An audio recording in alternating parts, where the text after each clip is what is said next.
Good evening. I'd like to call to order the Thousand Oaks City Council meeting for Tuesday, June 27th, 2006. If all please rise and join me in the Pledge of Allegiance.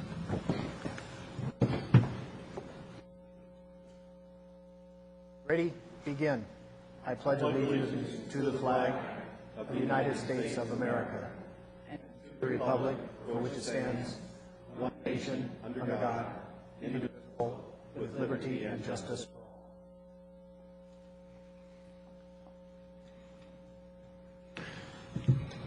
Madam Clerk, could you call the roll for tonight's meeting, please? Councilmember Bill De La Pena is absent at this time. Councilmember Irwin? Here. Councilmember Glancy? Here. Mayor Pro Tem Fox? Here. Item number 4 is our specials presentation. We have two this evening. Our first is an annual presentation by the Alliance for the Arts to the council in the form of a check for $250,000 in support of our theater operations. This is an annual event that we look forward to every year. Mr. Lewis assures me the check will clear, so that's a good thing. The Alliance really is a tremendous asset to our community and has proven to really be a great partner with the city. And has allowed this funding for the Countrywide Performing Arts Center for both theaters for the community to enjoy. Mr. Lewis is here, and also the Executive Director, Patricia Jones, that will get up and make a presentation to the City Council. Welcome.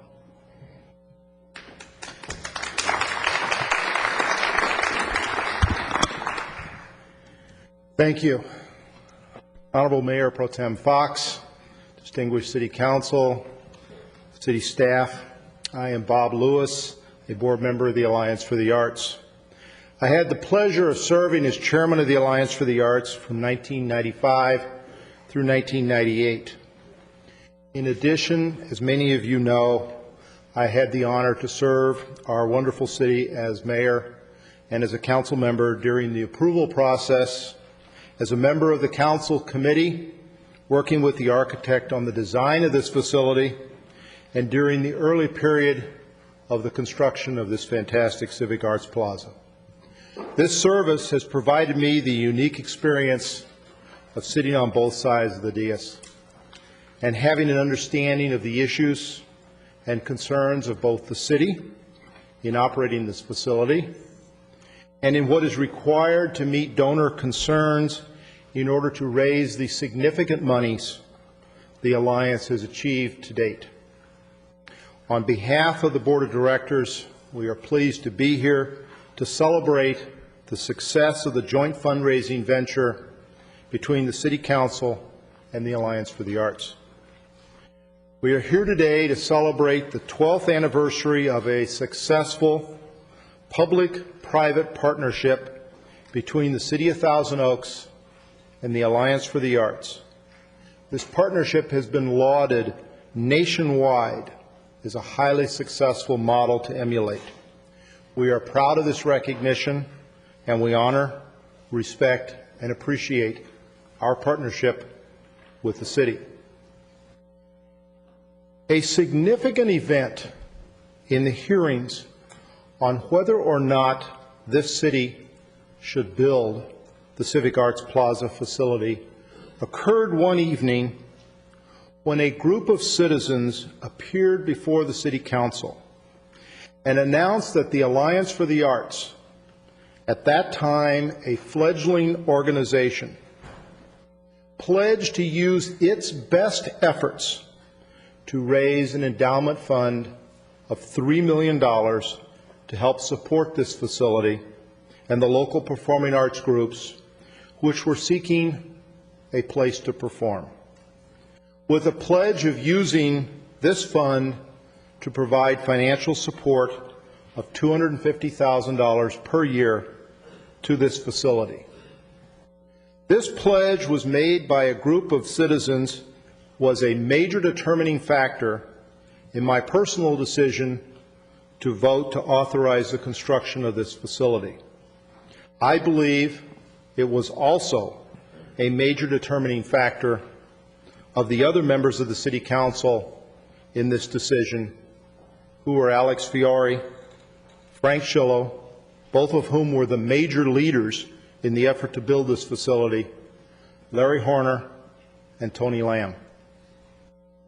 I thought it important to have this perspective because the Alliance has clearly surpassed everyone's wildest expectations.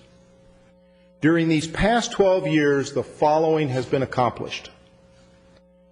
The Alliance for the Arts has met its commitment to the city to provide a $3 million endowment fund to support the operations and maintenance of the theaters. This fund's current value is now in excess of $4.6 million.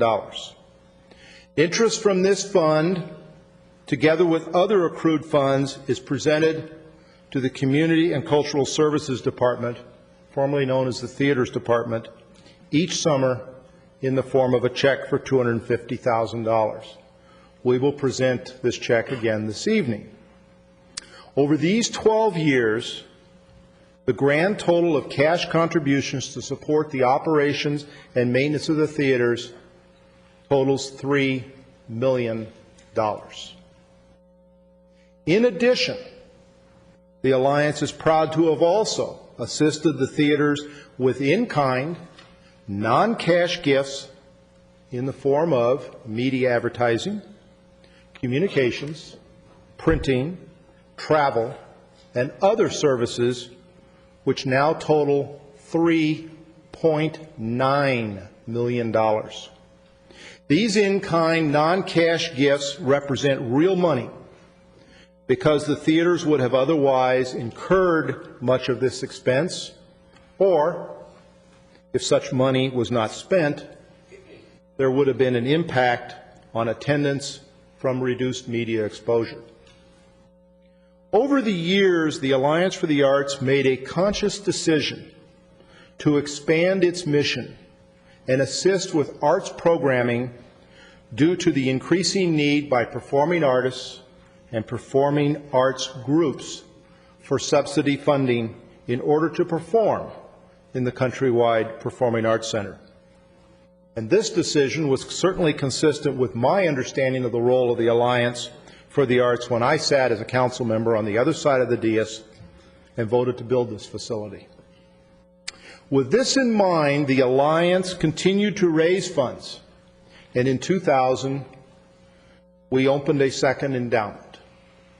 That endowment now totals $7.5 million. This endowment, together with funds raised by the Angels of the Alliance annual luncheon and the Alliance Shootout for the Arts golf tournament, provides these critical funds. Over the past several years, the Alliance has provided close to $1.2 million in subsidy funding, which enables these performing artists and performing arts groups to perform on our two fantastic stages here. Without this support, they would be unable to perform here, and the theaters would be empty on those occasions. Much of this subsidy funding goes directly to the City of Thousand Oaks for the use of these facilities by these groups. The Alliance has also, as if that's not enough, expanded its sphere of influence with its Kids and Arts School outreach program. This popular Title I school program is providing an arts experience education for underserved communities. To date, over 15,000 children have been bused here under this program to see performances. In most cases, this is these children's only arts experience during their school year. We are proud that we can provide them with this opportunity. And most recently, the Alliance has completed the process of introducing the Richard Carpenter Scholarship Competition performance that is scheduled for September 20th in the Fred Cavely Theater. It will feature the top 3 scholarship candidates in song, dance, and instrumental. Richard and his 3 children will also be performing. Board member Carol Nussbaum is the chair of this exciting event that was made possible by Mary and Richard Carpenter's wonderful gift of $3 million to name the Plaza Park. These great accomplishments would not have been possible without the tremendous support and teamwork from the City of Thousand Oaks. We truly value our relationship with the city. We appreciate working with all of the council members, with Scott Mitnick, your city manager, Linda Papadias, your new assistant city manager, and of course, goes without saying, Tom Mitzi and his incredible staff. All of which bring together the entities to maximize the efficiencies of our partnership. We appreciate and have enjoyed our open and honest communication as we implemented our new strategic plan. I appreciate your attention, and I'd like to now introduce our President and Executive Director, Patricia Jones. Patricia.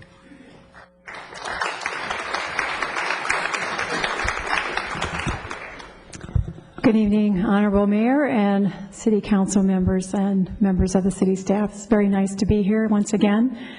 I wanted to let you know what we've been up to this summer and what we have planned for the rest of the year. We just completed the 7th Annual Angels Luncheon at Sherwood this year, and you were there to support us, and we really appreciated that. The Angels raised approximately $75,000 at that event. 50% of those proceeds will go to support our programming and allocations grants programs, which allows local nonprofit performing arts groups to perform here. The other half will go to our Kids in the Arts School Outreach Program, which supports busing in Title I children to see performances. The Angels also put together a calendar that they're selling for a nominal fee, and the calendar features the beautiful tables that they decorated at their luncheon. It also has all the shows that are being played in the Kavli and Shear Forum for the next 18 months.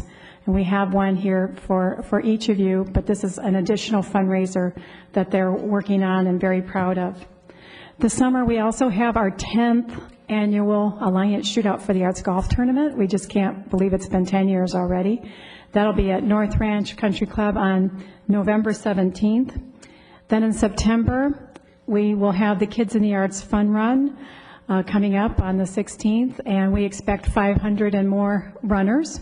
And the proceeds will assist our Kids in the Arts School Outreach Program as well. September 16th and 17th is the Arts Festival.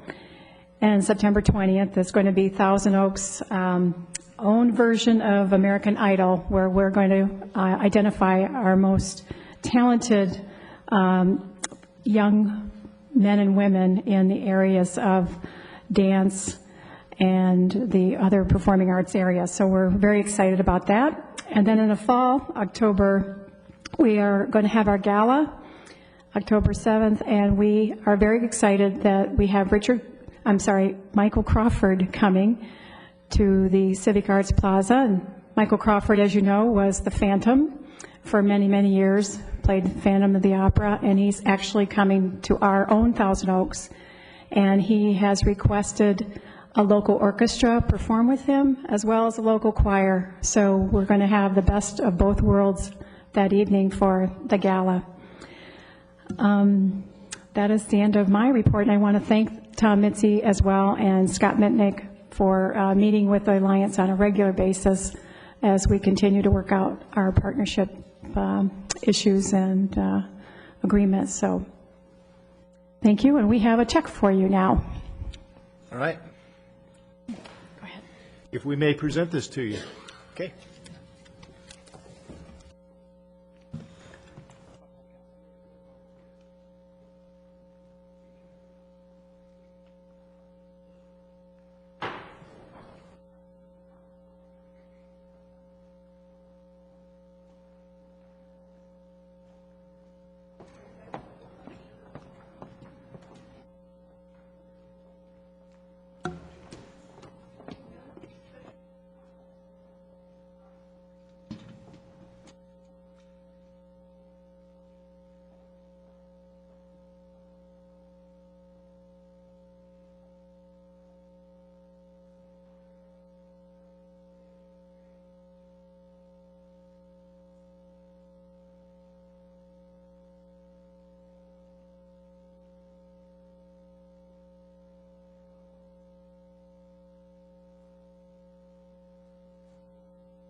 Again, I want to thank the Alliance and all the volunteers for just outstanding partnership. Couldn't have said it better, so we appreciate it very much. Look forward to coming back next year. All right, our second presentation deals with a really exciting event that occurred over the weekend. Many of you may know that we opened up a new children's segment, almost a wing, if you will, of our library here in Thousand Oaks. And it was a very exciting grand opening. We had the band and with balloons and tours, and it was really an exciting time for all of us. As many of the folks in the community know, we put a tremendous emphasis on funding for our library system here in Thousand Oaks. It's a world-class system, second to none, not just here in Ventura County, but across the state for a public library. And it's getting better and better. Here to talk about a little bit more, to share with the community the exciting new addition to our library is our library director, Steve Brogdon. Steve?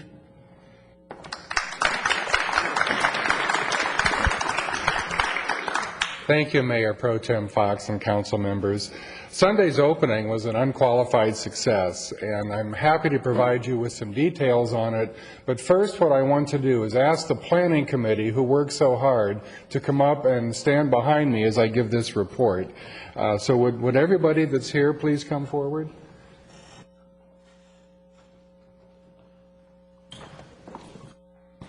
Okay, I'm going to read everybody's name, even if they're not here, because this was 6 months of work, and these people pulled it off. I just kind of sat back and watched it all happen, and it was wonderful. These people are terrific.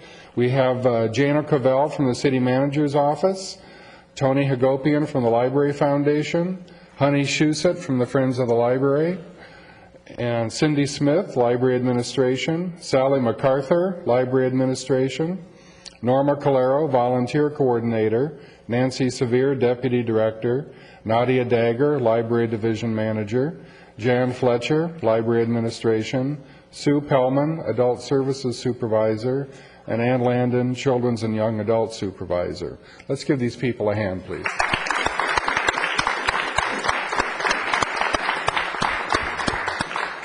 Okay, then I'd also like to ask Tim Cooley to come up and join us.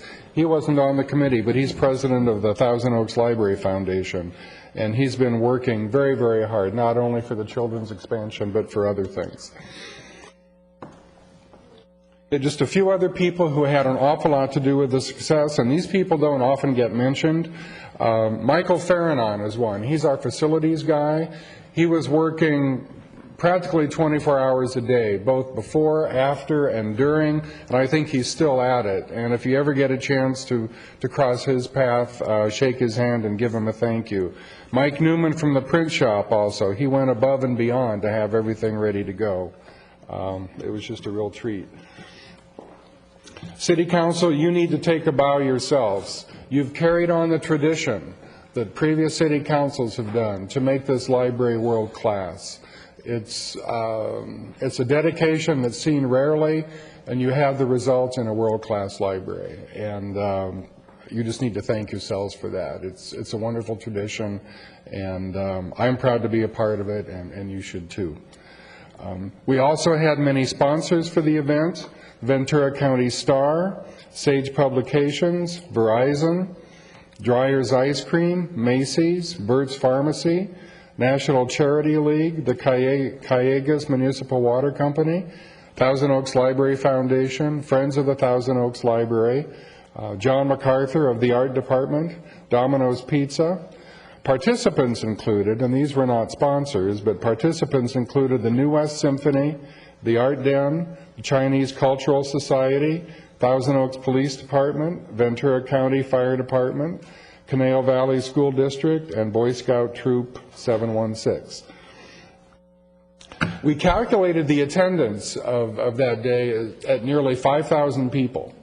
We feel pretty confident in that number. Our door counter just couldn't keep track of it all because it's made to count 1 or 2 people at a time. There were 6 people at a time going through for the first 20 minutes, but through other calculations, we're pretty confident that there were 5,000 people there.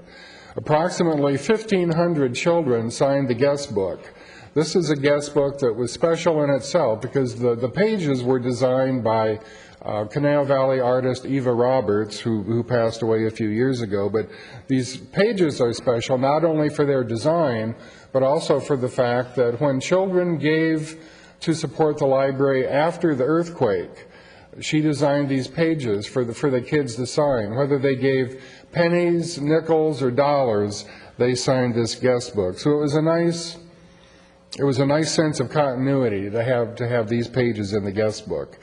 And if there were 1,500 kids there, chances are there were one, if not two parents, so it's easy to extrapolate about 4,500 people there. All the children who signed the guest book were given child-size book bags or backpacks that included a certificate of attendance, pencils, stickers, and more. The reading fair was a highlight. Mayor Gillette read stories, as did council members Irwin and Glancy, and we were very appreciative of that, and I know the kids were too. There were magicians there, including the Library Foundation president, Tim Cooley. Face painters. The Chinese Cultural Society provided a booth where kids could, by using calligraphy, spell their own name in Chinese. And local Ventura County authors displayed and sold their books. It was just such a special event. A new chapter is what we called the brochure that was given out that day. And again, Council, you should be proud of your role in this. I think everybody on the library staff is proud of their role. And in order to commemorate this, I would like to ask Tim, as president of the Library Foundation, to give you some commemorative tiles that will note the date. And Tim, if you could do the honors.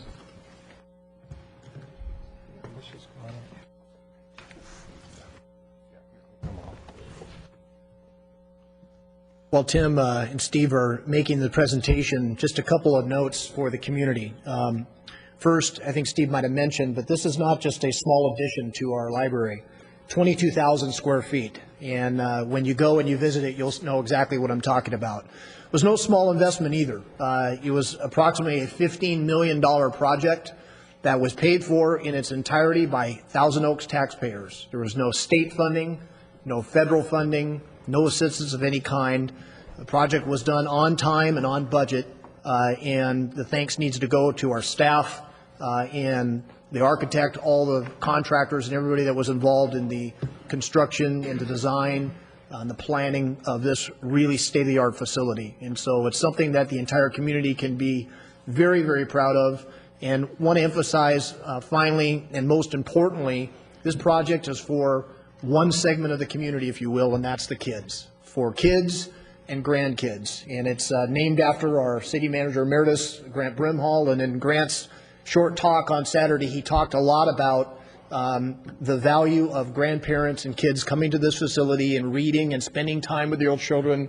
And it's really going to be an exciting addition to many wonderful facilities that we have here in this community. So just Steve, we know how proud you are of it, and your staff. Couldn't have happened without your outstanding staff. And on behalf of the council and the community, just a great, job well done. Appreciate it. Thank you. It's truly our pleasure. Thank you very much. Thanks very much.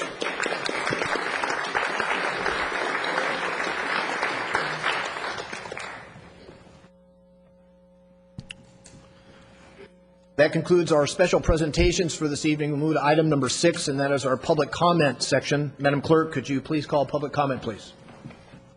Now is the time and place for public comments. A speaker card is available for those wishing to address the City Council regarding items on the agenda or on a subject within the city's jurisdiction.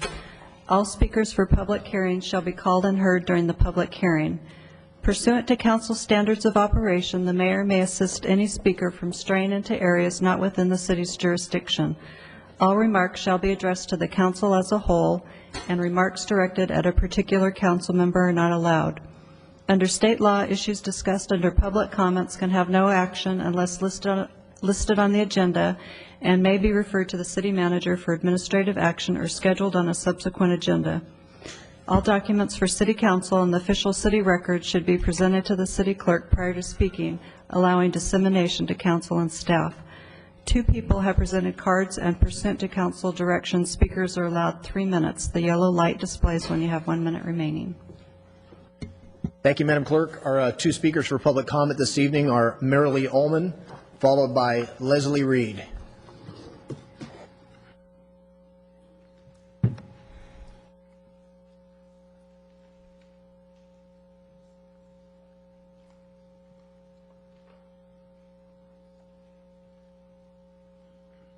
Good evening, Ms. Ullman. Good evening, Council, Mayor. Marilee Ullman, Thousand Oaks.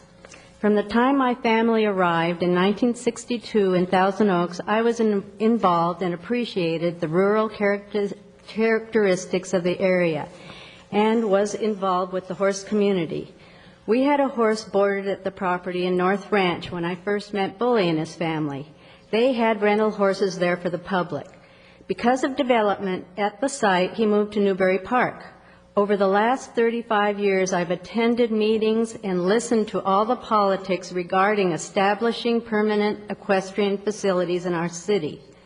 Meanwhile, I've witnessed accomplishments in almost every other area of development to the point where residents are starting to rebel against the present regime of leadership. We have massive shopping centers, car agencies, housing developments, crowded freeways, crowded roads, loss of natural habitats, and this giant extravaganza of a civic plaza with even more shopping, but we're still struggling to establish horse facilities we can all be proud of, that the community can feel comfortable gravitating to. I would like to remind everyone again that when our general plan was established, it stated equestrian neighborhoods and the quest to keep a semi-rural environment protected was part of the plan. Perhaps we wouldn't be so hard on the developer supporting part of our council if they would just give us a little to what the environmentalists and the country-loving folks would like to achieve. The horse is part of our culture and our history here. Although many do not have the resources to keep one these days, I believe a majority of the citizens here like to know they're here and believe they add richness, diversity, and of value to our community. So please stop this ongoing saga and political posturing and approve whatever you need to give us the peace of mind that you are in support of the horse community and you are in favor of developing the best facilities, both the Conejo Creek Community Park Equestrian Center and the public boarding and riding at Two Winds without pricing it out of the reach of the general public. I certainly would appreciate it.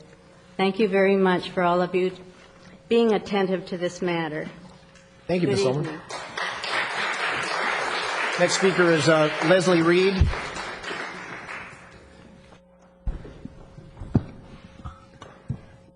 Good evening. I'm Lyle Reed. I live in Dos Vientos Ranch and am vice president of the Estancia Verazon Homeowners Association. Those are the residents across Lynn Road from the Two Winds Equestrian Center. I'm very happy to see that the council will be taking up the Two Winds Equestrian Center tonight in item 9C in your agenda. I've been involved in the endeavor on behalf of the homeowners for over 3 years now and strongly encourage the council to bring this matter to closure. I believe Circle K was an excellent choice on the part of the staff. The Circle K demonstrates expertise in all aspects of the equestrian activities that are to be offered at the public facility. Reasonable rules can be imposed on the operations to mitigate noise and odors emanating from the facility, which will be of great importance to the homeowners. I strongly recommend that the council approve the proposal being brought forward by staff. However, the reason I'm speaking at this point is that it would be remiss on my part if I did not express my appreciation to you for how the city staff conducted the process on Two Winds Ranch. The staff reached out to the public to provide information and seek comments. I know from experience public meetings for interested parties can be very difficult where a contract solicitation is under review. There are rules, and both regulatory and ethical, that must be adhered to at all times. Liz Perez handled this matter extremely diplomatically in a very professional way. Her efforts are very much appreciated. and we felt like we were well served as citizens. All right, Mr. Reed, thanks very much for the comments.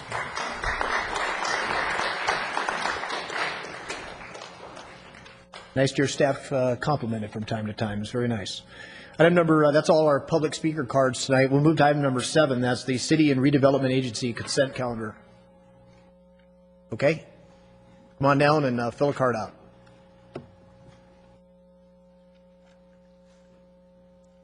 Ma'am, when you're done, we didn't get the card, so maybe fill it out for the record and give it to the clerk. Okay, here's a copy. Good evening. Good evening, Mayor and council members. My name is Ruth Gerson. I'm here to address the concerns about the horse corrals, not the whole project. Although you may not own a horse, it is a big animal averaging 1,000 pounds, the dimensions of approximately 2.5 feet by 8 feet, taking up about 20 feet, square feet. Most of you have living rooms that are larger than the proposed corrals of 12 feet by 12 feet. You probably live in homes of an average of at least 1,000 square feet.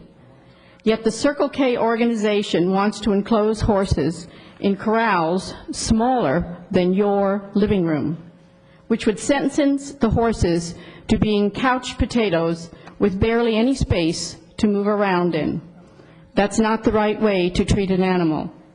The horse is not only a cultural and historic resource, besides the companionship and other values it gives to people, but it is also an economic resource for the city. The recent American Horse Council study estimated that horses contribute $102 billion to the national economy. In addition, you would be putting horse owners in a position where they are forced to compromise their horse's health and well-being because that is the only size space offered. As you know, most people, due to jobs and family life, cannot go there every day to take their horse out of the corral for exercise. Even though Circle K may have that size at other locations, you should stand up for the well-being of the horses to be located in Thousand Oaks. You should require that all corrals be a minimum of no less than 12 feet by 24 feet, so there is at least 288 square feet of space, and they should have a partial shelter from the weather. Let your conscience be your guide in seeing that horses have room to move without defecating, urinating, drinking, and eating in almost the same spot of an area smaller than your living room. Please condition any lease on this property to include a minimum corral size that benefits and does not harm the horse. The ideal size for enclosing a horse is 24 feet by 24 feet or 12 feet by 48 feet, and both of these equal 576 square feet, which is recommended by the Bureau of Land Management.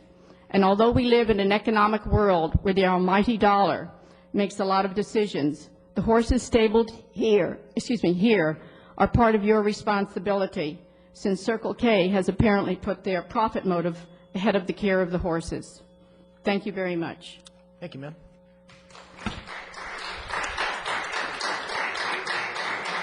All right, I believe that is our last public comment card.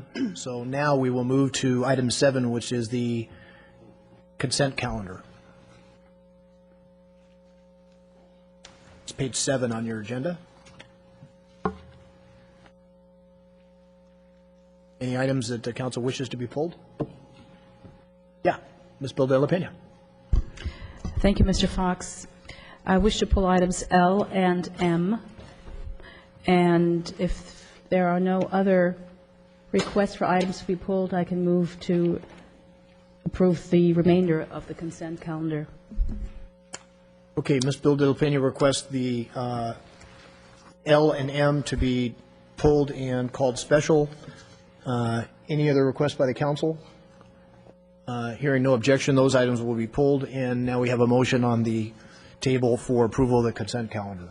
Discussion on that? Vote, please. Motion carries 4-0. All right, that is approved. Item L, Ms. Bill De La Pena.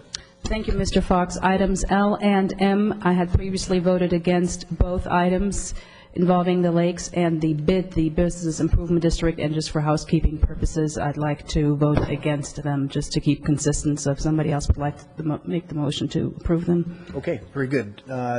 Do we have a motion for items L and M? Mr. Clancy. Thank you, Mr. Mayor. I move approval item L, and we do these individually? No, you can do them both. And M. All right. Motion for approval of L and M. Any discussion on that? Vote, please. Motion carries 3-1. Councilmember Bill De La Pena dissenting. All right, that is approved. We're going to move to item number 8A. Madam Clerk, could you call 8A, please?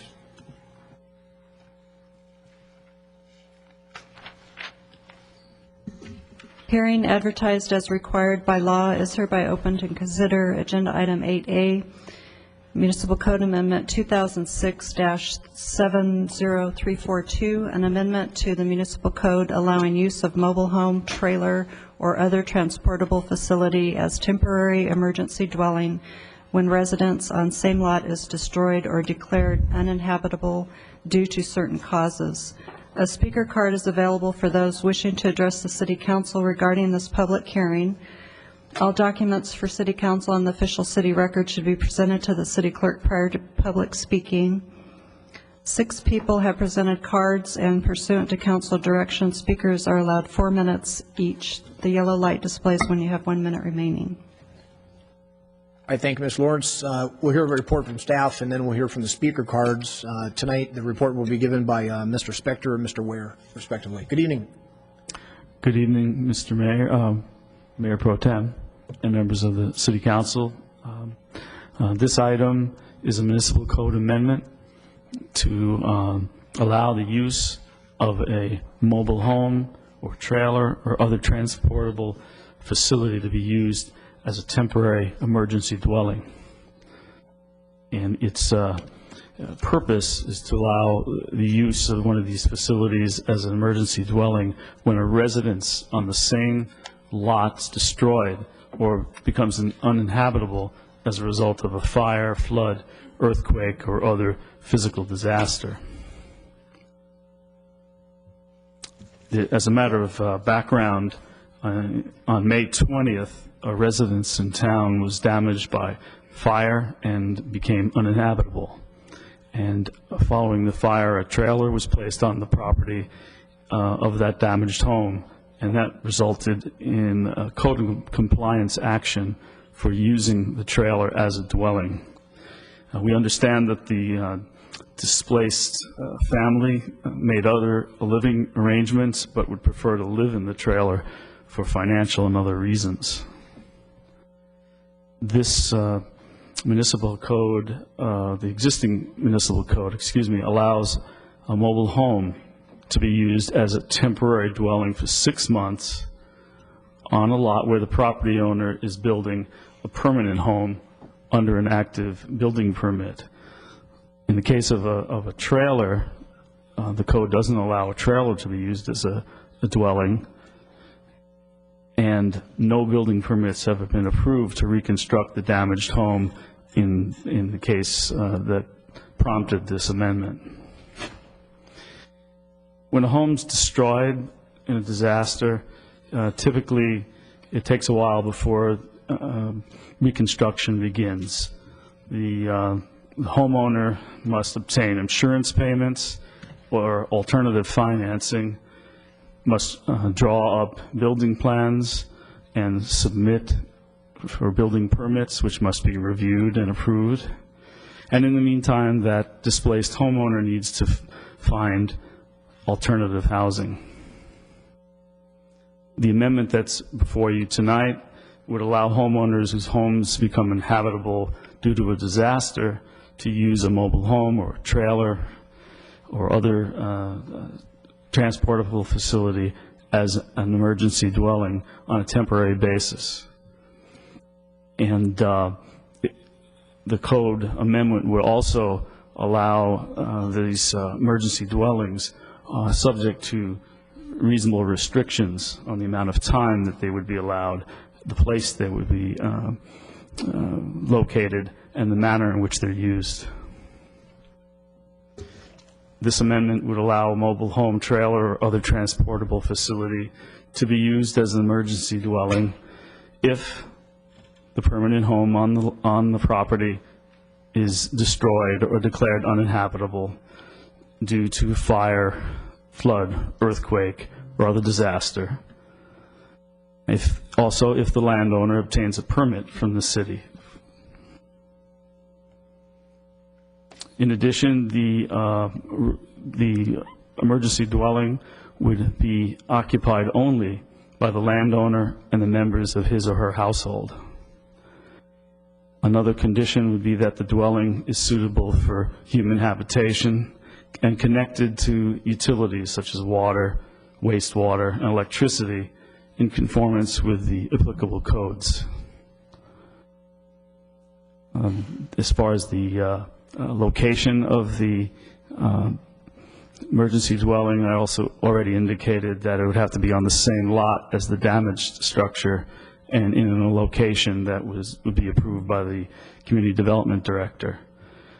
And notwithstanding that there are restrictions on parking and storage of recreational vehicles in another section of the code, this emergency dwelling would be allowed to be placed within the setbacks that would otherwise be required. As far as the timing of the amount of time that an emergency dwelling would be allowed as proposed, the emergency dwelling and occupancy of that dwelling would have to be discontinued within 30 days after the permanent home is replaced or repaired, but not more than 12 months after the permit for the dwelling has been issued.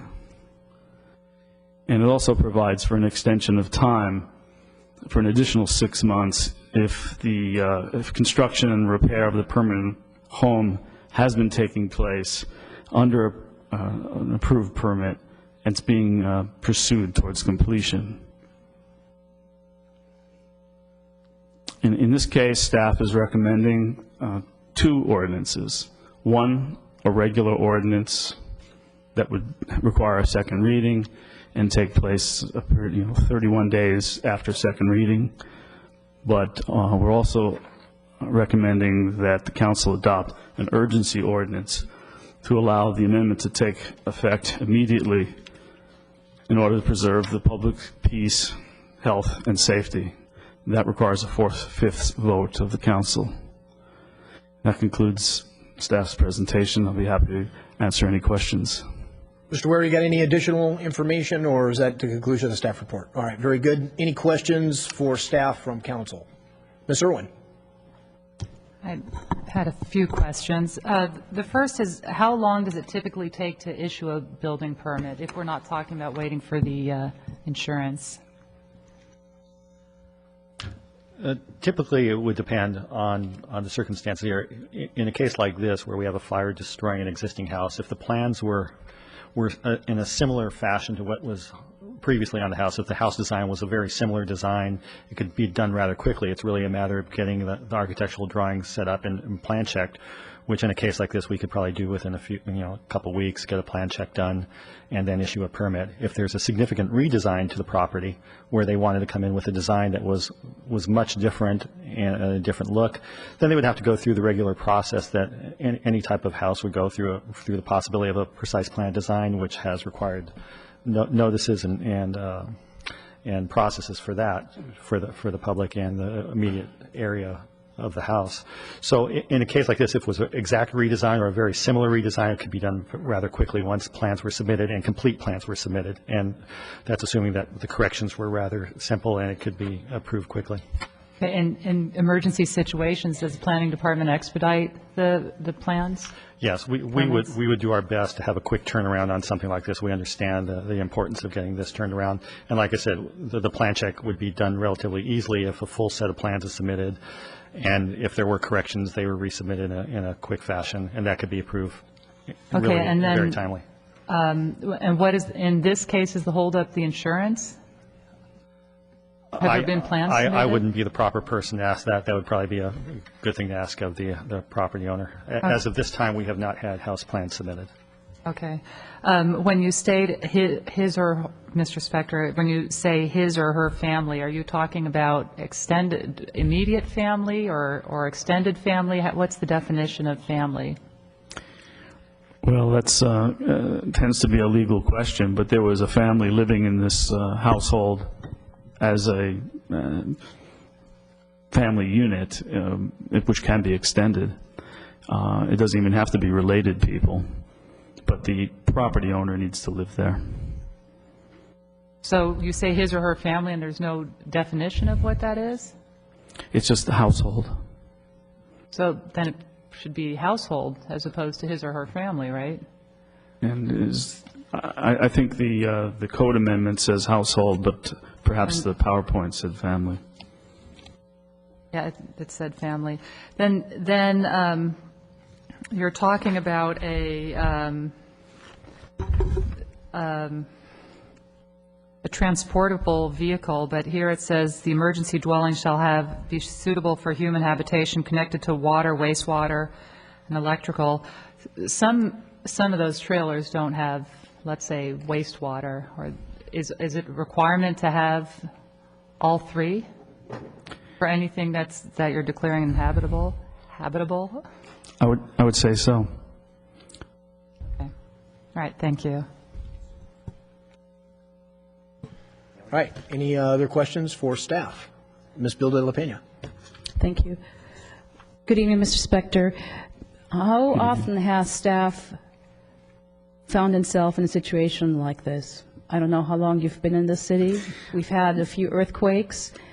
I'm just wondering how many times. Others can probably, I think I know the answer, but I'll let others who've been here longer answer that question. We actually did discuss that among our staff members. We do have some staff that's been here for many years, myself being almost 20, Mr. Prescott over 30, our building official, which is about 30 years. And we cannot recall, in the instance of a fire similar to this, that we've ever been requested to have a trailer being placed on the property. What about other emergencies such as earthquake or other natural disasters, perhaps, a different type of disaster, I should say? No, we just hadn't come across where we received we did go through the Northridge quake, and no one recalled ever, for the purposes of a damaged house, as this is, that we've ever had a request like this to have a trailer placed on a property. Thank you. Any other questions for staff? Mr. Clancy. Thank you, Mr. Fox. I know staff really went quickly to gin this thing up. Did you, and we had a lot of correspondence from the surrounding neighbors. Were you able to take into account their concerns when you came up with this idea? Well, I'm not sure about all their concerns, but a number of them could be addressed in terms of the limitation on the amount of time, which, if they object to the use, there's a limit on the amount of time, and whatever permit that we issue could have additional requirements. For example, that trash service be maintained in effect, and that the property be kept in good order, these kinds of things. But the ordinance itself doesn't talk about all of the concerns, and perhaps one of the other parties here could mention that, because I haven't heard from all the neighbors myself.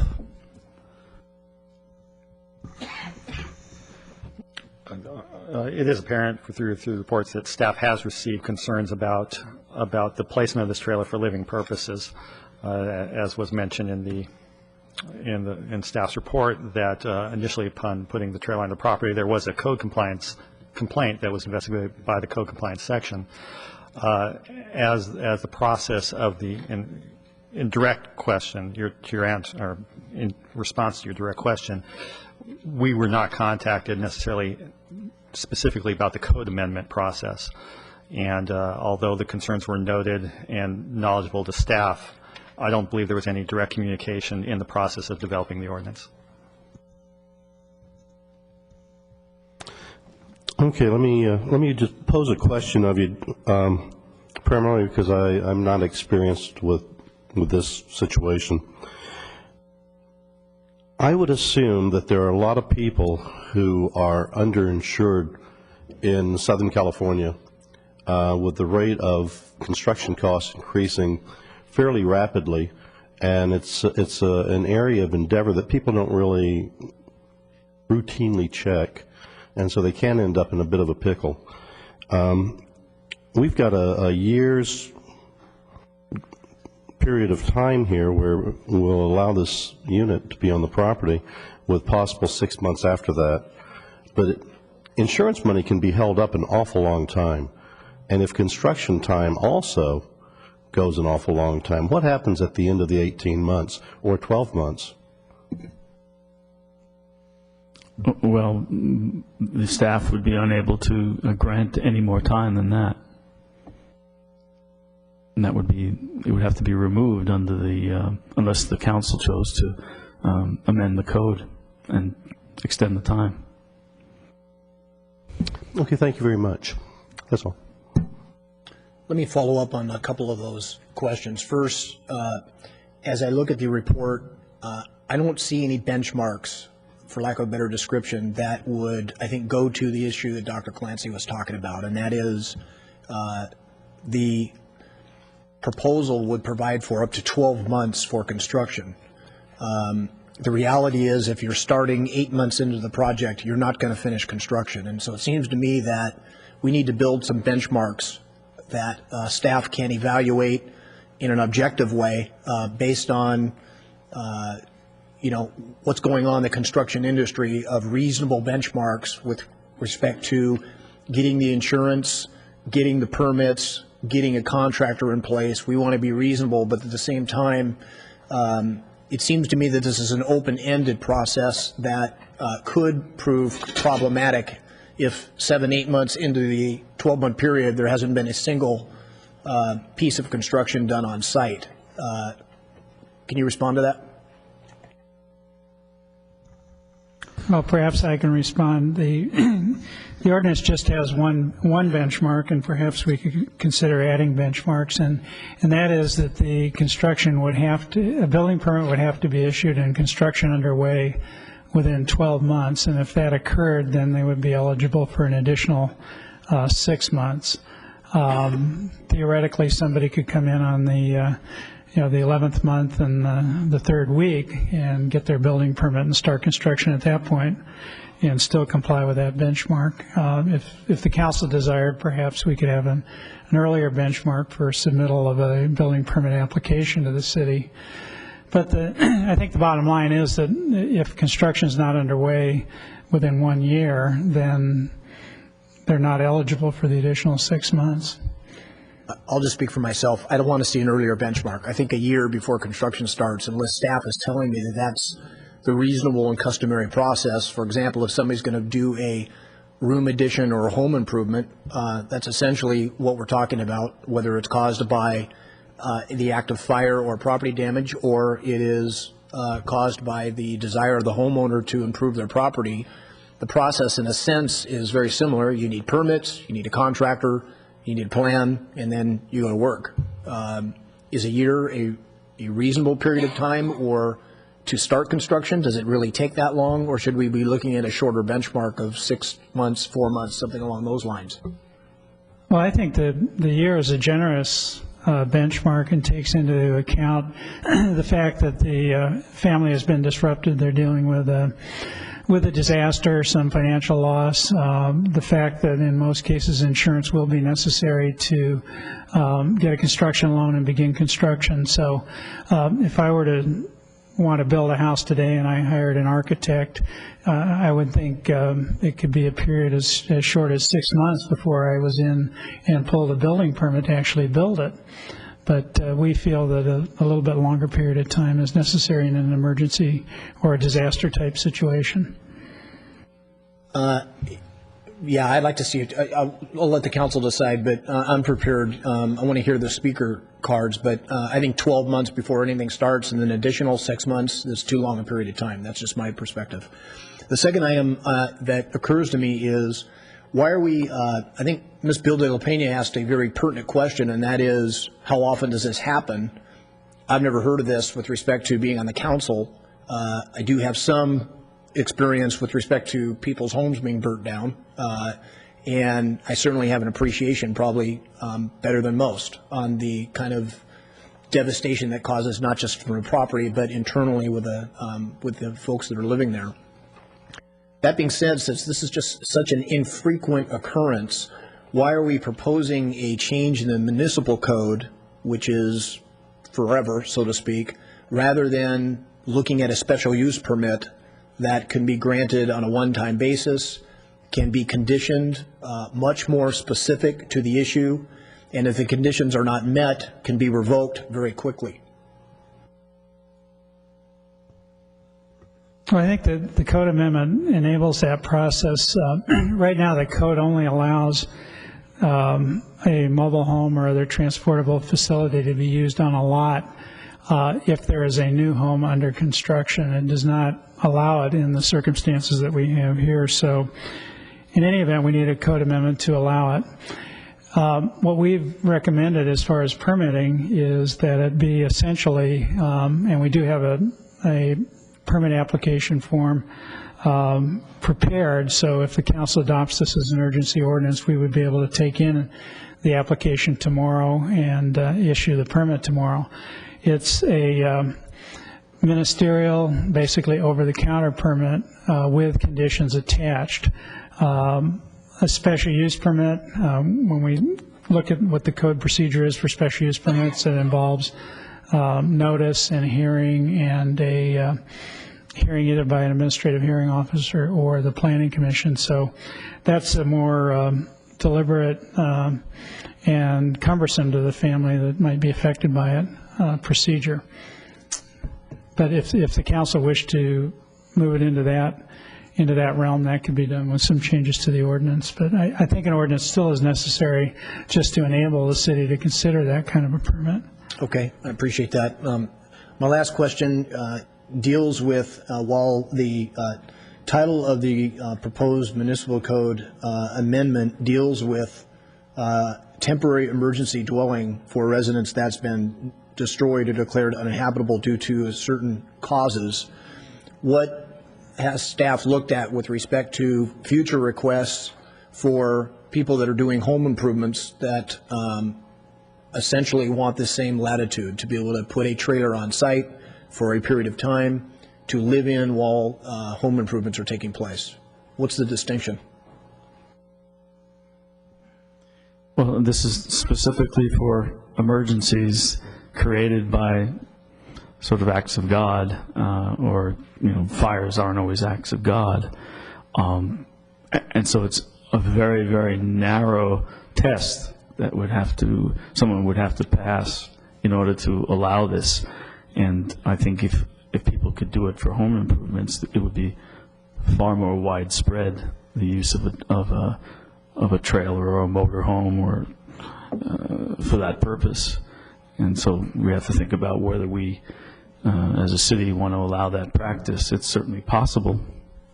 Well, I think you're right. I think it would be more widespread. I think the question council is going to have to deal with is that at the end of the day, we're talking about impacts, and the impacts are essentially the same to the community. So I can certainly anticipate that if we move forward, and I'm not saying that we shouldn't, but I think it's something we need to discuss.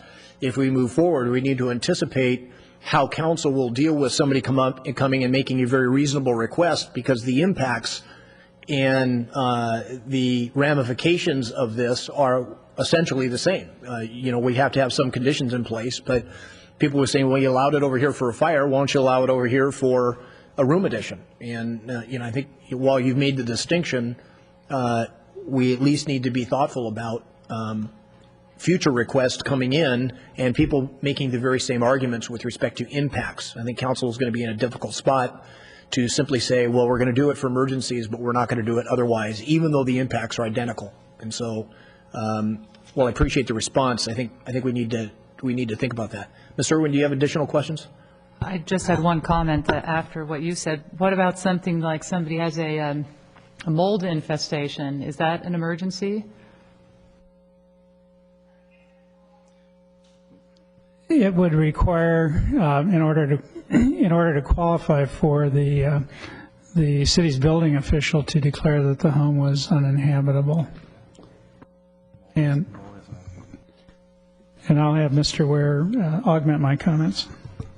In your specific question about mold is not something that's identified in the Uniform Housing Code as something that would define a house as substandard. It's not in our code right now that mold is an issue statewide, still being dealt with to try and determine if there's an appropriate level of mold that would meet that threshold. But right now, under the Uniform Housing Code, we don't declare a house substandard under that, so it wouldn't be the city that did it. Maybe a homeowner under their own decision that would move out, but it wouldn't be the city making that order. I think there are some gray areas, though. What about flooding? Is that an emergency that? The code does, the amendment specifically says that it's declared uninhabitable based on physical disaster. And we specifically use the example of flood, fire, earthquake. And that's why I was going to say another reason that mold would not, more than likely would not qualify, because it's not brought about by a physical disaster. Okay, Ms. Bill de la Pena, then what I'd like to do is go to the speaker cards, and I'll be happy to go back to council for further questions. Thank you. I do believe that what is proposed by staff tonight makes it very clear distinction between true cases of emergency, physical emergencies and disaster versus a normal middle-of-the-road versus a normal home improvement. I have seen in various neighborhoods in Thousand Oaks homes being completely remodeled from the ground up, basically. Gutted basically to just a few studs and then rebuilt from the ground up. Some projects have gone on for 18 months and they have been eyesores, basically.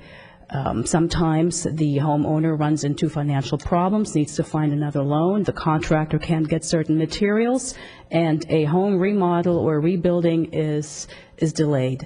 When a property owner files for permits for a home, how many months does he or she have before he or she can file for an extension of those permits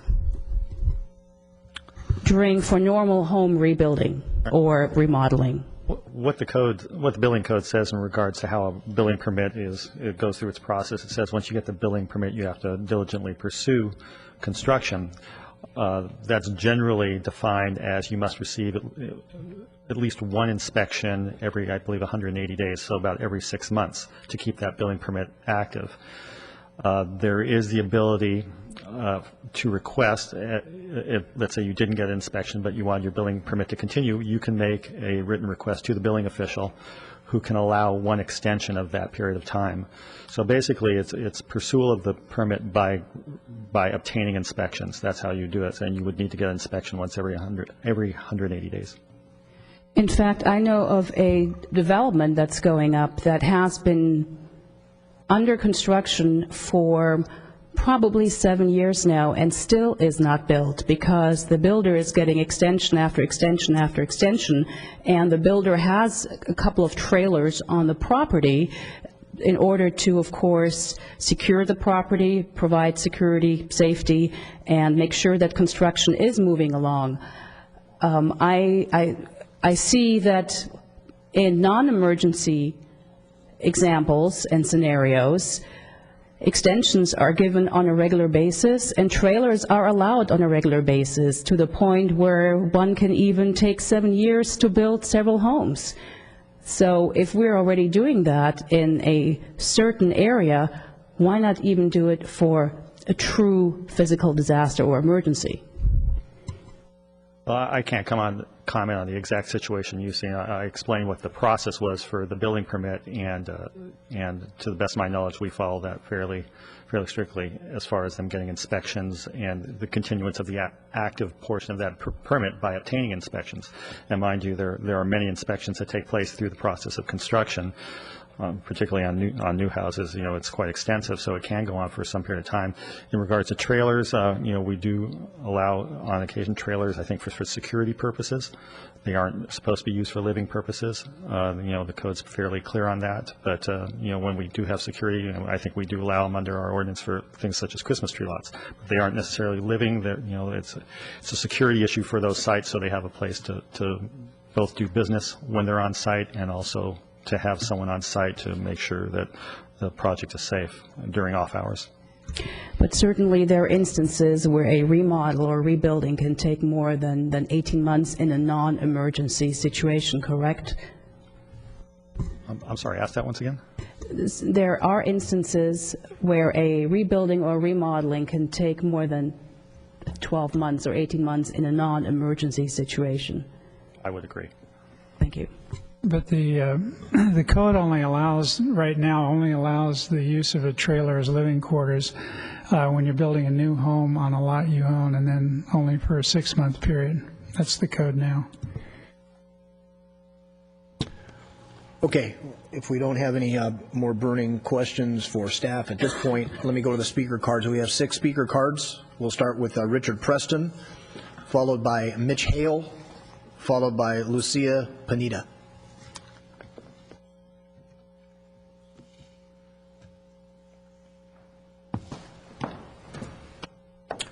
If the second speakers could come up and grab a seat in the chair right there behind, it will move a lot quicker.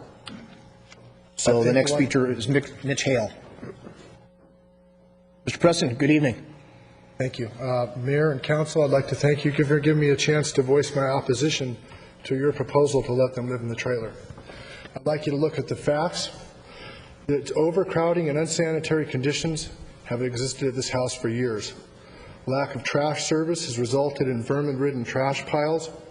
Multiple police responses and a lack of services are a matter of record. Their negligence endangered themselves and our homes and families too. And now you want to let them live in an overcrowded trailer. Simply put, it's unacceptable. Isn't it time for Thousand Oaks to protect its citizens by eliminating unsafe and overcrowded rentals? I live 2 houses down. I was never more than 100 feet from that fire. I never once heard a smoke alarm. If this fire were at night, lives would have been lost and possibly more homes involved. It was an amazing fire, and it was a big fire. The red tape, as the Ventura County Star calls it, is there to protect everyone. There's not just one family here, it's a whole neighborhood. I urge you to look at this problem through our eyes too. We want a safe place to raise our children. Overcrowding and filth make for slums and ghettos, not for healthy neighborhoods. That's why I'm here tonight. That's why I live here. I don't want a burned out blight with people living in a trailer next to my house, and I ask you if you would too. I would like you to look at the track record.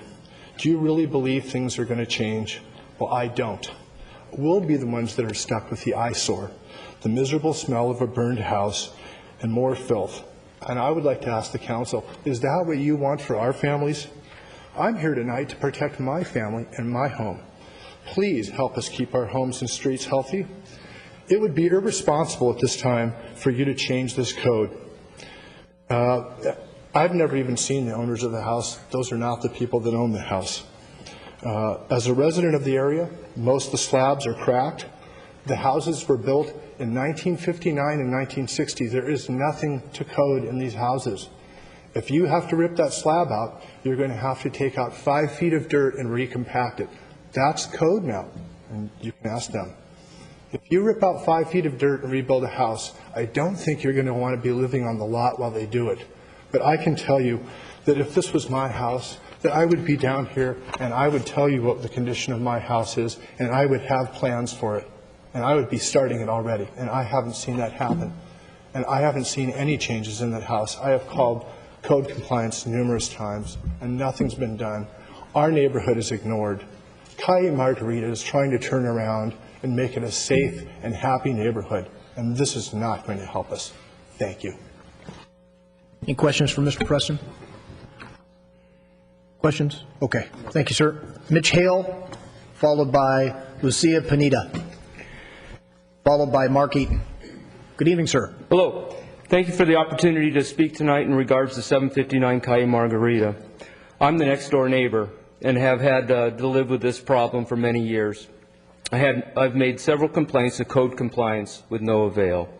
Some of the complaints are the trash service, the overcrowding, their houses' unsanitary conditions, broken down cars front and back. Because of the trash service, I have rats, cockroaches, and the problem, I've had to hire a pest control service on a monthly basis. Utilities not being turned off on a regular basis. Their telephone service has been turned off a number of times, resulting in asking to borrow my phone. The broken down cars in the yard are not only an eyesore, but are all of the other neighbors are fixing up their homes and taking care of their houses and their investment. The residents at 759 are getting more run down. Continued health hazards are present and very frustrating. After the fire happened, the residents moved a 40-foot fifth wheel into the backyard. With the city put a stop to it, but still a temporary power pole, water, and no sewer hookups. A gate has been installed in the backyard to the neighbor behind them so that the residents of Calle Margarita don't see them coming and going, as they're currently hooked up to all this, to the water and power. We're afraid that the unsanitary conditions, once again, we've seen people urinating on the side yard. I've personally asked them a number of times not to continue with this behavior. But when you have 15 people living in a house, a 3-bedroom house with 1 bath, I don't know what you expect. In the past 12 months, the Ventura County Sheriff's Department has been responded to that address 15 times. We're concerned for our health and safety, and once again, a 960 square foot house, just 1 bathroom, you can't have 15 people. I have 4 kids and have not put up with the filth. If the residents are allowed to live in the backyard, we feel the same behavior will continue. We feel bad for their family and their loss, the situation, but we cannot sit back and allow this to become an experimental trailer park. Thank you, Mr. Hale. Any questions for Mr. Hale? All right, thank you, sir. Next speaker is Lucia Pineda, followed by Mark Eaton, followed by, looks like a Mr. Santos. Apologize for the pronunciation. Ms. Pineda. Lucia Pineda, Thousand Oaks. I'm here to speak for my entire family. It's not easy to stand. It's not easy for me to stand here and talk to you. My family and I have experienced a terrible loss, that of our home and our belongings in a fire. Many friends, neighbors, and family have come together to help us rebuild our homes and lives. At the same time, we have heard rumors that some of our neighbors have complained about us. We do not know who and I have not had anyone complain directly to us. Because of this, we are not able to address any concerns or respond to anyone's complaints. My parents have spoken to all of our immediate neighbors. Some of them have even come here tonight to support us. Both of my parents want to be able to work with anyone who may be angry at us for any reasonable issue, but no one has spoken directly to us. Not a neighbor or anyone from the city. This is until someone gave my father a citation while we were trying to look for our sewer line. Our focus has been only and simply being together, going to school and work, and rebuilding our home. I am saddened that we have been delayed in going forward with living on our own property. Not living on our own property has kept my family separated unnecessarily at a time when we need more than ever to be together. It has been getting to work and school more difficult. We have been made to feel as if we are doing something wrong when we are on our own property to take care of our family pets. We have We've had churches generously bringing us meals and clothes to our home, and yet we have had the police come simply for being on our property to eat a meal. I do not understand why any of this has been happening, but I do know that it has made our lives way more difficult and painful. I hope the city council tonight changes things so no other person or family will need to experience what my family has. I also want to say that we will rebuild our home, and we need the city of Thousand Oaks assisting us rather than adding obstacles. Thank you. Any questions for Ms. Benita? Okay, Ms. Irwin? Yeah, who is dealing with the insurance issue for the rebuilding effort? Is that you or your No, parent? my parents. So are they going to be coming up to the... Do you know if... Has the insurance company given you some idea about how long it will be before... No, we're still in the progress of that. We're still talking to them about that. Thank you. Any further questions? Okay. Ms. Bill De La Pena. Ms. Pineda? Got another question for you.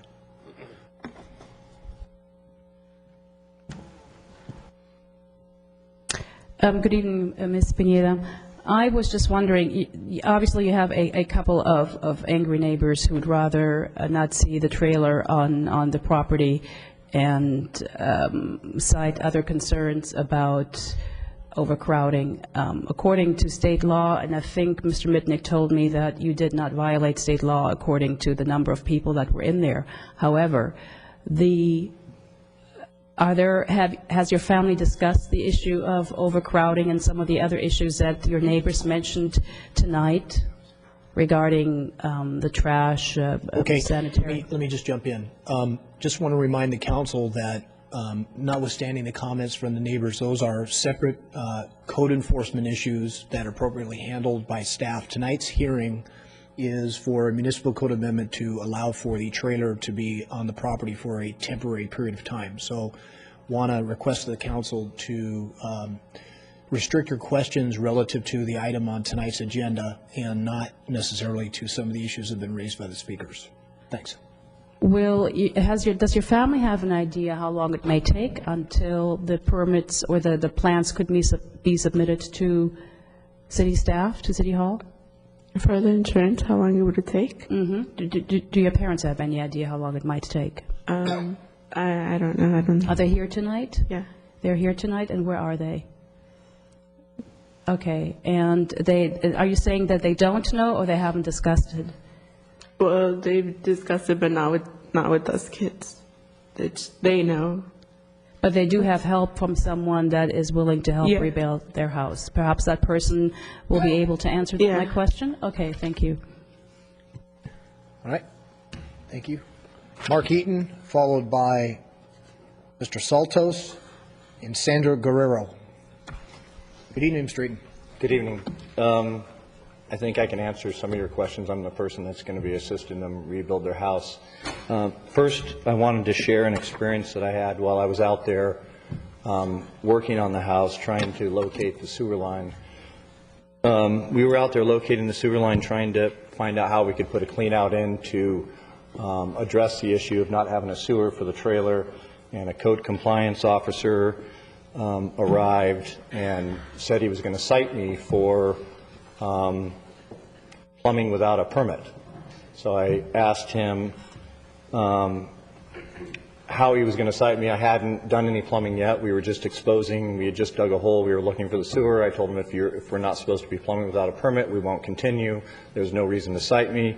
He stated that he had had a meeting that morning with Jeff Ware and John Prescott, and he was instructed to cite any contractor that was on site once they showed up. So my question to him was, cite me even if I'm not doing anything wrong? And his answer was, here's the people that told me to do it, so I have to do it. So I have a citation here. I've since received a letter from the city manager saying I do not have to appear on that.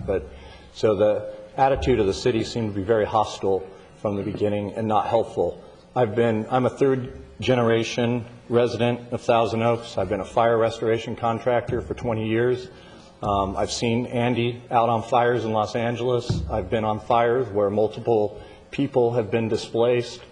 I have had city council members from the city of LA on site on fires to help get families placed in housing. I've had mayors of different cities on site at fires helping get people housed. So the hostility that has been brought on by the city has been appalling to me as a third-year resident. My father lived in a tent here for 2 years while he built his house with my grandfather. So it was embarrassing for me as a resident this long to have a city so hostile when a family's in such need and they're homeless. But to answer any of your questions, I've been a restoration contractor for about 20 years. I can answer any questions as far as time frames. I've been a friend of the Pinetas for 25 years. I am assisting them put their house back together. We've discussed with the Pinetas, and I think they're aware that they have been making some mistakes at the way they've been living at their house. They have gone around to their neighbors and apologized for that. Even though when I did speak with Manuel Ramos, the code compliance officer that was out on site, I did ask him last time code compliance had been to that address, and he said it hadn't been for 3 years. When I raised that question to Scott Mitnick, the city manager, he told me that was probably correct, but the city manager's office has had some complaints. So I don't think it's has been a bigger problem as the other neighbors are presenting it. And there's been many more neighbors in the neighborhood that have donated money, food. The trailer's been donated to them. I think there's many more neighbors in the area that have come together to try to assist this family despite the city of Thousand Oaks.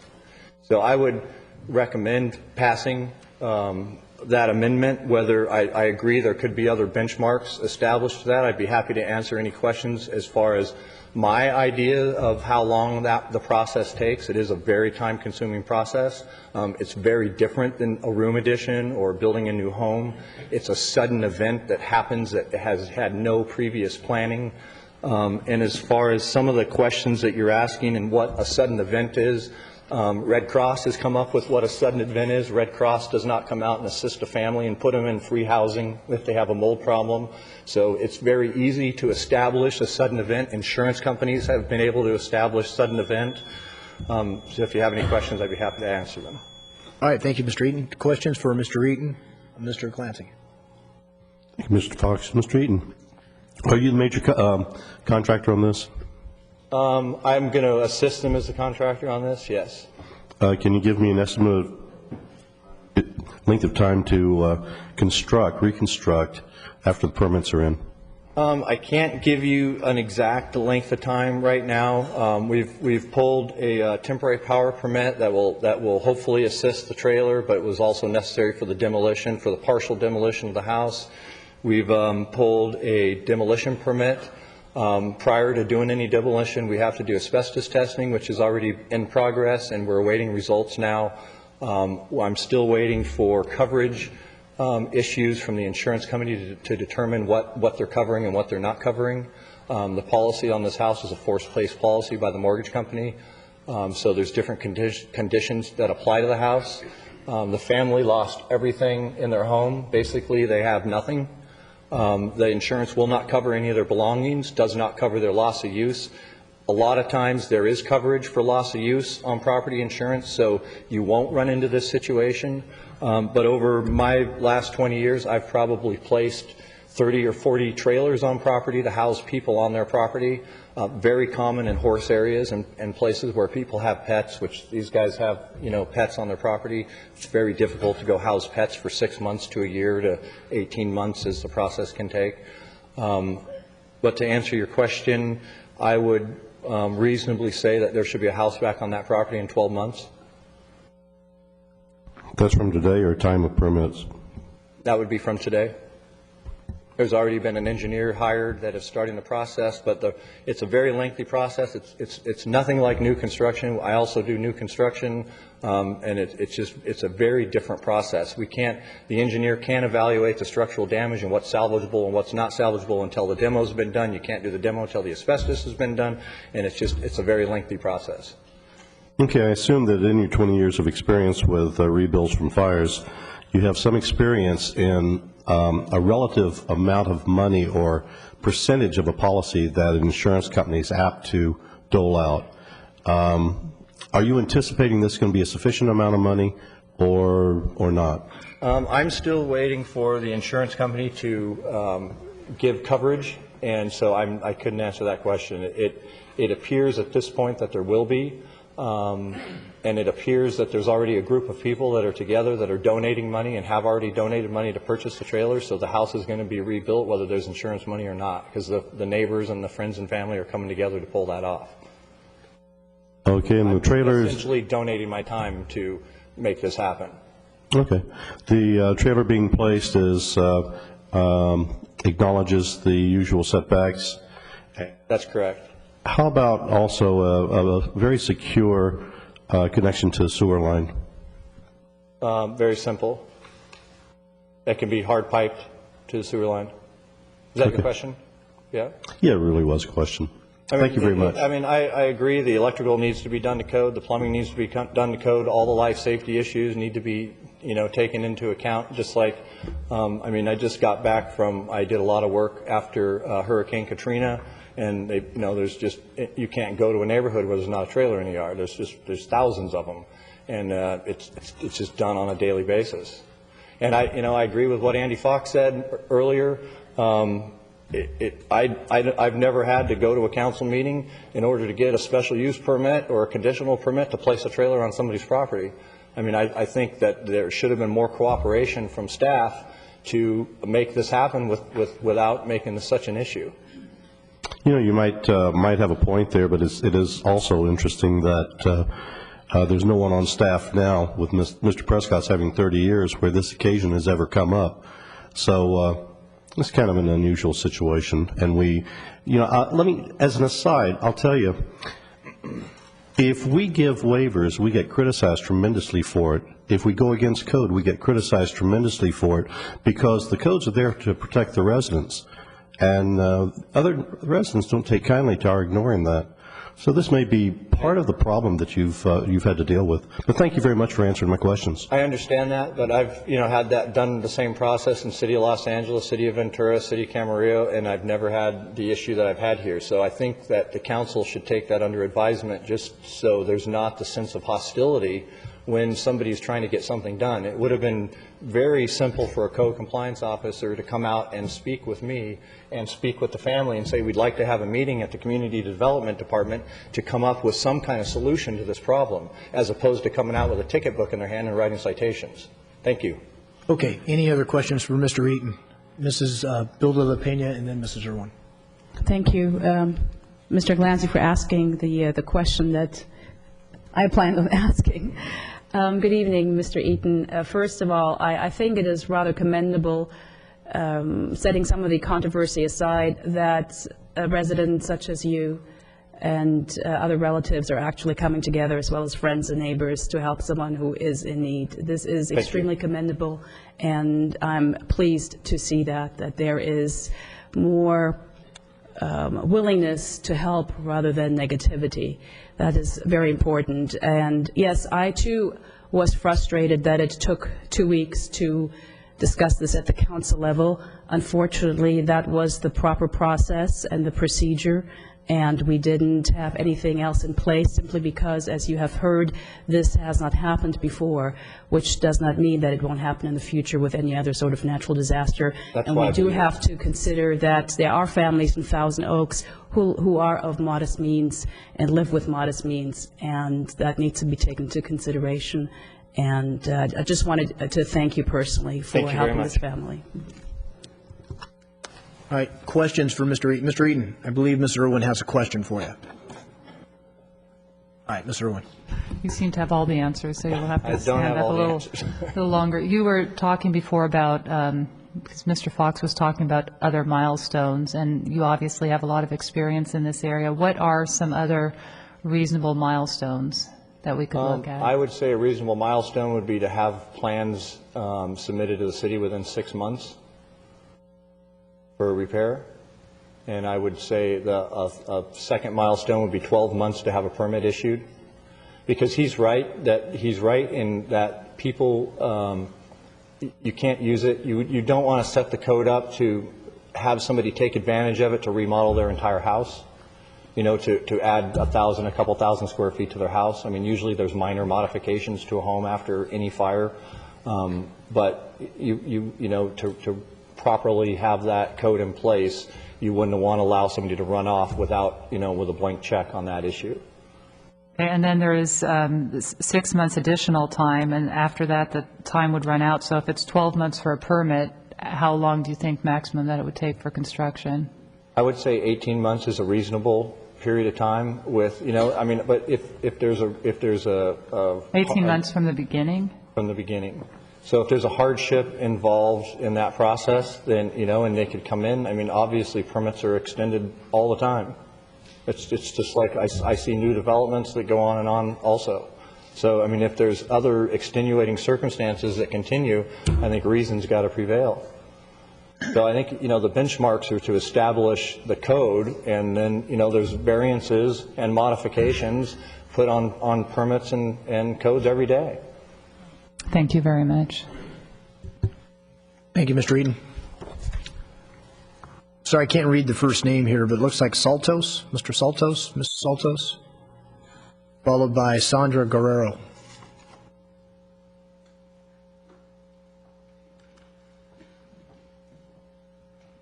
Good evening, sir. Good evening. Your name for the record, please? My name is Santos. Santos, okay. I'm living behind to the house that get a fire. I think it's very nice people. I try to help the much I can, because in this point they don't have a place to go, and I think it's fine to, I think it's fine to live from trailer for temporary, because no place to go. He loves everything, and then I feel so sad what they happen is, and I don't think it's right to every day they looking for place to live when he's got his property, and he can keep the motorhome in there for, it's not living all day in there, just at least to use for sleep or something, and I think I wanted to keep him, it's hard to explain to you, but I think I don't think it bother the neighbors if the motorhome stay behind to the house. So this is my opinion. So, and that's it. Okay, thank you, sir. Any questions for Mr. Santos? All right, thank you, sir. Sandra Guerrero, and our last speaker is Diane Frisch. Good evening, ma'am. Good evening. My name is Sandra Guerrero, and I'm here in regards with the family piña concern. And I just need to say that, first of all, I've been a long-term resident on Thousand Oaks on Calle Margarita. I'm actually their neighbor right across the street from them. So I view their home every day. And, when the family has now been there for like 7 years, and when they first moved in, I have to say there was quite a few family members there or people there at the home, but that was like when they first moved in. And I would say the last 5 years, I have witnessed maybe 10 people now living in that home. Yeah, I wonder, it is a bit crowded, but, that's their family. And that's their home, and that's, and I, just like when we first moved here, it was just my husband and I. My family started growing, and we added on to our home.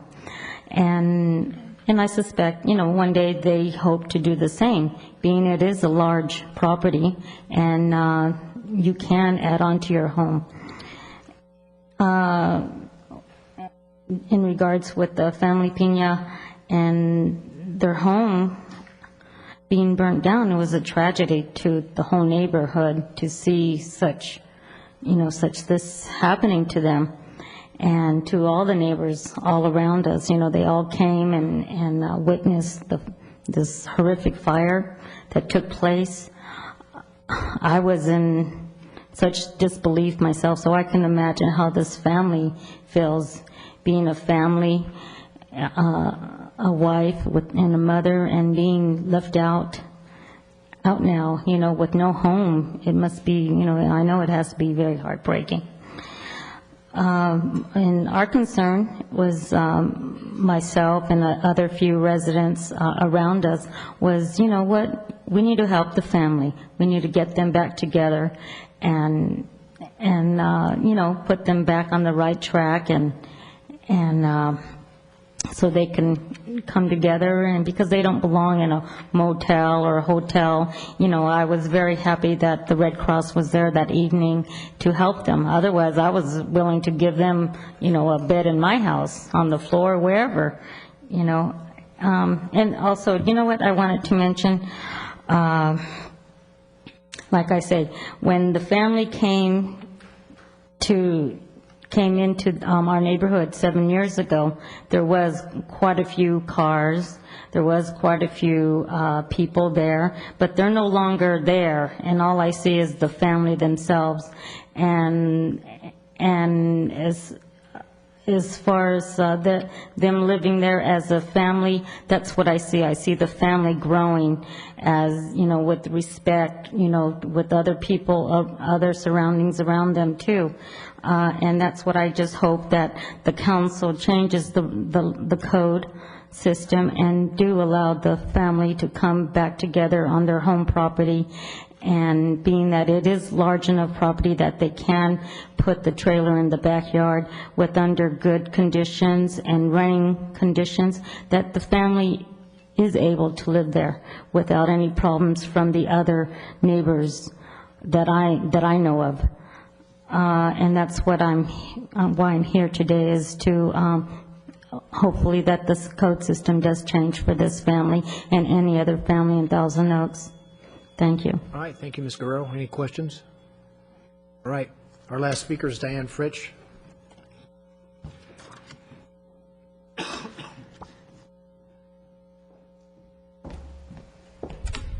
Good evening, council members. I live on acreage and I have rats. My Honda dealer is really upset with me because of the rats that live under my car, but on acreage there's only so much you can do with that. I am saddened by the invalid and deceptive mess caused by the Code Compliance Department in Thousand Oaks in response to friends, neighbors, and family attempting to assist housing the Pineda family after they experienced a tragic fire. The department's efforts seemed aimed at delay and discouragement. To explain further, the loss that the Pineda family experienced was compounded by the Code Compliance Department's decision to premeditatedly and arbitrarily cite the family and the contractor for attempting to prepare their yard to move in after the loss of their home. Precious time and resources were wasted and lost over the last month due to the City of Thousand Oaks not giving the appropriate response to assist a whole family in an emergency. And I am embarrassed for my city. During a visit to the city manager's office, I was yelled at by a city employee who informed me that, quote, everything I was doing was all wrong, unquote. When I attempted to reason with the employee that I was simply attempting to keep a family from being homeless, the employee yelled at me, quote, that's life, unquote. When I asked the employee to elaborate on what I was doing that was all wrong, the response was, I do not want my words in the newspaper. The city employee also claimed to know that the Pineda family, specifically Mr. Pineda, was having no problems whatsoever, and that I was in fact causing them problems. I asked the city employee if they had ever met Mr. Pineda, and I was told they had not, but that they'd seen his picture. As petty as citing this unfortunate encounter may seem, I mention it precisely because of its absurdity, and precisely because as I drove home from this encounter, I started to cry in my car. The pain I have witnessed my friends going through has been very emotional. No one should be treated by any city employee under any circumstances the way I was that day. In fact, such treatment is the antithesis of the city's own posted mission statement. What I attempted to do was quite simple: keep a traumatized family off the street and help them rebuild their home and their lives. I expect the city to take responsibility for the mistakes that have been made and stop blaming others for what I believe is a completely inappropriate response to a disaster. I certainly hope that the bright side to this will be a new city policy or section added, whatever the proper term may be, that will prevent any other family or individual from ever being treated so poorly in the face of such loss. Furthermore, I want to commend the Pineda family for their magnanimous behavior during their time of struggle and poor treatment. They have been mystified by the city's attitude, as I have. And finally, as I read the agenda tonight, I also learned that when the new section is added, the Pineda family will then be required to pull a permit to be able to move into their trailer on their own property. I would like to suggest that the city of Thousand Oaks donate the cost of this permit to the Pineda family. And I thank you for putting this on the agenda so quickly. Any questions? Thank you, ma'am. All right, we have 2 public statement cards, 2 pro and 2 con on this item. That concludes our speaker and statement cards. We'll go back to staff. Are there any additional questions for staff on this item? Ms. Irwin, we'll start with you. Are you of the opinion that it would be reasonable to put another milestone at 6 months then for the submittal of the plans? I think that would be reasonable. I don't know in this particular case, given the status of the insurance, whether they'll be able to do it. But in most instances, it probably works. Perhaps Mr. Prescott has something to add. Let me just jump in. This has nothing to do in this case. This is a municipal code amendment. It's got nothing to do with this family. Council's dealing with this on a holistic standpoint. So whatever their personal circumstances are really irrelevant to tonight's discussion. It's a municipal code amendment, and we're putting in benchmarks that make sense for the council that apply across the board. And so that's what we need to focus on. And I'd like to, in part, try to answer that question. One, I do agree with everything Mayor Pro Tem just said, but also we talked about adding other ones, and we didn't want to end up in a situation, somebody's at 6.5 months, and they can come in with the building permits. We were worried about just sort of hemming ourselves in and coming back to the same situation of there's no leeway in the ordinance to allow it because we put in a benchmark that they couldn't possibly meet. But it's many times I stand up here or sit up here and say this to you, it's all a matter of reasonableness. And if council would feel more comfortable adding some benchmarks, we can do it. But originally the staff's thinking was we really didn't want to hamstring ourselves when somebody was attempting to do as much as they could. And if they don't, not just this situation, any situation, if they don't have insurance money yet, they may not be able to hire all the experts they really need to get everything in to do it. I'm just letting you know that was our discussion when we met as staff. But you are limiting it to 18 months also.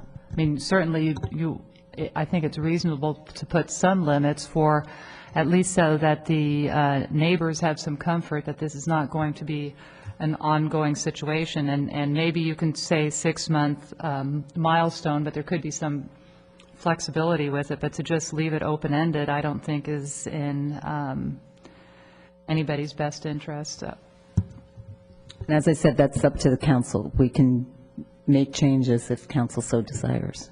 We need, if the council wished to make a change like that, we need to know what the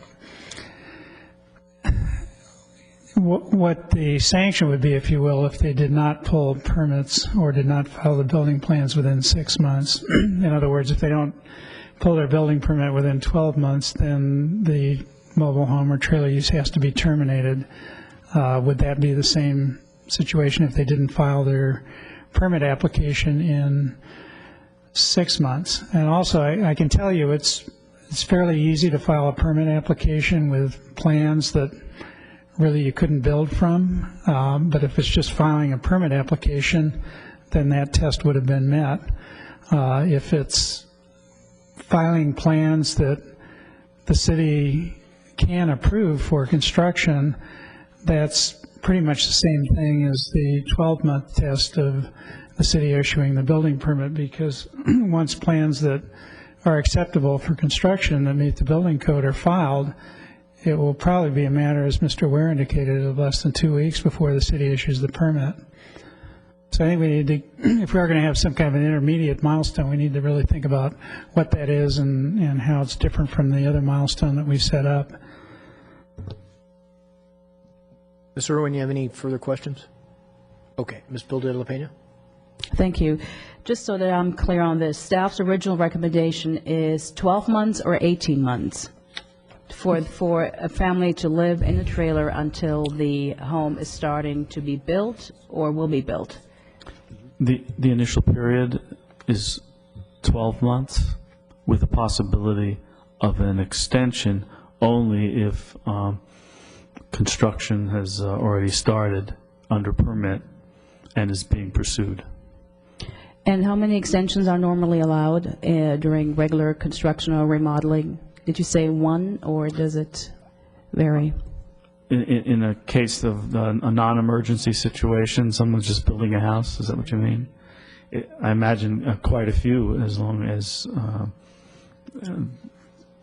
you don't think that's... The reason I'm asking, I know there have been at least 3 extensions in some instances.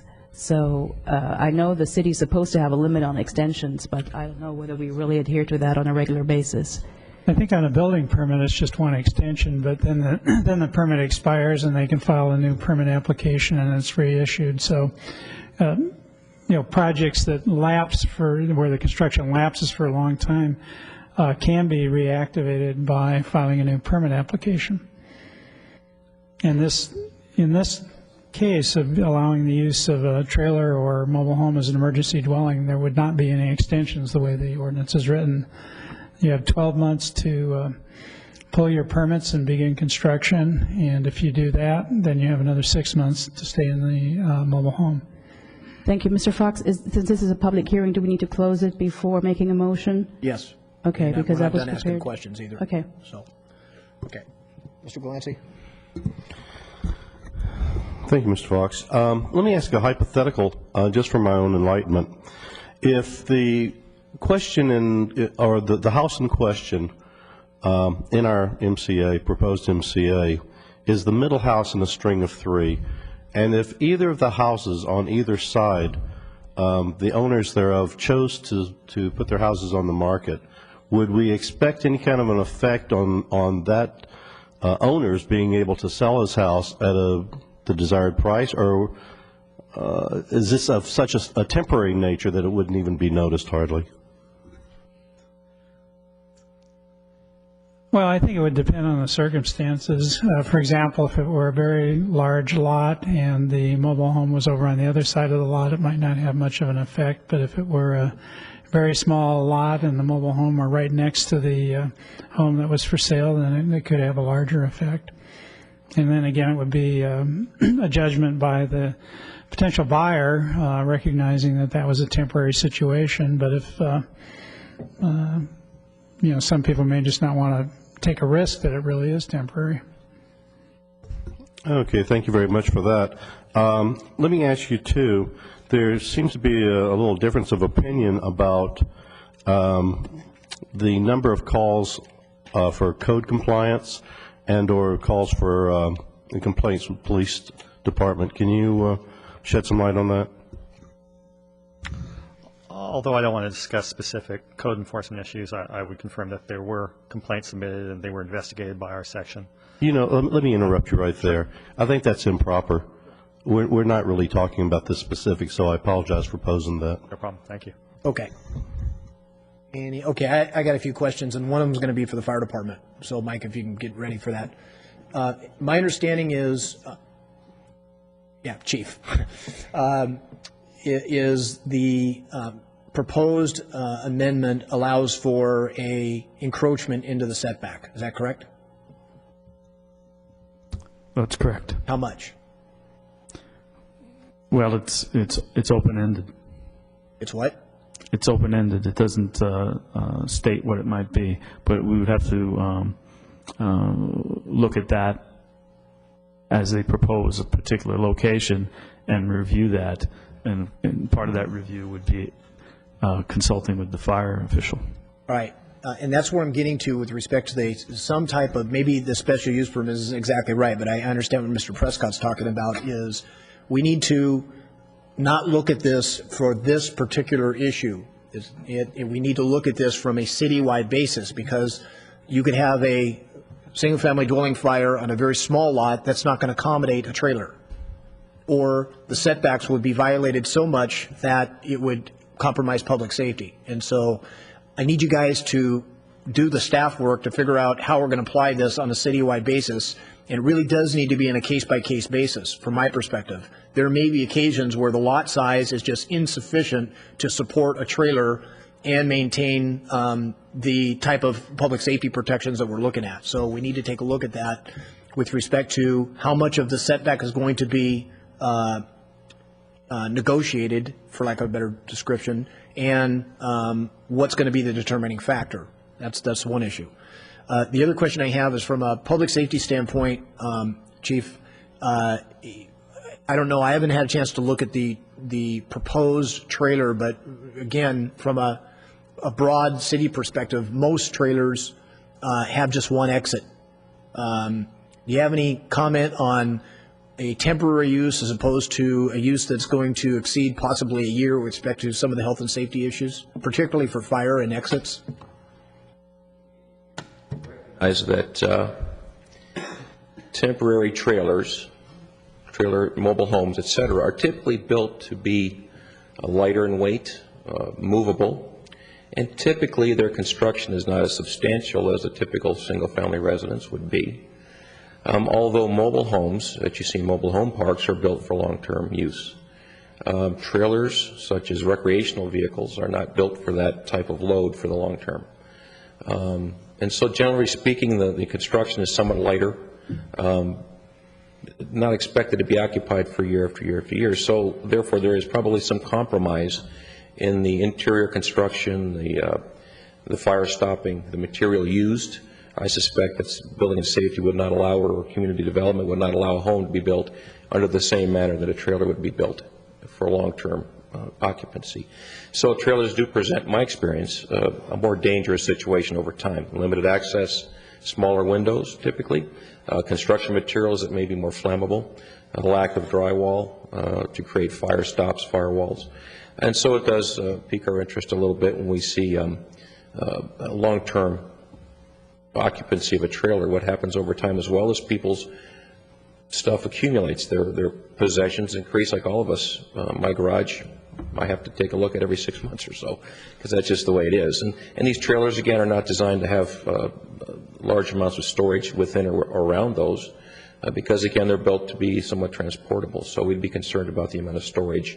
And so it would be somewhat different than a single-family residence in its safety and its ability to tolerate long-term occupancy. Okay, I appreciate that.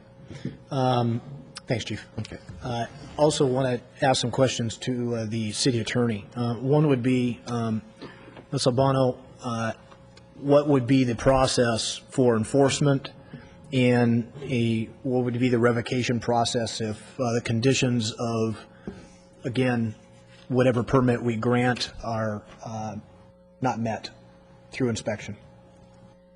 The enforcement would be if they're the same way we deal with any code enforcement issue. If someone's not meeting the terms of their permit, we can cite them, give them opportunity to, when I say cite, I mean we can go out, talk to them, give an opportunity to cure, and if nothing happens, it can go through either administrative process or a criminal process or some other court process to deal with whatever that violation is. If it's something that comes down to health and safety, then we can invoke all the same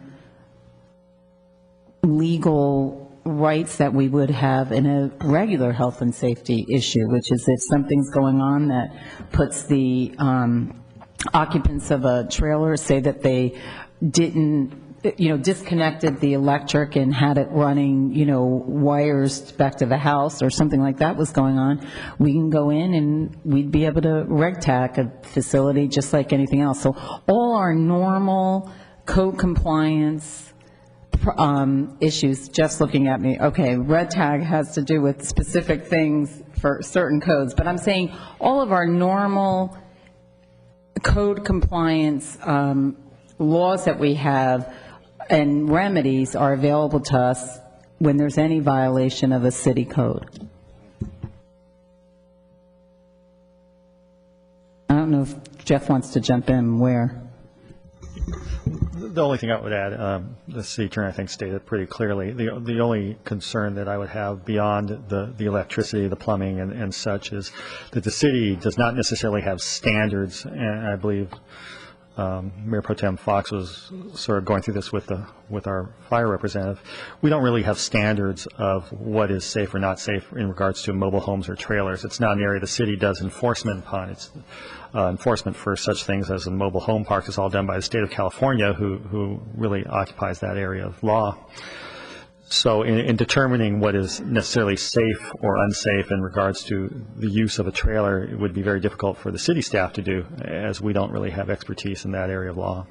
But in regards to the electric and the plumbing and other associated things on the property, I would agree with the city attorney. You know, we would go through our regular methods of code enforcement, and it would depend on the specific situation as to what posture we would take with any particular type of complaint or violation. I would just like to add that we do have a general category that we can invoke that has to do with nuisance, and if a certain situation is creating a public nuisance, and that gives us more leeway as well. Okay, I appreciate that. Any final questions for staff before I close the public hearing?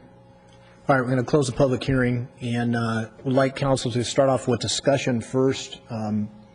There's a number of issues. We've had a number of questions, so let's have some discussion prior to a member placing an item on the table for a motion.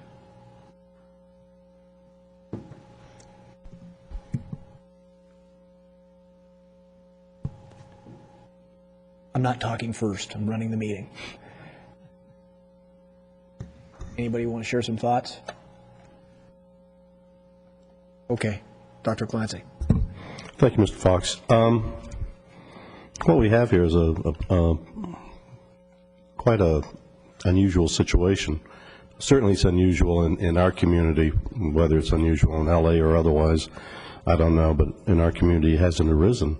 We have a family that's been displaced by a disaster. I think we are, as someone said, very, very fortunate that no one was killed in this thing. It's not that hard to imagine that had it occurred at night or in some other circumstance, there would have been loss of life. I'm very concerned about the state's California Department of Housing and Community Development, who govern and control standards for mobile homes. They don't really have any criteria for crowding, and in my mind, crowding in a mobile home, crowding in a trailer, I've got a fifth wheel, you're looking at it, if it's 40 feet long and 8 feet wide, it's 320 square feet. If you have crowding in a trailer, it can really be a public safety concern. So I think that needs to be considered, although I understand where it's very awkward to consider it here. I'm concerned somewhat about the comments of some neighbors. The correspondence I've received was kind of overwhelmingly against our modifying our municipal codes to accommodate this. And as I said earlier, if we break our own laws, we're criticized rather tremendously. And I think we have to change them for a particular instance very carefully. So that's a start. All right. Thank you, Dr. Clancy. Any other comments? Ms. Bilde-Pena? Thank you. As you mentioned earlier, we need to look at this as a municipal code amendment which would affect any family in the case of an emergency, not this particular family, although this particular family may be the trigger for it. We have to consider that in any case of emergency, such as an earthquake or flooding, that there may be other families out there who may need to, who are unable to receive aid to live elsewhere, whose financial means may not be the same as that of other families living in Thousand Oaks. And although nobody wants to be a burden on the taxpayer, their request would be to be able to stay on their property until they're able to rebuild the home or to remodel the home, whichever it may be. As I mentioned earlier, there are many cases in Thousand Oaks which I have witnessed where a non-emergency development or remodel have been eyesores and have been going on for over 1 year, and those are remodels in well-to-do areas.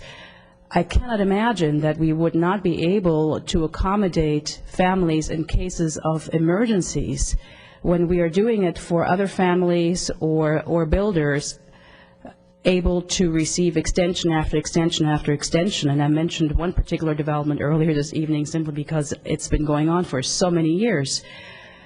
In cases of emergency, we need to make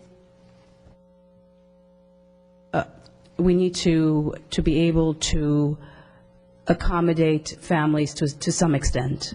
We don't want to bend over completely backwards, but we do realize that there are areas, there are instances where exceptions need to be made, and physical disasters are such exceptions. And I believe that staff's recommendation is very clear on what a physical disaster is versus wanting to do a home remodel. I feel that the recommendation by staff is rather a good one, and the time extensions that staff is recommending will very well accommodate any family that is in a hardship situation to rebuild their home. And that means, if I understand it correctly, give them up until 18 months to build their house. We have many code amendments in which we accommodate other members of the community. The list goes on and on and on. Municipal code amendments happen on a regular basis. This is nothing unusual. I think this is extremely important because we don't know who may be the next family that may find itself in a situation like this. Could be you, could be me. I don't know. And thankfully, this case, this incident, this sort of scenario does not happen very often, thankfully. I am very comfortable, actually, with the recommendation by staff. I feel that it gives the opportunity for the property owners and the builders to be able to get all of their plans together, get their act together, so to speak, for this is now in any case, and but a line needs to be drawn, obviously. I feel that if we have cases in a non-emergency where we are very generous, we can certainly apply the same guidelines and standards to cases of emergencies. We have RVs now being parked and stored in thousands of properties in Thousand Oaks because we amended our municipal code. And RVs are now stored in setback areas 3 feet. And RVs could be considered a trailer. And if RVs are allowed to be parked everywhere, then certainly we can do that here in this case of an emergency as well. My tendency is actually leaning toward the staff recommendation. I feel it is a very fair recommendation and one that hopefully we will not have to use in the future, but one never knows. So those are my comments. And Mayor Pro Tem Fox, you wanted to hear some other comments from council members before I make a motion. I'm sure, I don't know whether they are. Thank you. All right, I appreciate that. Mr. Irwin. In general, I would agree with the staff recommendation, as long as, I think you have to have a few more controls. One of the things I'm concerned about is safety, and maybe when the permit is issued, maybe it has to be approved by the fire department also. Mr. Fox mentioned setbacks. There are some lots that really would not be able to safely accommodate a trailer. And even though the state law allows what I think is incredible overcrowding in homes, I don't know if there's some way that we can control the number of people using a trailer, because it does, as Mr. Glancy said, potentially create a dangerous situation. And I think we really need to think through how we can safely house a family on the property. The other thing is, I think it's important to have milestones, but if you say plans at 6 months is basically the same as a permit at 12 months, then, I'll have to listen to what the staff says on that. The last thing is that to only allow one extension, I think, is less generous than for regular construction. There is the possibility that it takes a very long time for the insurance company to finally pay, and maybe there would be some way that staff could make sure that there's progress toward it, but there are some things that are completely out of the hands of the family. So I'd like milestones, but I think that it would be reasonable to actually allow one more extension as long as progress is being made, because things, like I said, insurance companies don't necessarily behave the way you want them to, and for families that are counting on that don't have any other cash to put toward construction, it might be reasonable to at least have some flexibility in that area. Thank you, Ms. Irwin. A couple of thoughts. First, there's a good story behind what is always a tragic situation when somebody loses their home to fire. As I mentioned earlier, there are few things in life, absent losing a family member or a loved one, that are as devastating as losing everything you own due to a fire. Most people, thankfully, don't experience that in their lifetime. But I can tell you from personal knowledge, it is truly a devastating event and a tragedy in every sense. That being said, a home is a lot more than just a place where you come home after work and you sleep at night. And for those in the community that are wondering why we would be interested in accommodating this one-time change, so to speak, because this doesn't happen very often, think a little bit about what your home really means to you. It's your neighborhood. It's where your kids play with other kids. It's in close proximity, usually, to your job. It's generally in close proximity to your place of worship. It's the place where your kids go to school and interact with other people and you and your neighbors. It is a sense of community. And when somebody is displaced, all those things are affected. Every one of those is affected. And I think it's been said here before, until you're put in that situation, it's convenient to say, well, that's just life's hardships, deal with it. The reality is it's much bigger than just simply a place to sleep or go to after your work. So from a social standpoint, it's a big deal. The issue tonight for us really is one of timing. I think that's got lost in this discussion. And that is this. After permits are issued, it's perfectly legal to bring a trailer and put it on the property. So what we're really talking about here is before or after. And that's it in a nutshell. After permits are issued, this is a moot discussion. What we're talking about is doing it ahead of time. And I think all of us recognize that if your home's been destroyed due to either a natural disaster or fire, waiting 6 months or whatever period of time for permits to be issued, or even a month, may present a true hardship. So I think we're going in the right direction with respect to allowing a use on a property in these circumstances. I do believe, that being said, that we do need to put some benchmarks in there, and we do need specific conditions. I'm going to propose that whoever makes the motion, that we look at a 6-month period for approved plans. I've talked to staff. We even had the contractor talk and basically say that that was a reasonable period of time. But on top of that, I would suggest 2 30-day extensions, which would provide for a total of 8 months.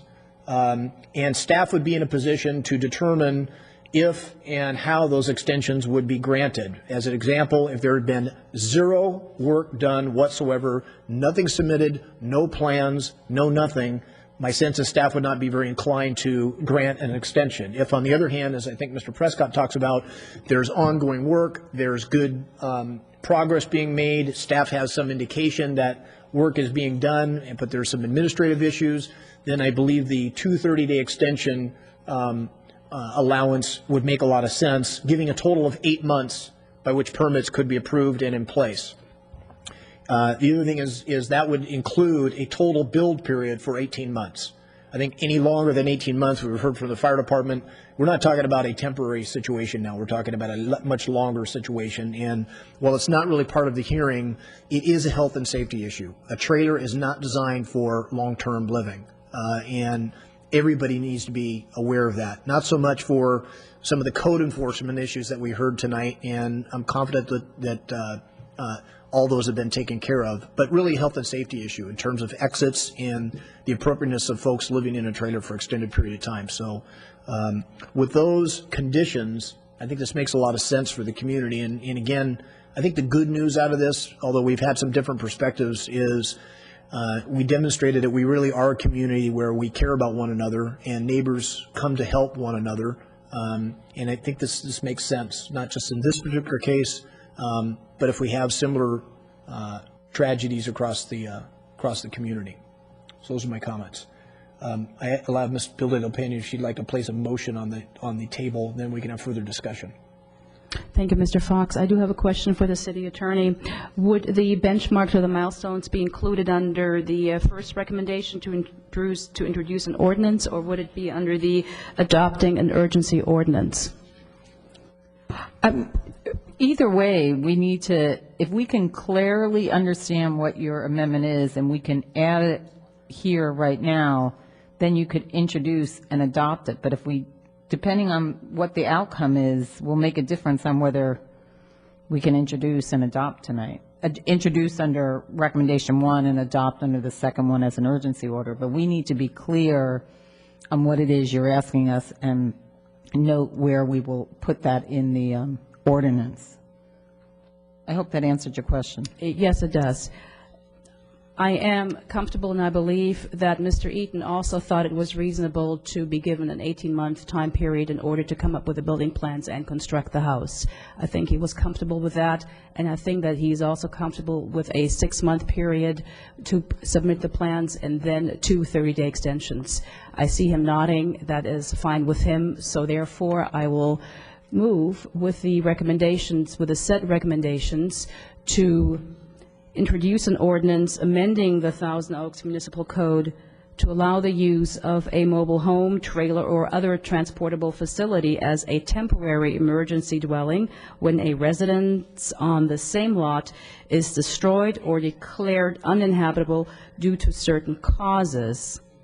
And the second portion of that motion would be to adopt an urgency ordinance amending the Thousand Oaks Municipal Code to allow the use of a mobile home, trailer, or other transportable facility as a temporary emergency dwelling when a residence on the same lot is destroyed or declared uninhabitable due to certain causes. And I will include in this, again, to repeat, the 18-month time period to submit the plans and build the home or rebuild the home with 2 30-day extensions after 6 months. Okay. Mr. Mayor, can we ask for clarification? Sure. There was 2 different things being said, and we just want to clarify it because we're trying to write the language, is whether it's approved building plans within 6 months with 2 30 days extensions being possible, or whether it's submit, because during when you said your motion, you said submit. During Mayor Pro Tem Fox's comments, he was saying approved. So we just want to be clear on which one you meant. If we say approved, then how much time would they have in order to with the emergency ordinance meeting, which would take effect immediately, how much time then would they have? Is that what you're asking, to submit the plans? No, it doesn't matter for us about submitting. It's just because we will say, the ordinance will read, the owner must have building plans either submitted by 6 months or approved by 6 months. So it doesn't matter to us when they submit it. But you were saying two different things. Your motion talks about submitting, didn't talk about approval. Mr. Fox's comments went to the issue of approval of planning, of plans. So I just wanted to be clear whether you really meant submit. Well, I think that I did say submit because that gives the property owner more time. If it needs to be approved, then obviously that is more restrictive. And I don't know whether, realistically speaking, whether that is something within 6 months to have the plan submitted and approved. That is somewhat restrictive, but I believe you did say that that was okay, although it's a little bit more of a burden. But if it is the will of the council to change it to approved rather than submit, then I will go ahead and change it to approved. And then you have the 30-day extensions, so Correct. that should provide for... So 8 months altogether. Right. So does that mean that the maker of the motion is saying that it would be the owner must have approved building plans within 6 months, and that the community development director may administratively extend that for 2 30-day periods? Correct. Okay.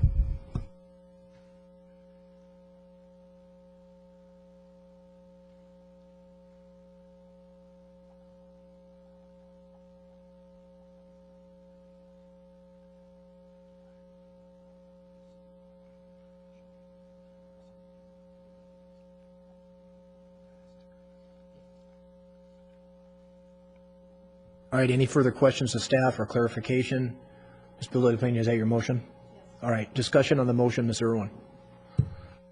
I still think that we need to look at when the emergency dwelling permit is issued, what are you going to be, can I ask a staff question? Or do we have to close the? The public hearing is closed. If we need some clarification, let's get that done and get back to making a decision here. Would part of the emergency dwelling permit look at if it's safe to place the trailer on the property? If it's safe to place it in the setbacks? What it says is that it will be, it specifically talks about the setbacks may be placed within required setbacks if necessary. So one of the factors that if this is all done administratively, is that, yes, that we will look at, and if the council wants us, we could add upon consultation with or that fire would sign off on what we're doing. Yeah. But that is already a provision in there, and that it would be reasonable, we would be looking at the issue of where it's placed.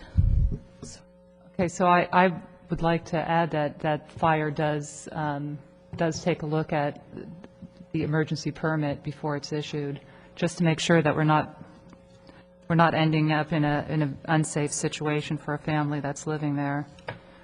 And we just need to understand that fire is not under our direct control, that we want to be in a position where we can consult with them, but that we're trying to also have a process that doesn't get bogged down. And I'm not quite sure if staff has any sentiments on how we exactly will do that. I think that we should be able to have the leeway to consult with them if necessary, and give your building staff the authority to do that rather than. But are they going to be judging on whether it's placed safely?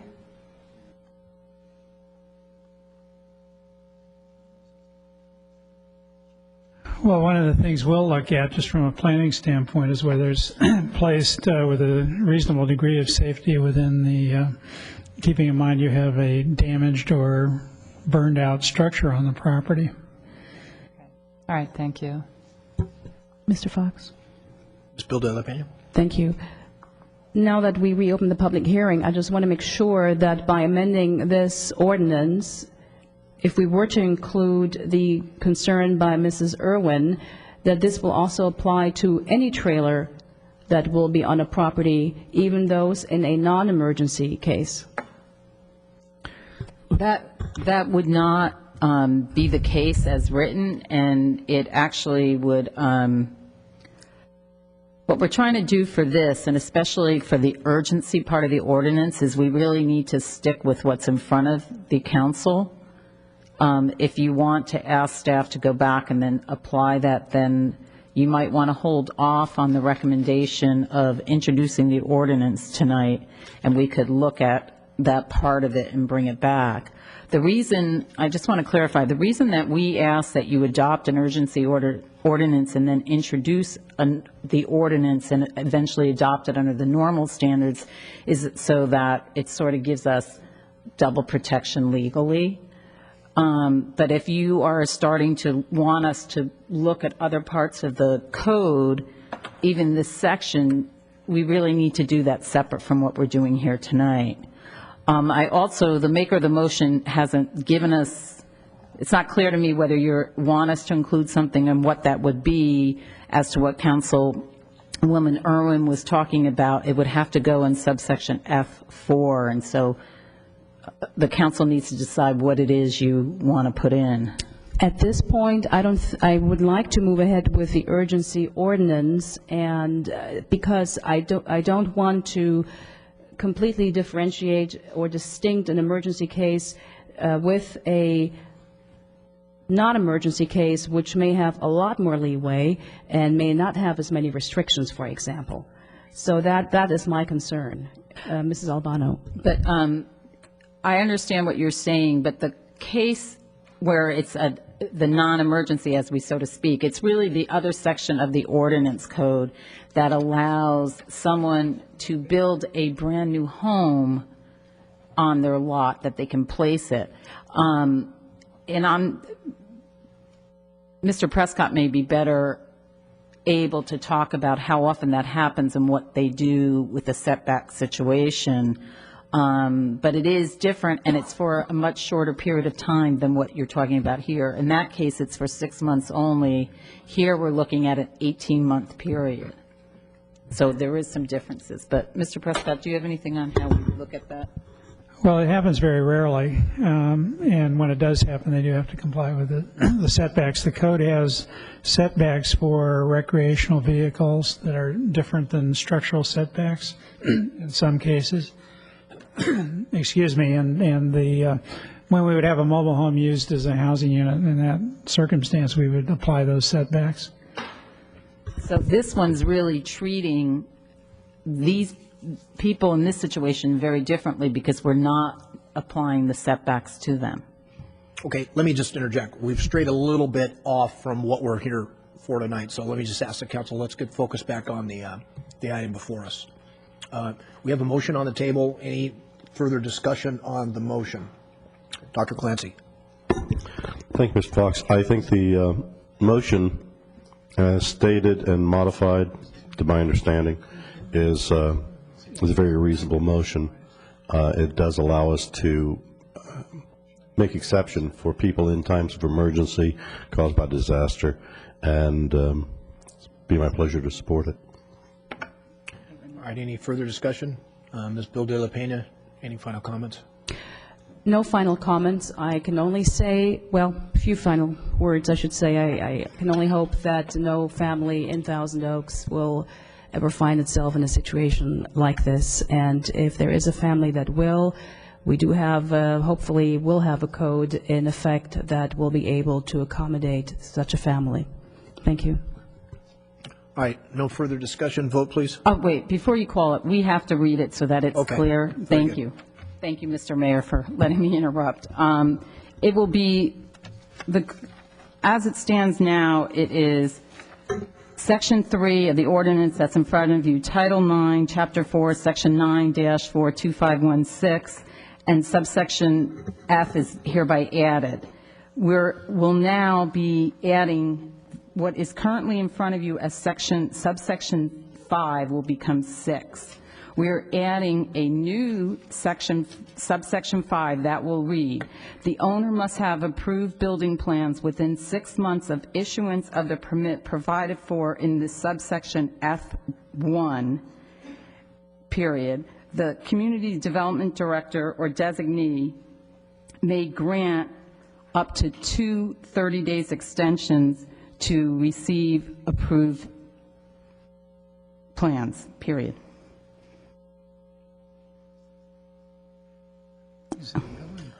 Building permits. Did I say it right?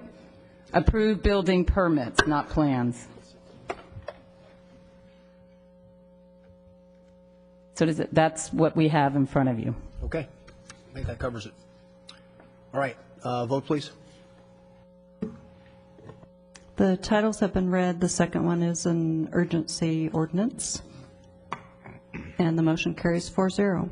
All right, that item is approved. Appreciate everybody coming down and spending your thoughts with us and your patience. All right, that item's been adjudicated, but let me offer Mr. Minnick a chance to comment on some of the city service issues that were raised in the course of tonight's hearing. Mr. Minnick? Mr. Mayor, Pro Tem, members of the council, again, this issue that council just acted on involved highly unusual circumstances. During the events since the May 20th fire, city staff had to go through a somewhat difficult process. There were pretty strong demands placed on staff to violate city codes, grant waivers, and to do things that they had no authority to do. And I just want to say it was very difficult, and the staff did respond as quickly as possible, and that is evidence in how quickly we got the urgency ordinance before the council tonight. So staff did do that as quickly as possible, and I just want to acknowledge the efforts of community development staff and the city attorney's office staff for doing that. And there were some customer service issues raised, and I will look into those customer service issues and deal with them accordingly. Thank you. All right, appreciate that. Okay, what's the before we go into the next item, does staff have any kind of projection on how long this public hearing is going to take? I would estimate it could go an hour or more. All right, we're going to take a 10-minute recess or reconvene.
All right, thanks everybody for their patience. We'll return to our agenda tonight. Will the clerk call item 8B for a public hearing, please?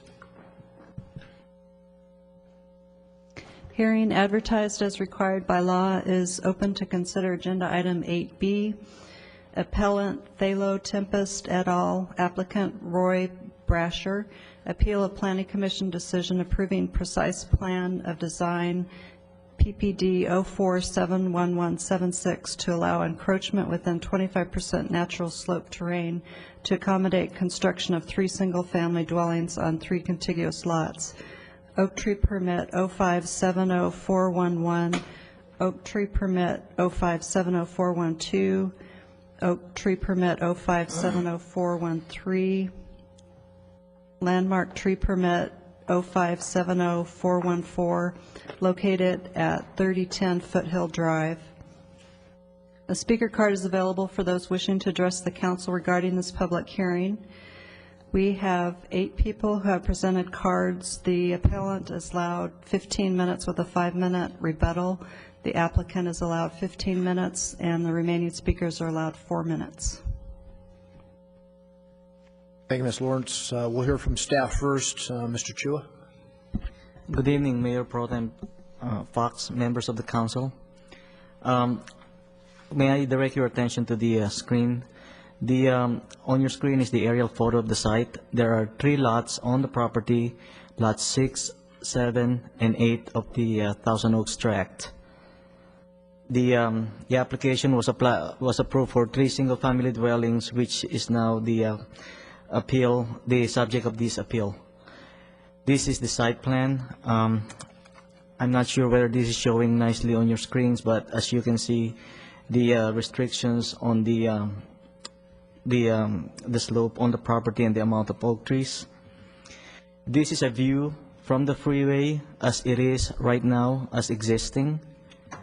And this is a view of the proposed single-family dwellings. Note the tank, the city water reservoir at the back of the site.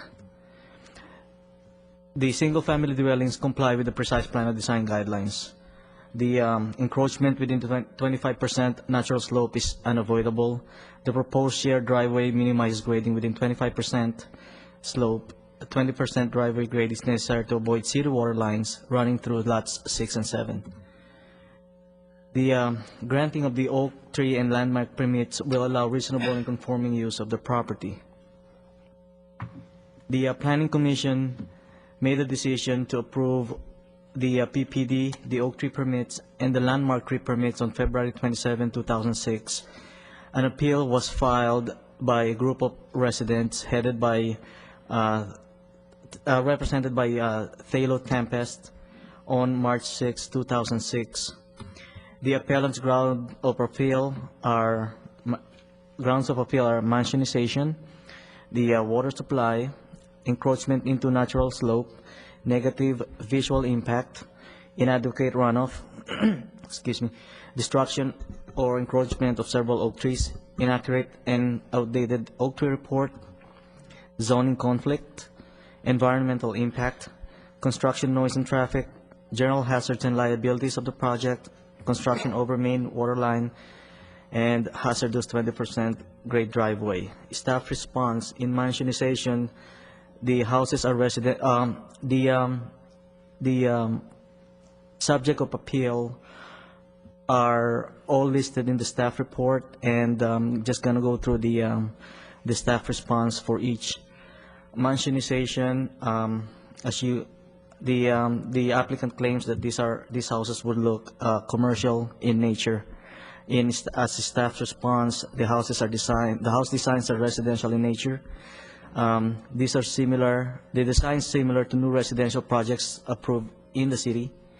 The area is not a pristine view shed. As you can see before in the picture that was showed earlier, there is a water tank at the top and there are development nearby and across the streets, as you can see from the aerial photo. Water supply, there are other houses in the area are being served by water wells. There's a few of them. The use of water well is acceptable to the Public Works Department. Encroachment into natural terrain.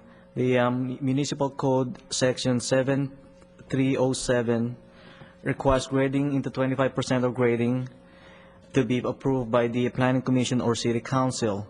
There are no municipal code that's being broken here as was being as being argued in the letter. The municipal code only requires that the Planning Commission or City Council approve encroachment into natural slope terrain in excess of 25%. The degree of encroachment is necessary and reasonable. Visual impact. The houses, staff believe that the houses will not present a silhouette because they are lower than the hillside behind them. It's not a pristine view said. As mentioned earlier, there's a city water tank at the top of the hill. Inadequate runoff. The properties are not within a designated flood hazard area. There are underground detention tank that would be installed on the property to hold runoff volumes, and there are slough curbs being installed along the frontage of the property to divert water. Destruction and encroachment of several oak trees. The impacts to the oak trees are unavoidable. The staff has worked with the applicant to minimize the impact to the oak trees and the pretty much the removal of the oak tree and the encroachment. Those are all unavoidable impacts. Inaccurate and outdated oak tree report. The staff asked the applicant's oak tree consultant to go back to the property to double check and make sure that they make sure that all the trees are inventoried or made part of this oak tree.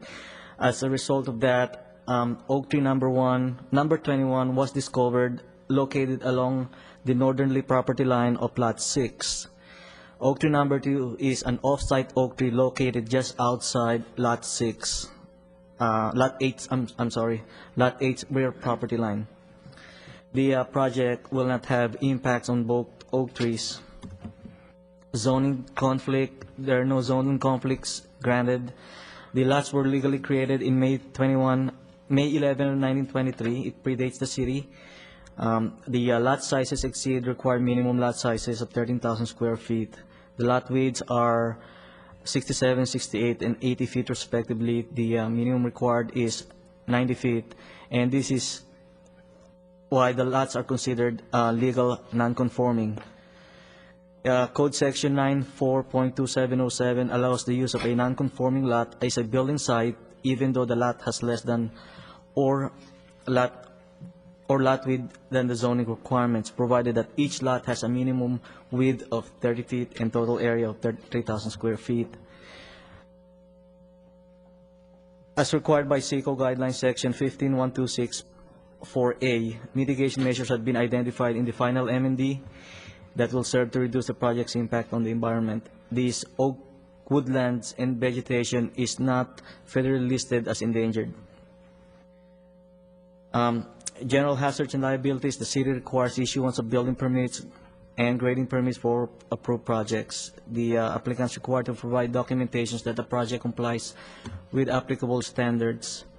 With that, staff is recommending that the City Council grant the appeal in part solely for the purpose of revising the condition imposed by the Planning Commission relative to the date of the oak tree report. The oak tree report was revised because of the 2 new oak trees that were included, and then thereby upholding the Planning Commission decision to approve PPD 0471176, OTP 0570411, OTP 0570412, OTP 0570413, and LTP 0570414, subject to the attached revised condition. Staff's ready to answer any questions you may have. All right, thanks, Mr. Trujillo. Questions for staff? Mr. Irwin. In the staff report, you have the average height, and I just wanted to have you confirm, what is the height on lots 7 and 8 facing the freeway? The lot on Lot 8 is about 35 feet. If you're looking from, yeah, I'm sorry, the height of the lot along the frontage on Lot 8 is about 35 feet. The other home, let me see, let me just.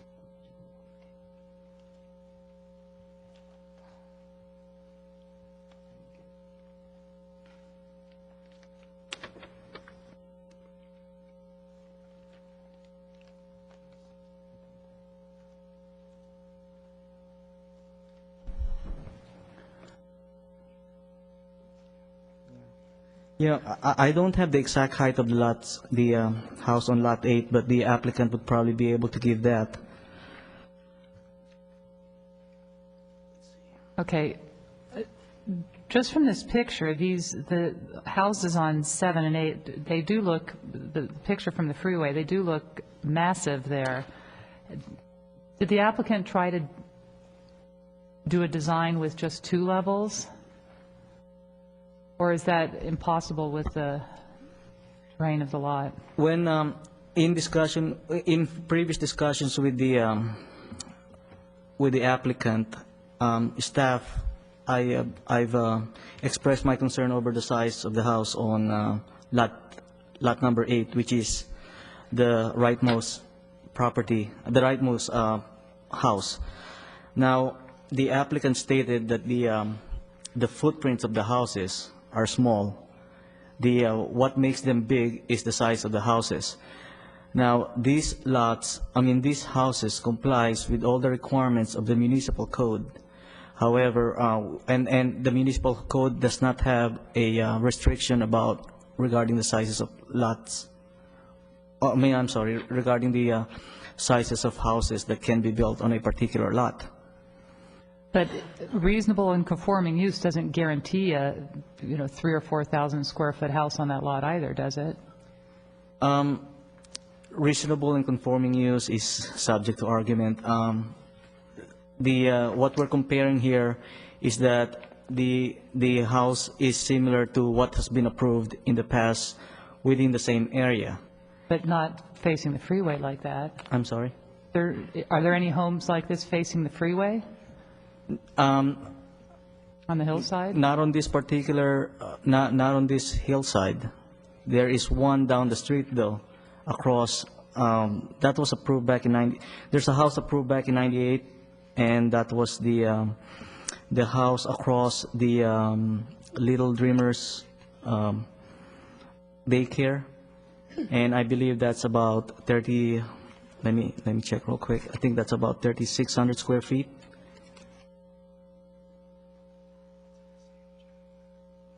Yeah, it's in the same general area, but it's not on the hillside. Okay, all right, thank you, Mr. Chair. It's not on a hillside that's exposed to the freeway. I'm sorry. All right, any questions, Ms. Billa de Pena? Thank you, Mr. Fox. Good evening, Mr. Chua. Good evening. I also looked at the mitigated negative declaration as well as the appeal.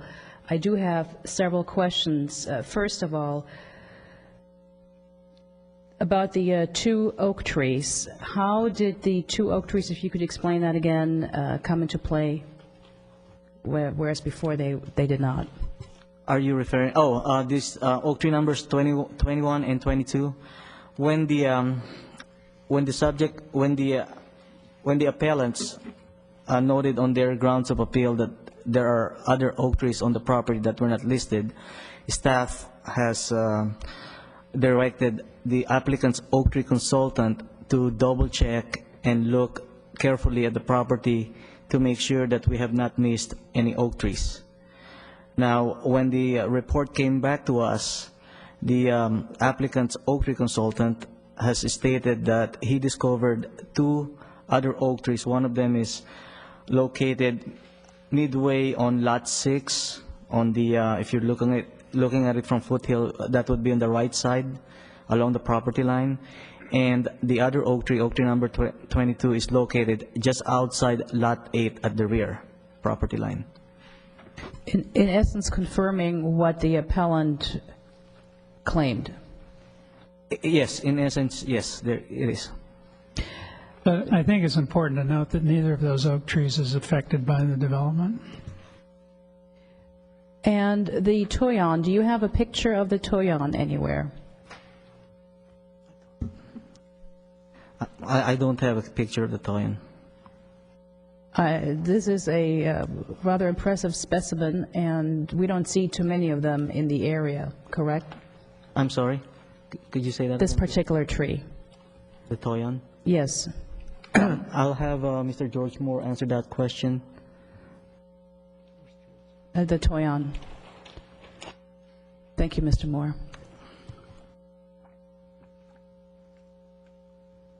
All right, any other questions for staff?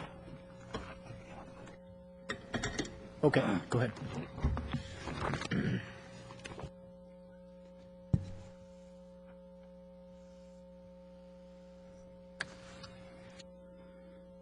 Yes, on the fact that the Toyon is on that slope along the roadway is makes it difficult and impossible, almost impossible to transplant.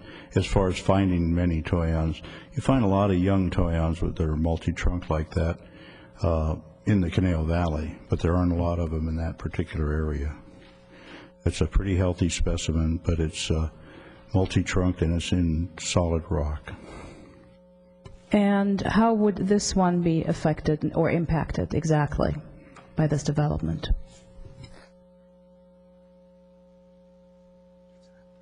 I think it's a removal, isn't it? Along that. This is the Toyon. It's a removal, isn't it? There is one removal in lot 6. One removal in lot 6, which is where the side of the house. Right. It's along the roadway, and I think the Toyon is removal. It is being removed. That's a different one? If you give me a moment here, I'll take a look and see what.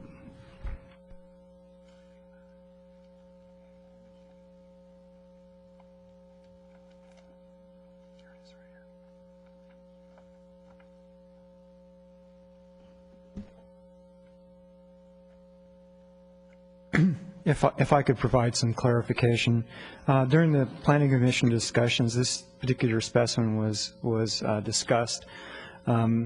This particular tree actually, or this particular specimen occurs as an understory specimen underneath an existing oak tree that is to be preserved.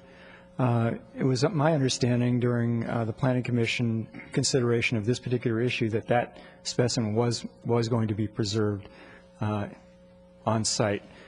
Now, Mr. Moore may be looking at a different Toyon, but it was my understanding it was going to be preserved because of its location within the canopy of an existing oak tree. Okay, perhaps we can clarify that also after the appellant made her presentation. The other question I have is, you mentioned the home next to the daycare center, which is more than 3,000 square foot in size. That house, though, is not 3 stories. It is somewhat big, but it does not stick out like a sore thumb. Well, that's true. I mean, it's not visible from the freeway. The applicant, basically, the applicant is applying for a house, and staff recommendation is based on the fact that the house complies with the minimum standards set forth by the municipal code. So in one of the discussions, in a particular discussion at the Planning Commission hearing, I think, if I could recall it correctly, Chairman Wall has expressed concern about the size of the house also. And I made a statement that it's up to the commission at that time to either recommend a smaller house or reduce the size of the house, and that is subject to the Planning Commission approval at the time. And during her parting remarks, closing remarks, she mentioned that she made a mention again of the size of the house. However, no action was particularly taken on it. I do know the area, and I did visit the area. I drive by there quite often, and I can tell you with utmost certainty that these 3 homes are completely out of character with that neighborhood, completely out of character. And our general plan does encourage us to build homes that are within character of the surrounding neighborhood. Most homes are single level, single family homes, 1 level. There are a couple that are 2 levels, but for homes to be this big and this visible, my personal opinion is that it does not comply with our guidelines at all, nor with our general plan that we keep things within the character of the neighborhood. I have to respectfully disagree with the Planning Commission and staff's recommendation regarding these homes. Now, we did address also, I think in this appeal, the water issue, and can you speak to that? Will there be enough water for any residences that may go up in that area? The Public Works Department has stated that there will be water available here. There are at least 2 or 3 other houses that's being served by a water well at this time in that area. So Public Works has made a statement that there will be water available for this property, for the properties. And your recommendation is to grant the appeal with imposed revised conditions. What exactly are those conditions and how are they revised? Do they only speak to the oak trees, or do they also speak to the reduction in size of homes at all? They did not, the conditions does not address the reduction in size of the house. The condition is being revised to reflect the revised site plan that was provided by the applicant. In our approval, in the resolutions of approval for the PPDs and the oak tree permits, they cited the old site plans and oak tree location maps that did not show oak tree numbers 20, 21, and 22. So by making a recommendation to amend those conditions, we are trying to update we're trying to refer to the proper site plans and oak tree location maps, and as well as the oak tree reports. If I can augment that, the basic recommendation of staff is to approve this project, uphold the Planning Commission decision approving the project, but add the conditions that are laid out on pages 19 and 20 of your packet, which deal solely with the updated oak tree report, making reference to that in the conditions. There are no changes to the project per se that are incorporated in these revised conditions. That's what I understood, that this will primarily pertain to the trees and not at all to any of the other issues mentioned in this appeal. Thank you. Okay, any questions, Mr. Galansky? Thank you, Mr. Fox. Mr. Prescott, let me ask you, if in your opinion, considering we've got 3 lots here that were recorded better than 80 years ago, the person that owns the lots does have a right to develop to a certain extent. If we restricted the number of levels of his building to a single story or even a 2-story, would that be considered to be reasonable and conforming use?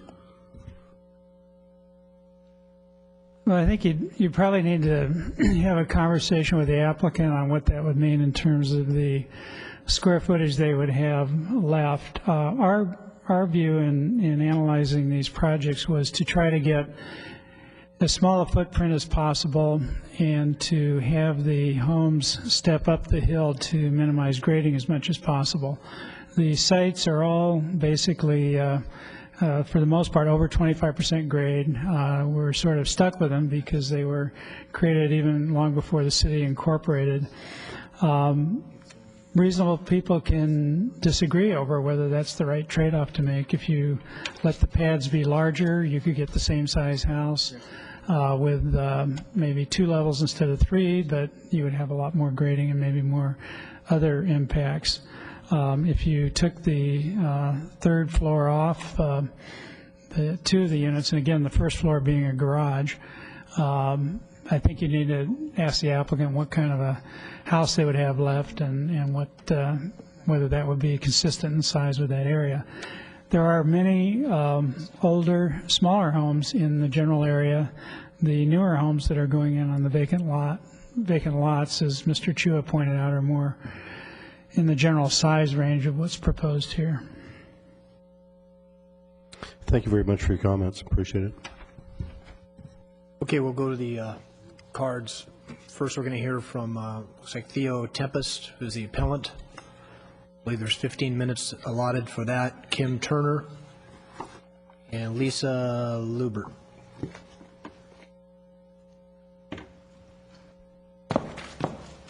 Good evening, City Council members and Mayor Pro Tem. My name is Thela Porter Tempest.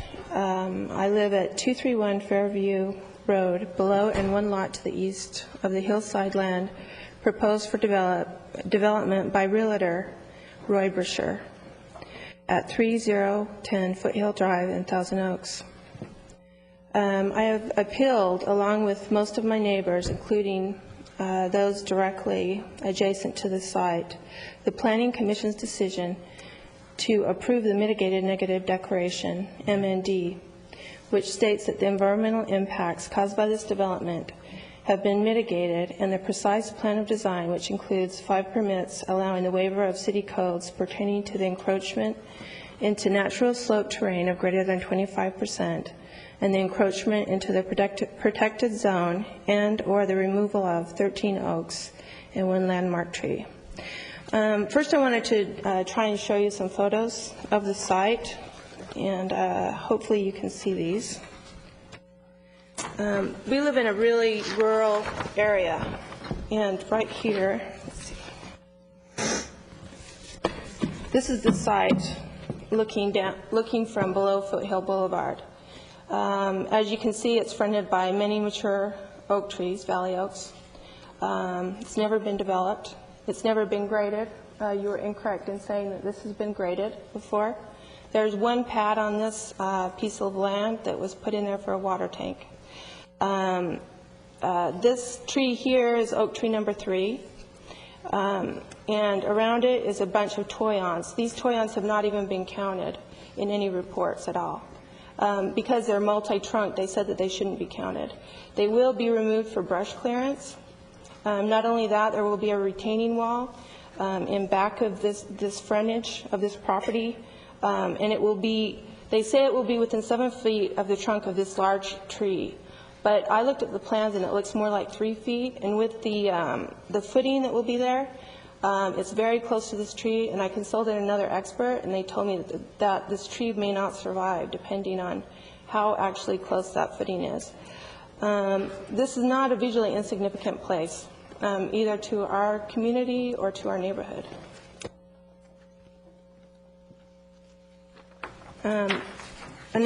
This is another image of that exact same tree. This is a coast live oak that's further down on lot number 8 that's going to be removed. This is going to be removed for the driveway.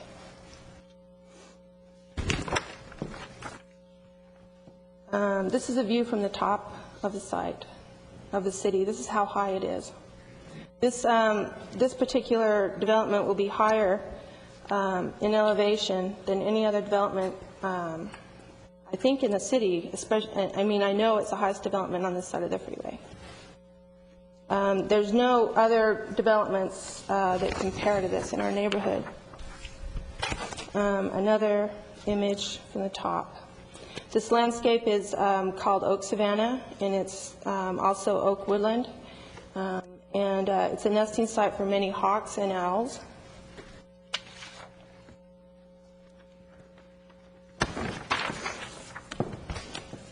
This is a picture that the applicant actually had rendered of these buildings. And in my appeal, I state that this really looks like a commercial property. I mean, if you look at these, you can see how they kind of look like they're all joined together. They're so huge. There is not one house in our neighborhood that's done in this style, not one. This style is exactly like the commercial buildings in our area. It looks exactly like the Kmart, exactly like the retirement home that's over to the other, on the other block. This looks like a shopping center. And this is the view from the freeway. Actually, this building here is blocking our neighborhood. It's the only commercial development that's really, it's just really along the frontage of the freeway here. And our neighborhood is right underneath these houses. My home sits down here. So these three homes are overlooking our neighborhood. I think that's it. This shows you the steepness of the terrain from Foothill Boulevard.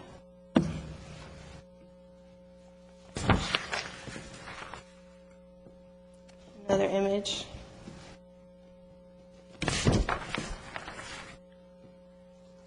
This is another image of the other side of the property. That's it for those images. And then I also took the time to put that rendering into some photographs from different places in the city, and I hope that this works. This is the view from Hillcrest of the site without the project. Then this is a view with the project from Hillcrest. Now, do you see any other houses up here? I don't. Along this ridge? Oh, sorry about that. I really don't see any. The only thing I see is a rooftop down here. So this is the only development that is this high. I mean, even though there's a tank up there, I don't think that that's reason to just go ahead and wreck the whole thing. This is a view from Hampshire. This is without the development. And this is an image of it with the development. That kind of looks to me like it's silhouetting on the skyline there, which is what they say it doesn't do. That's it for the pictures.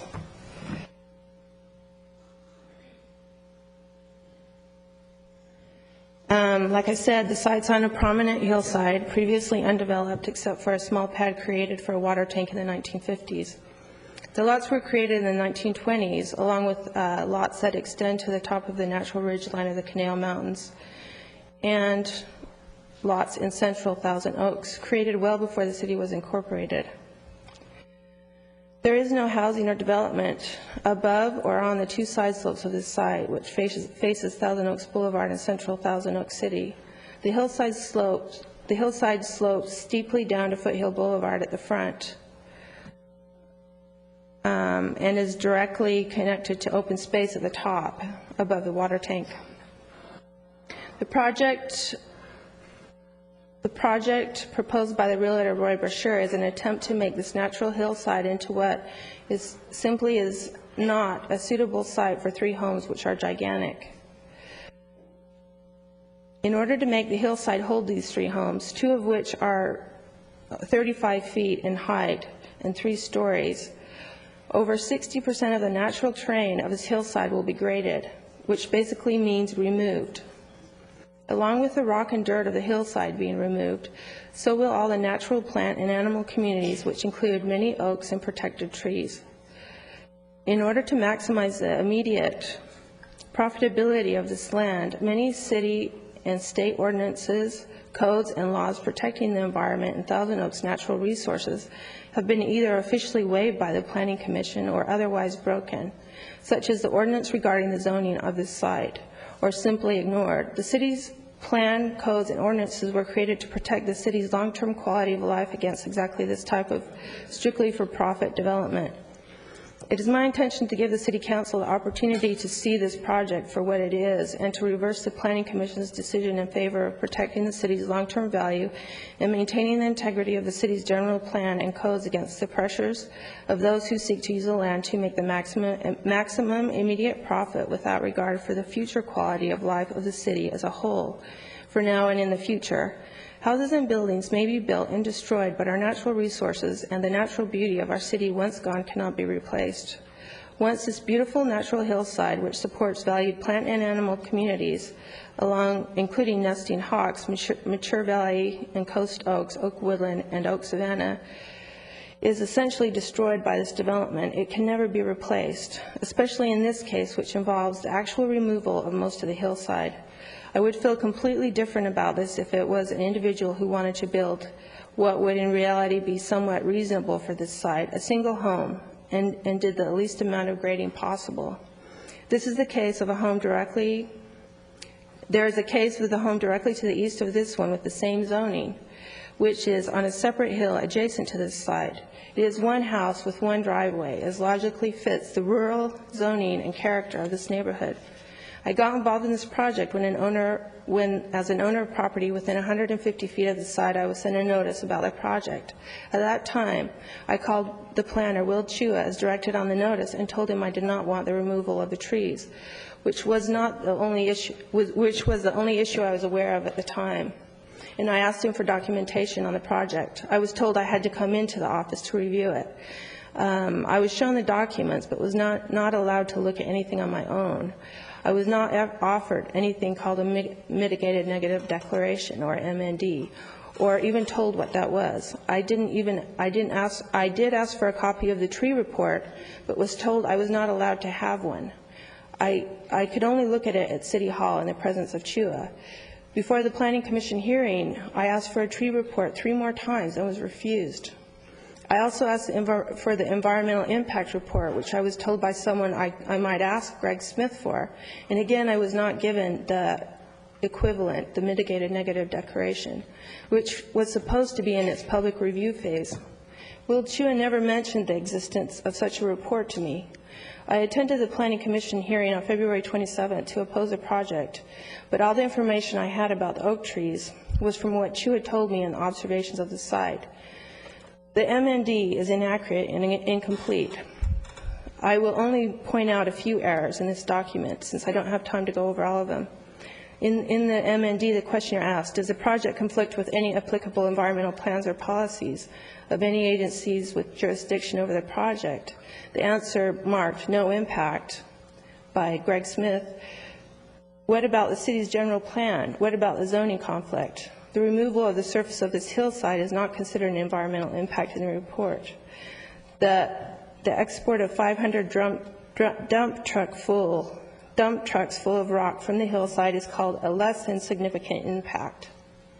It goes on to say a suitable haul route has not yet been identified. There is only one choice here because there is only one road leading to the site, a 2-lane foothill road, which has a steep drop to one side and a blind curve, provides the only access to the homes along this road. The potential for accidents and problems involving the operation of heavy trucks and equipment for this development is significant, considering the road. The report claims also that Foothill Boulevard has a storm drainage system, which it does not. That is just an example of the total inaccuracy of the mitigated negative declaration. Clearly, this project required an EIR rather than a negative declaration, but the city bypassed that fact by withholding information about the MND from the public, which expressed their concern about it. The next issue I want to address is the fact that the project was approved by the Planning Commission based upon a false description of the site. The actual site plan shown in the MND is very different than the one that is described in the planner, Will Chua's memorandum, describing it to the Planning Commission in these exact words: a small, isolated remnant pocket of hillside area. The exact explanation as to why the Planning Commission should allow encroachment into a natural slope otherwise protected by the general plan which they word as a natural slope greater than 25% is prohibited by the general plan, and Municipal Code Section 7-3.07 is, quote, "The intent of the general plan is to retain land with a natural slope of more than 25% in a natural state in order to preserve visually significant hillsides within the Conejo Valley. However, in this instance, the encroachment into the greater than 25% terrain is located in a small, isolated remnant pocket hillside." I've shown you photos of the pocket hillside. I don't know about the word pocket, but it doesn't look like a pocket to me. You can be the judge of that. When I look at the pictures, you know, of the proposed development on that hillside, I don't see anything else marring the view shed there but these monstrous homes. The City Council may decide to allow these or not allow these tonight. The false description of the site, and not only the memorandum to the Planning Commission, which the City Commissioners used to base their decision to approve or disapprove this project upon, but the errors also in the meeting minutes and in the actual signed resolution number 21-2006 PC, signed by the Planning Commission. It is again described as a pocket hillside. This makes the resolution's validity questionable and could be grounds for revising this resolution. It looks like I might be out of time, so I might have to pass the rest of this on to somebody else. Okay, appreciate that. Questions for the appellant? Dr. Clancy. Thank you, Ms. Tempest, for being down here tonight. You know, as I mentioned before, these three lots were recorded better than 80 years ago. Yes, I was going to... May I? Sir? Let me finish, and then I'll let you answer. Yeah, I really want to address that question. Okay. They were recorded about 80 years ago, a little more than that. What that means is that the owner of the lots does have a right, you listening?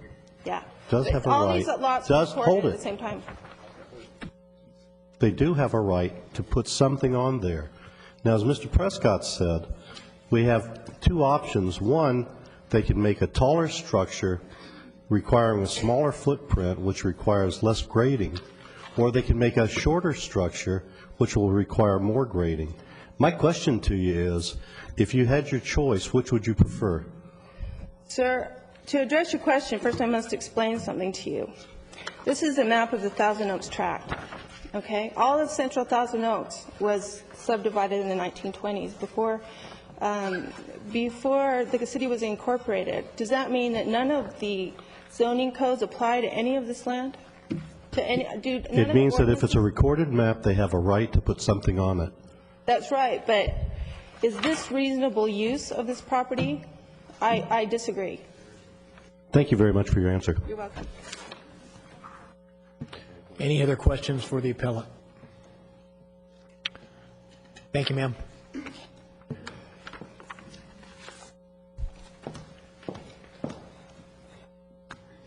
All right, next speaker card is Kim Turner, followed by Elisa Lubert.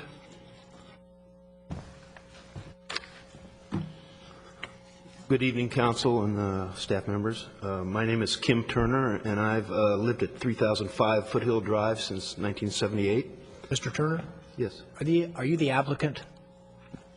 Or just an interested party? Are you the applicant? I live across the street from Okay, so you're just an interested party. Pardon me? I got it. You have, 4 minutes, 3 minutes? I have. He has 4 minutes. I believe the applicant should go next, though. Okay, do we have the applicant?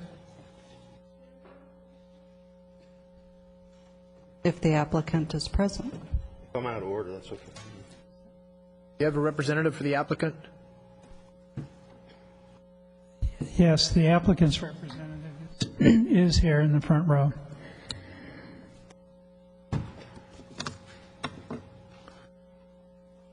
I don't think I have a card. Did you guys fill out a card? All right, come on up.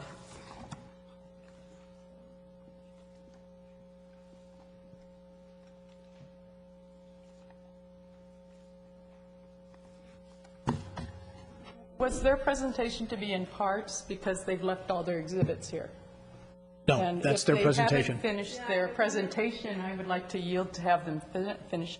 No, that's not part of the process. They have 15 minutes, you have 15 minutes, and when you're done, ma'am, if you could fill out a card. I don't have a card on record for you guys. Okay, I filled one out. Okay, not a big deal. Okay.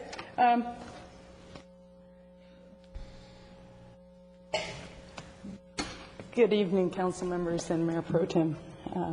Thank you for having us here tonight.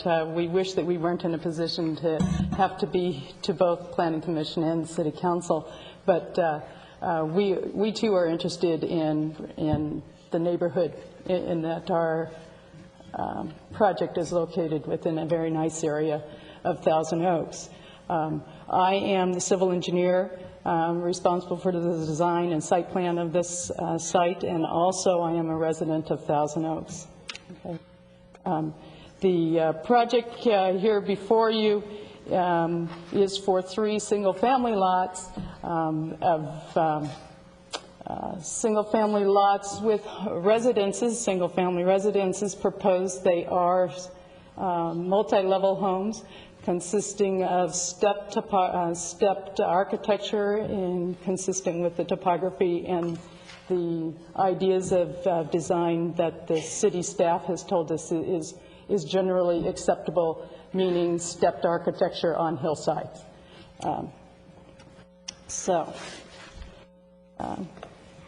We have reviewed and accept all the project conditions as prepared by the staff. We feel the project is consisting of the 3 residential lots in the Old Town area will be an asset to the area. The homes that we are proposing range in size from 2,600 square feet to 3,600 square feet, compatible with most new construction in the city. We have worked hard and long with the city staff to bring a project worth your approval. We have combined these 3 projects into one to provide for a reduced impact on the environment together with a better design concept. We have many oak trees on this site. We cannot eliminate the impact on them. We have a building pad on Lot 6 that will be reworked because it is somewhat, it was cut several years back. It is overgrown at this time. The toyon tree, the landmark toyon tree, does sit on the pad of Lot 6. We have here tonight our oak tree consultant and landscape architect John Ennis, as well as the owner, Mr. Roy Brazier. I'm here to field any questions that you may have and any questions that the community might have. So, fire away.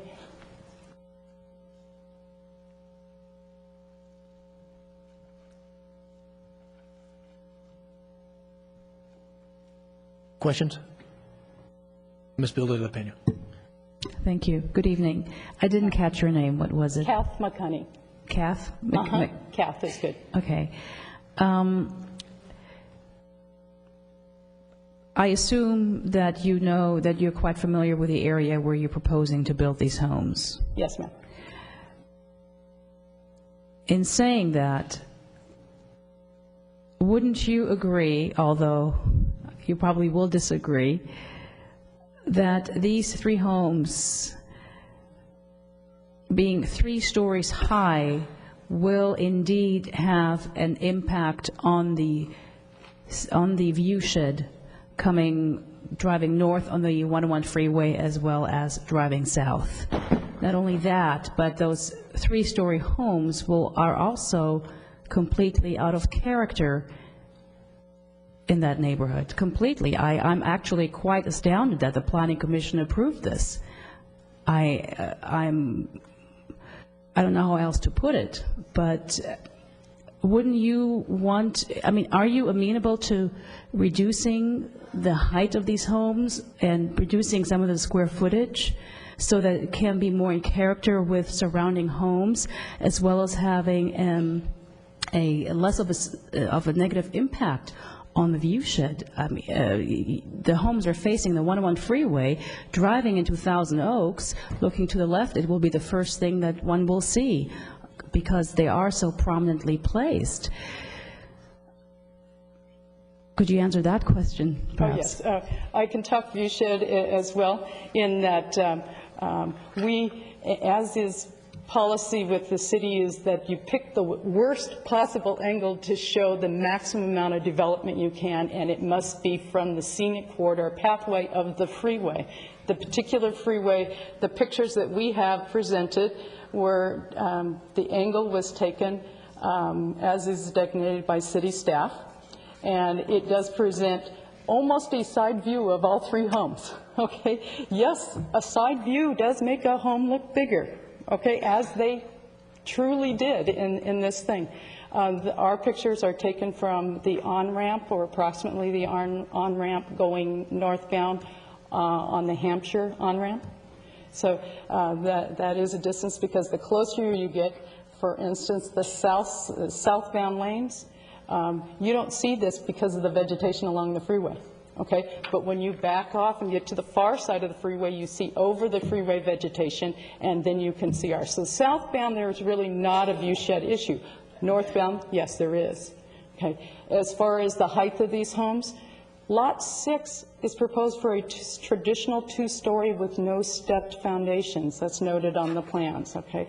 Lots 7 and 8 are stepped foundation homes. They have 3 different levels, the garage level and then 2 living levels, each of the living levels being 10 foot higher. The buildings on Lot 7 and 8, the upper backyard areas, the pad of the upper area of the home is a few feet lower than the home to the west. The closest home to the west has a higher pad elevation and is technically higher than we are. Okay, there is a home in the city limits up above the water tank, and in this picture, our photo overlay picture, you can barely see it if you know what's there. So there is building up higher than us. As far as can we reduce the impact of this? We have reduced the building footprints and the stepping to give an idea of stepping back. Yes, that picture is not flattering of the side of that home, but we can't make the homes disappear. Okay? They are developable lots. We have tried very hard to offer something that is compatible with the flavor of Thousand Oaks. No, we are probably not exactly compatible with the homes that were built in the 40s and 50s in the neighborhood. But the homes that have been built in the 90s and now, we are compatible with their sizes. Okay? It is, we are compatible with the sizes of the homes built today. We are a modest-sized tract home. Our footprints are small, relatively speaking, and our home sizes go from 2,600 to 3,600. Very consistent with neighborhoods in Thousand Oaks, and we consider this an upscale community. Thank you. Any other questions? Okay, thank you, ma'am. Oh, none. Okay. Okay, Mr. Clancy. Thank you. Kat, since I didn't catch your last name. McHoney. Kat, let me ask you, I posed the question earlier about either maintaining your step third level or doing more grading to have reduced levels. Is that a feasible thing for you? To offer what I would consider an average size home for the city of Thousand Oaks for new construction, it's between 2,500, 3,500 is probably average size, and I'm not an architect, but if you were to keep with the standard size home of this community, the pad would have to be substantially larger. And the pad itself is what we're trying to reduce in order to reduce the grading. We've also incorporated several retaining walls, as you can see on this, to support the driveway, protect trees, and reduce grading. Okay, but bottom line is you could, if necessary. It is always possible to use flexibility in the architecture. Okay, thank you very much. Any other questions? Mrs. Irwin. sorry. No, obviously, there's the option of the small footprint in the higher building or the larger footprint in the lower building, but the size of lots 7 and 8 are 3656 and 3450. I mean, the third option is obviously to reduce the size so that it's still within the average. You could reduce it by almost 1,000 feet and still be within what you just stated is the average for a new home in Thousand Oaks. So I was wondering if you had looked at that. You know, we looked at several things, and the cost of construction to build on the hillside and to hit the rock layers that we're going to expect to hit, and not that we're going to have significant problems with that, but construction costs for hillsides and for anywhere in town really is such that you try to deliver a product that you know will sell well and will sell not to a small market but to a broad market. We don't certainly don't see this as a 2-bedroom home with all the amendments of the family rooms and things. We would like to be comparable in product to what the city what is being offered in new construction nowadays. Thank you. Okay. Any further questions? Okay, thank you, ma'am. Kim Turner, followed by Lisa Lubert, followed by Nancy Lee.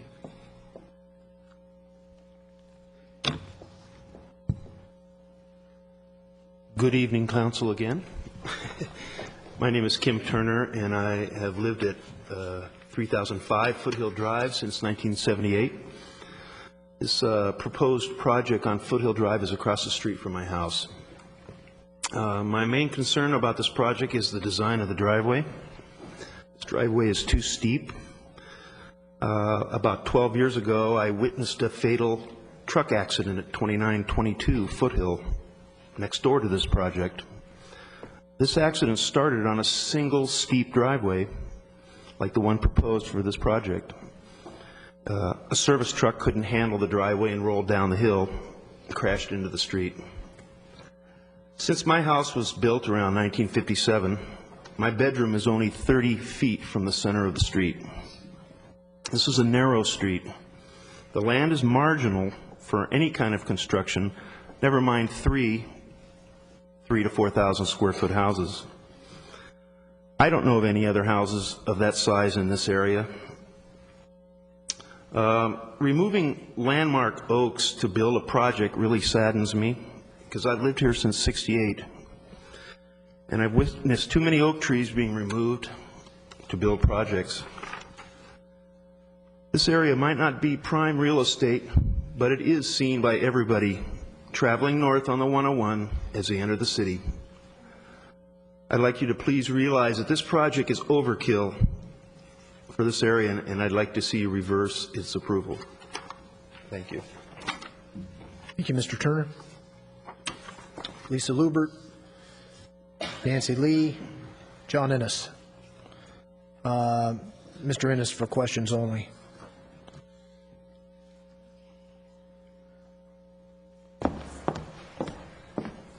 Good evening. My name is Lisa Lubert, and I live at 2971 Foothill Drive. I'm a homeowner, as all the other people who live on the street. There's no renters. Most of the people have owned for a minimum of 10 years, and some, like myself, 40-plus years. I'm totally opposed to this project. There have been contradictions and important factors left out. Let's see. During the last meeting, one of the planners mentioned she had spoken with all the residents on our street, and she said they loved the project. Which neighborhood was she talking about? No one went around to our neighbors regarding this project. Many found out by others in the neighborhood going door to door. Everybody opposes this project. Let's see, I have to revise this a little bit because I don't want to be repetitive of what everybody else said. Let's see. Okay, there are several species of hawks and owls nesting. Species include Cooper, Swainson, red-shouldered hawk, and barn owl. These are government protected. How can trees be removed or bothered with the protected species nesting here? There's lots of erosion toward the bottom of the hill showing bedrock. Building will only make matters worse. Just because someone says it will be safe regarding this issue or landslides from earthquakes, et cetera, doesn't mean it won't happen. Wasn't there a massive landslide in Agora in the 90s? They didn't think that would happen. These areas are also prone to flooding. Most of our houses sit lower than the road, and we have massive flooding during rain. All the water, runoff, and mud comes across and down the street. We have no drainage. But of course, no one, not flood control, city or TO, or anyone else would know this unless they live it every year. This construction will just add to it. In addition to the other issues mentioned by others in the neighborhood, we don't need these huge, dangerous, out of place, considering most of the houses in our neighborhood are 900 to 1,000 square foot, one-story houses, looking down on our houses and backyards. I don't want to look outside my window or door and see these houses standing way in the sky, or worse, a retaining wall. This is an invasion of privacy. We all purchased our houses for the rural private area we live in. Even downscaling the houses won't work. We don't need our hillside disrupted, our protected birds disrupted. We don't need the mess, noise, and inconvenience on our one-lane road. I thought TO was known for its rural setting and beautiful oak trees. With projects like this, our hills will start to look like Santa Barbara. People move here to get away from this. Let's see, what else was I going to say? Okay, would you want these houses across from you? Any of you? Would you want these monstrous houses across from your house? It's not an asset to our neighborhood. And there was something else. Oh, and he had referenced that there's other houses in the area with water availability from wells. That's not in my neighborhood. That's over on Skyline by the Westlake Montessori. So that's further down. That's not in our direct area. And I guess that's, in closing, that's about it. So please deny this whole project. I appreciate that. Nancy Lee, followed by John Innes for questions only. John's handling the oak tree aspects. And then Jeff Moore. Good evening. Hi. Hi. Mr. Mayor and council and gentlemen and folks up in the balcony up here. My name is Nancy Lee, and I've listened to pretty much everything that the neighbors so far have said. I didn't really write anything down. I'd rather just kind of talk to you and let you know how I feel about the whole situation. I guess my biggest concern was that after the planning meeting that I attended, I was advised by some council members that it would be to my best interest to go to Mr. Chua and actually maybe let him know what my concerns were so that he could address them, maybe help alleviate them. So I made 2 phone calls, and I was never returned the courtesy of the phone call, and I'm sure he's very busy.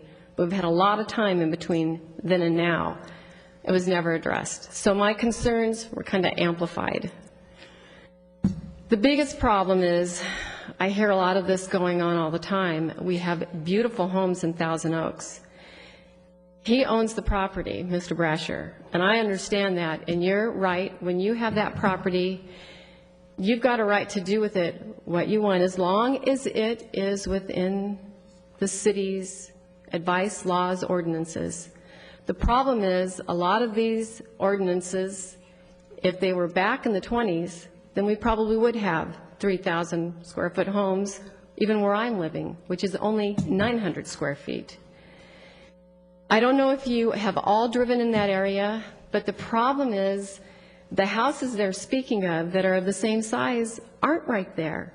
We do have a beautiful home up the street, larger, but it's down. It's not monstrous. I'm asking that before you approve the whole thing, that you take a look, and the problem is nobody got together with us to address our issues from the enemy side. And it shouldn't be that way. I think if everybody kind of got together, wouldn't agree with everything, but maybe we could have worked something out. All the neighbors were not contacted. That's not true. And I really don't think that because he doesn't live there, that he really knows how the neighbors are feeling. When they designed the homes, it was for profit. And it's real unfortunate. It is a beautiful area. Thousand Oaks is a beautiful city, and we've got problems like everybody else. But it really disheartens me to think that 3 homes that size, instead of somehow working out a solution. And like I said, I realize, especially Mr. Glancy, you pointed out, he does own that property. But I just hope that you'll reconsider the whole project and somehow work out a solution where the neighbors and the developer can work something out here. Because truthfully, if you own the property, it's up to you guys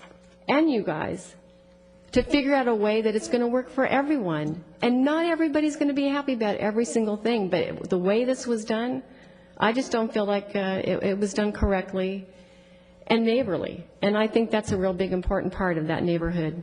It pulled the neighbors together, if nothing else. And maybe you guys will take a drive over there and see what the situation really, really, truly is. And I do appreciate you listening to our voices tonight and giving us that opportunity. So thank you very much. Good evening to you. Thank you, Ms. Lee. John Ennis, John's for questions only. He's the oak tree consultant. Any questions on oak trees? Okay, John, do we have any questions? No questions on the trees? No questions on oak trees. Sorry. Claudia, come on. Thanks for coming. Jeff Moore. Followed by Dan Tempest, followed by Lisa Solis. Mr. Moore. Hi, everyone. My name's Jeff Moore. I live at 3021 Foothill, right down the hill from these big houses. And I agree with all my neighbors that they are a little bit too big to be put up on the hill so everybody can see them. If they downsize, it might not be a problem. But what I'm concerned about is the flooding. Because with just a little bit of rain, there's 3 foot of water running across my mailbox. I can't get to the mail without stepping in 3 inches of water. And with the runoff from these houses, it's going to make that worse. Maybe go into my garage, into my living room. And if something like that happens, who's going to be responsible for taking care of that problem for all of us on that street if we all get flooded out? And another thing that was brought up was the owls. I've seen owls in those trees. I moved there in '97, and they've been there every year having babies. So that's one of my main concerns other than the flooding. So that's all I got to say. All right. Thanks, Mr. Moore. Dan Tempest, followed by Lisa Solis. And the last speaker will be Roy, looks like Brasher. Good evening, Council and Mayor Pro Tem. Mr. Fox, you said something very profound tonight, and it's that our house is more than just a place to sleep in. I love this neighborhood. I love the community. I hike these mountains. I come home and I watch the owls and the hawks in the trees. This is, I go biking at night there. And I want to just talk about 2 things tonight, the mansionization issue and a more practical concern, the water runoff. I've followed this case since the Planning Commission back in March, and I remember watching the Planning Commission make a decision on this. And the precedent of their decision that night was on 2 other homes that were 3,000 square feet in the area. Those 2 homes were one that Claudia already referred to down by the daycare that is nowhere on a hillside. And the other home is at 3110. And that home, if you go along Foothill, it's not on the mountainside. It's down kind of in a ravine. And the night that they made that decision, I don't think that any of I remember Planning Commissioner Lund had made that decision, and I remember thinking at the time that I didn't think any of the commissioners had actually even come in our neighborhood, because you can't compare these 2 homes that they're saying are 3,000 square feet with, you know, these houses going up on the hill that everybody can see. I don't see how you can compare the 2.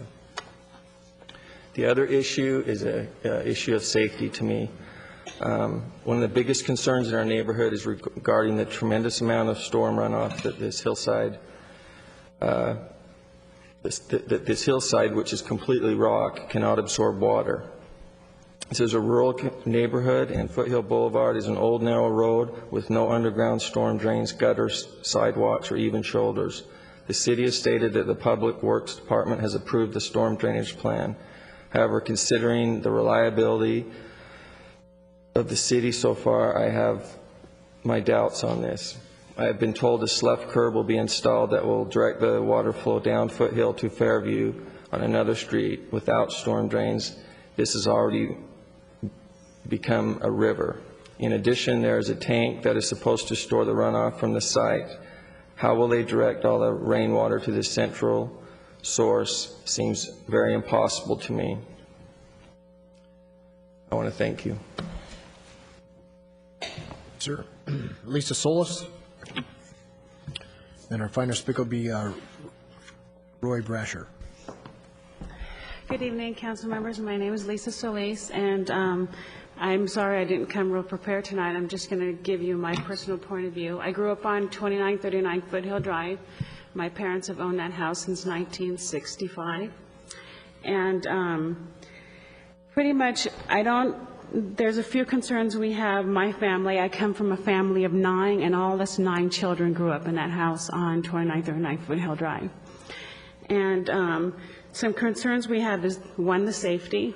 My family and I witnessed the accident in 1995 at 2922 Foothill Drive, where a truck was trying to go up the steep driveway when someone from that home was driving down that driveway, and someone had to back up, and it happened to be the truck. So when the truck backed up, that truck couldn't back up in such a narrow driveway that it actually rolled down the hill and almost rolled into our driveway and into the roof of my neighbor's house. And that man did pass.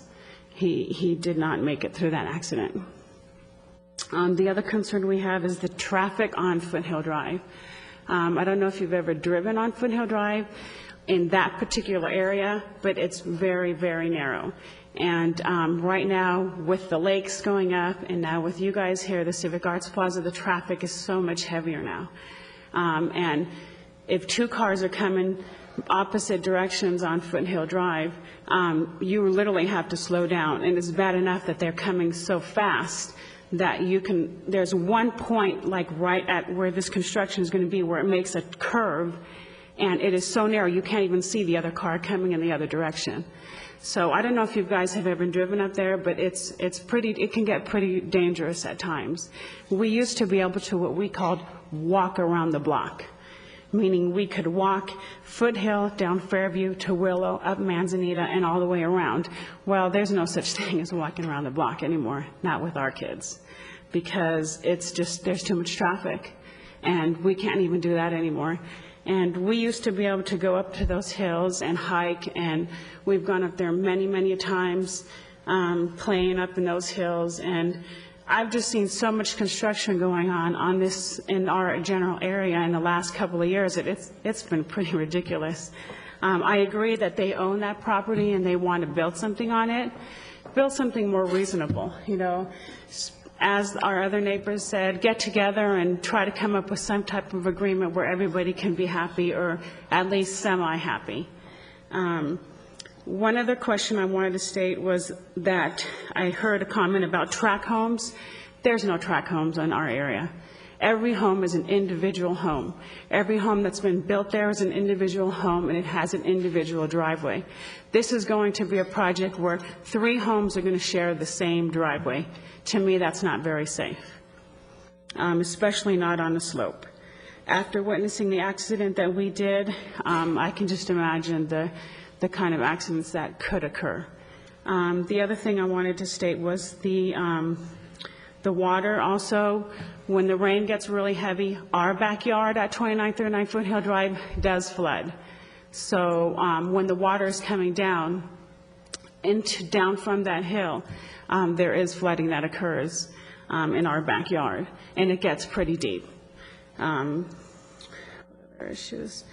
That's pretty much it. I thank you for the opportunity to let me speak tonight, and hopefully you guys will take all this into consideration, and maybe we can all come up with a better solution for this project. And we were not notified of this either. Thank you. All right, appreciate it, Ms. Solis. Our final speaker is Roy Brasher, and Mr. Brasher is going to use the wireless mic and address the council from his seat. Good evening, sir.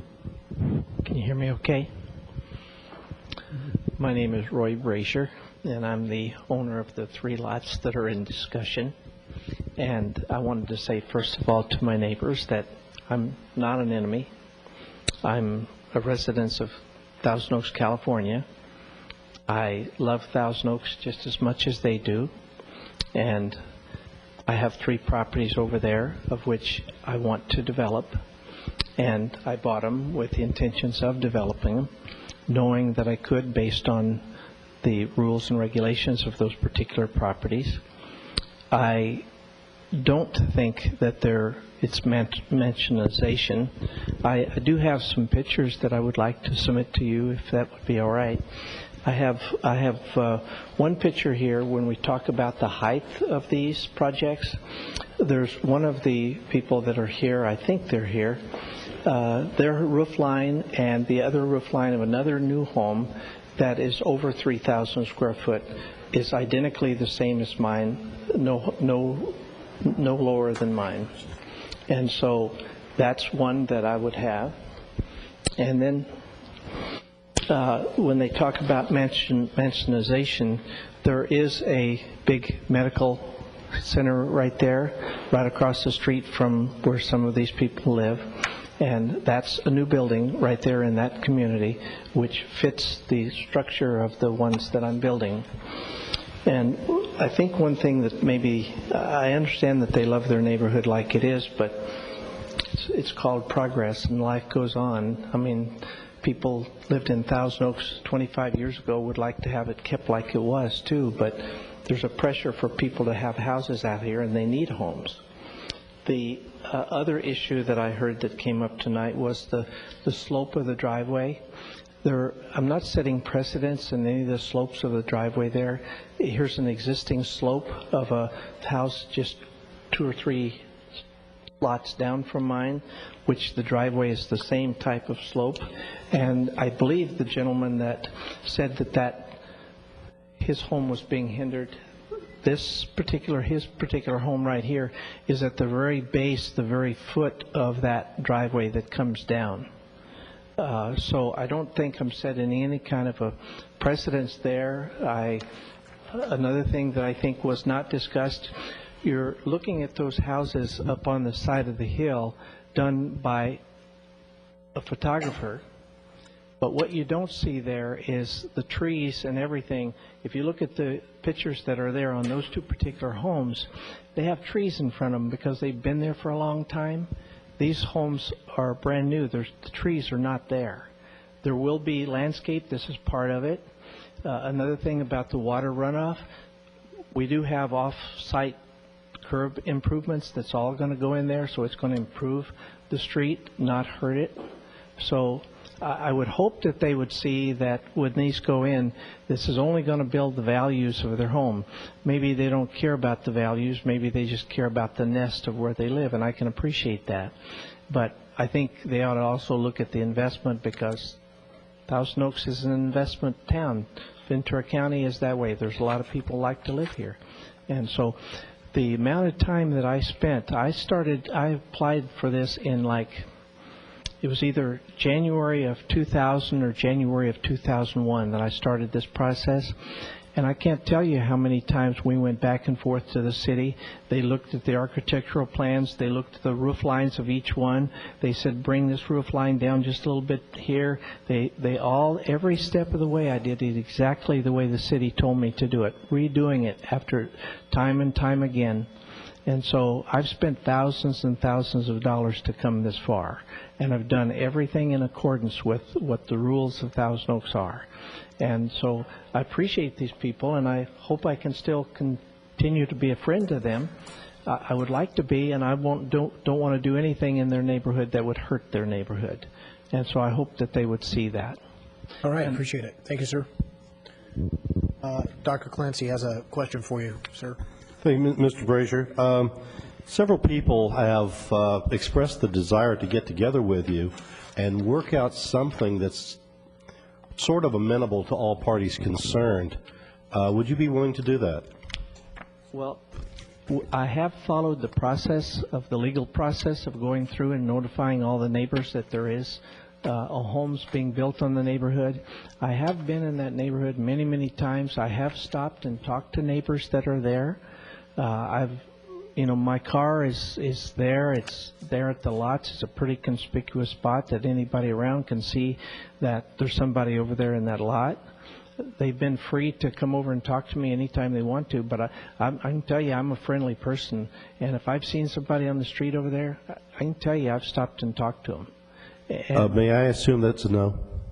Well, I've spent thousands of dollars on my houses, and I've done them according to what the city has asked me to do. Now to ask me to spend thousands and thousands of dollars to undo what the city asked me to do, I don't think is real fair. Okay, let me just make a comment in general. Several years ago, the city enacted a municipal code that dealt with, and I'll use the term very loosely, mansionization. And the idea behind that was to prevent the building on a lot that it was a great deal larger than the surrounding houses. And it is for the protection of the residents. We have found that whenever there's a project that has a little bit of controversy about it, that is going to upset some people, it's definitely in the applicant's best interest to powwow with them and try to work out their complaints, still amenable to your own desires.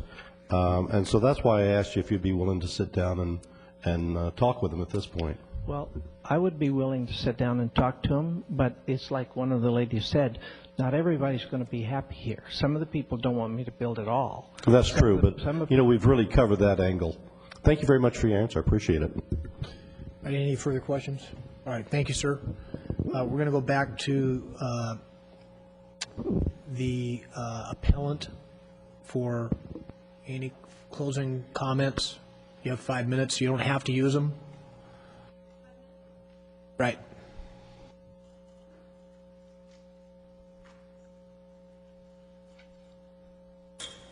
I wasn't able to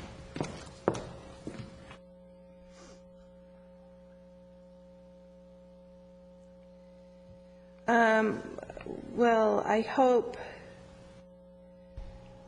I looked at the zoning rules for this zoning rural exclusive, and from what I could see from the plans, it doesn't fit any of the zoning requirements.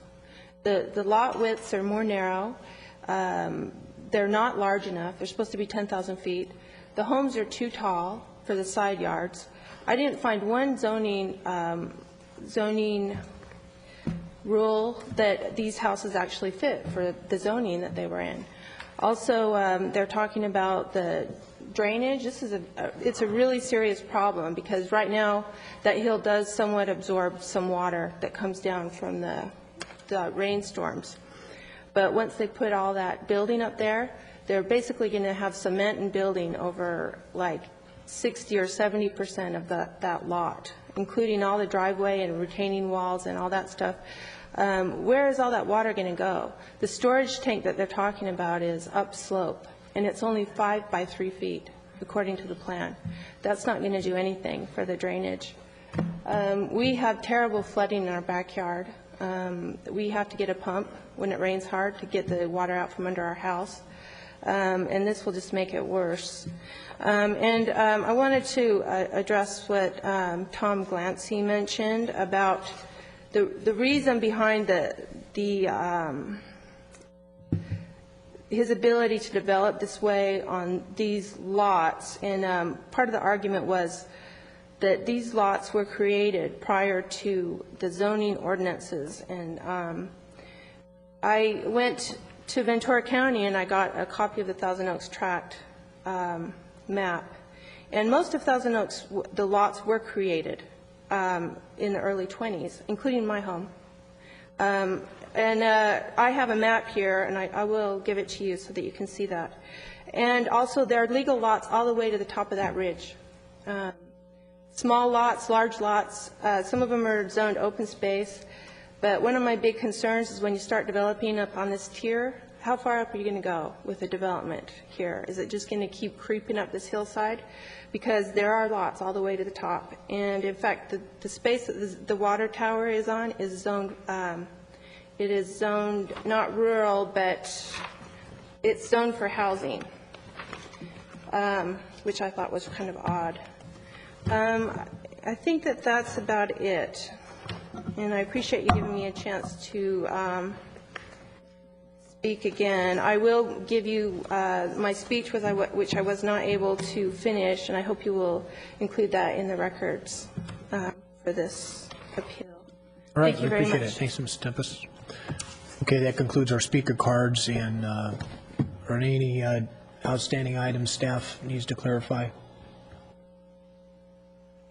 Okay, hearing none, we're going to close the public hearing, and, okay, yep. There was one question that earlier about the Toyon, and I was wondering whether the answer to that was found. Yes, the Toyon that was mentioned in the report is going to be removed for grading. The Toyons that are undersized, the applicant was going to do anything they can to save those in place. So the one Toyon is scheduled for removal. Thank you. And any other question I have is regarding storm drainage and drainage in general, if you could speak to that. There obviously is a problem with drainage during rain, and how would that be addressed with this proposed project?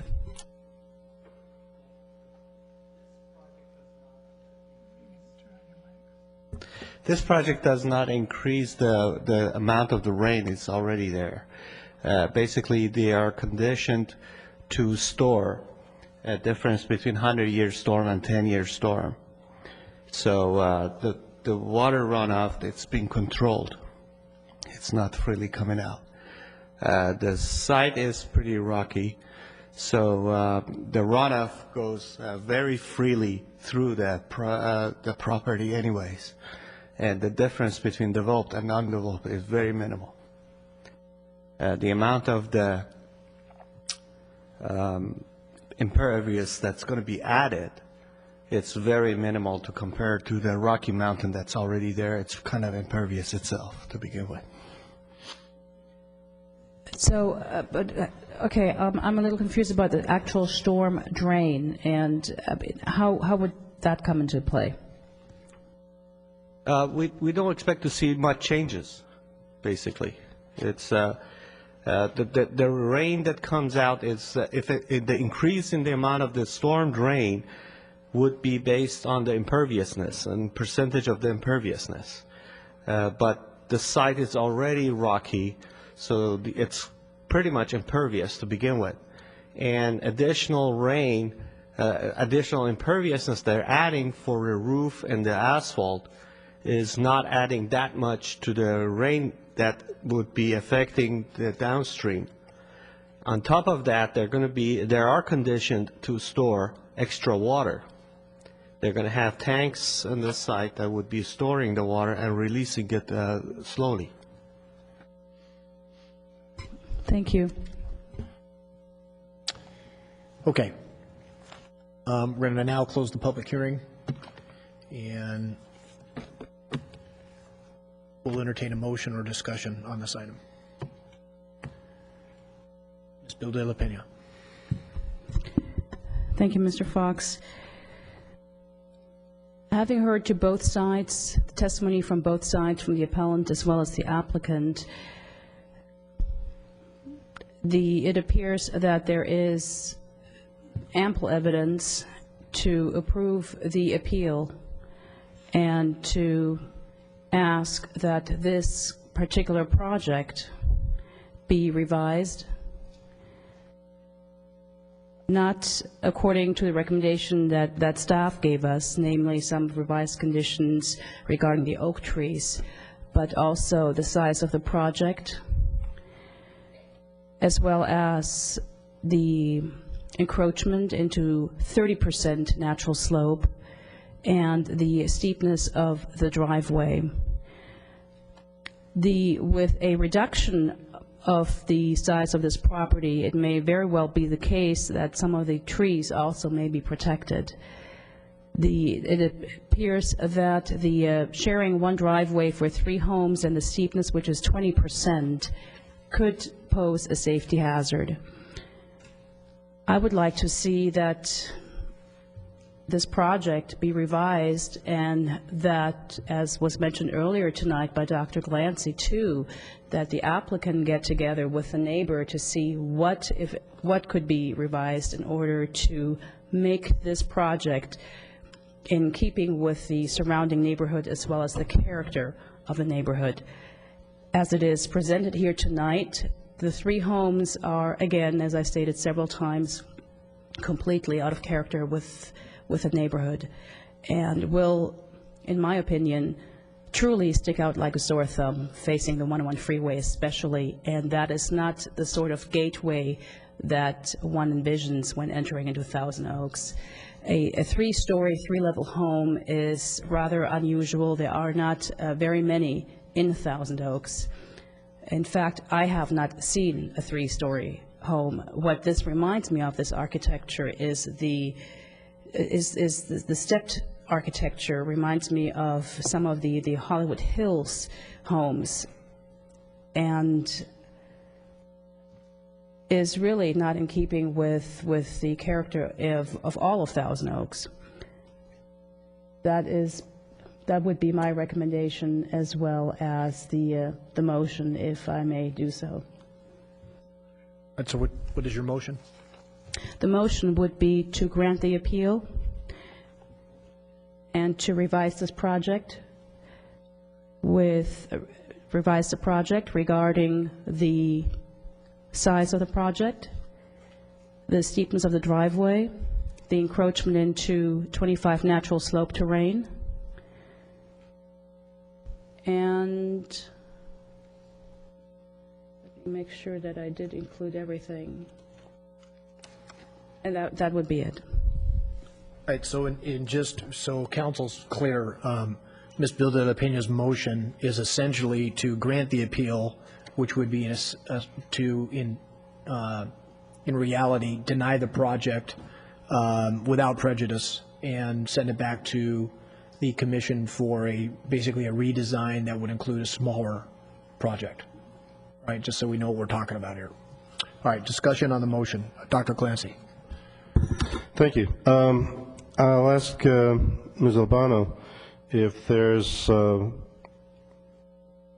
benefit to continuing this project for the purpose of redesign with consultation with the neighbors, essentially accomplishing the same thing that Ms. De La Pena's motion is doing. I think everyone agrees that what we see presented is big.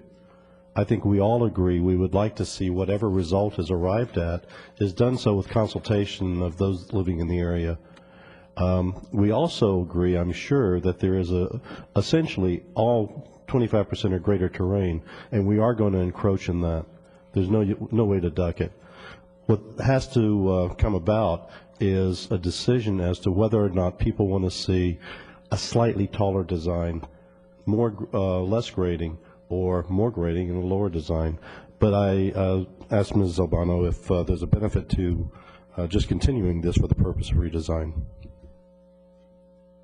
Thank you, Dr. Glancy and members of the council.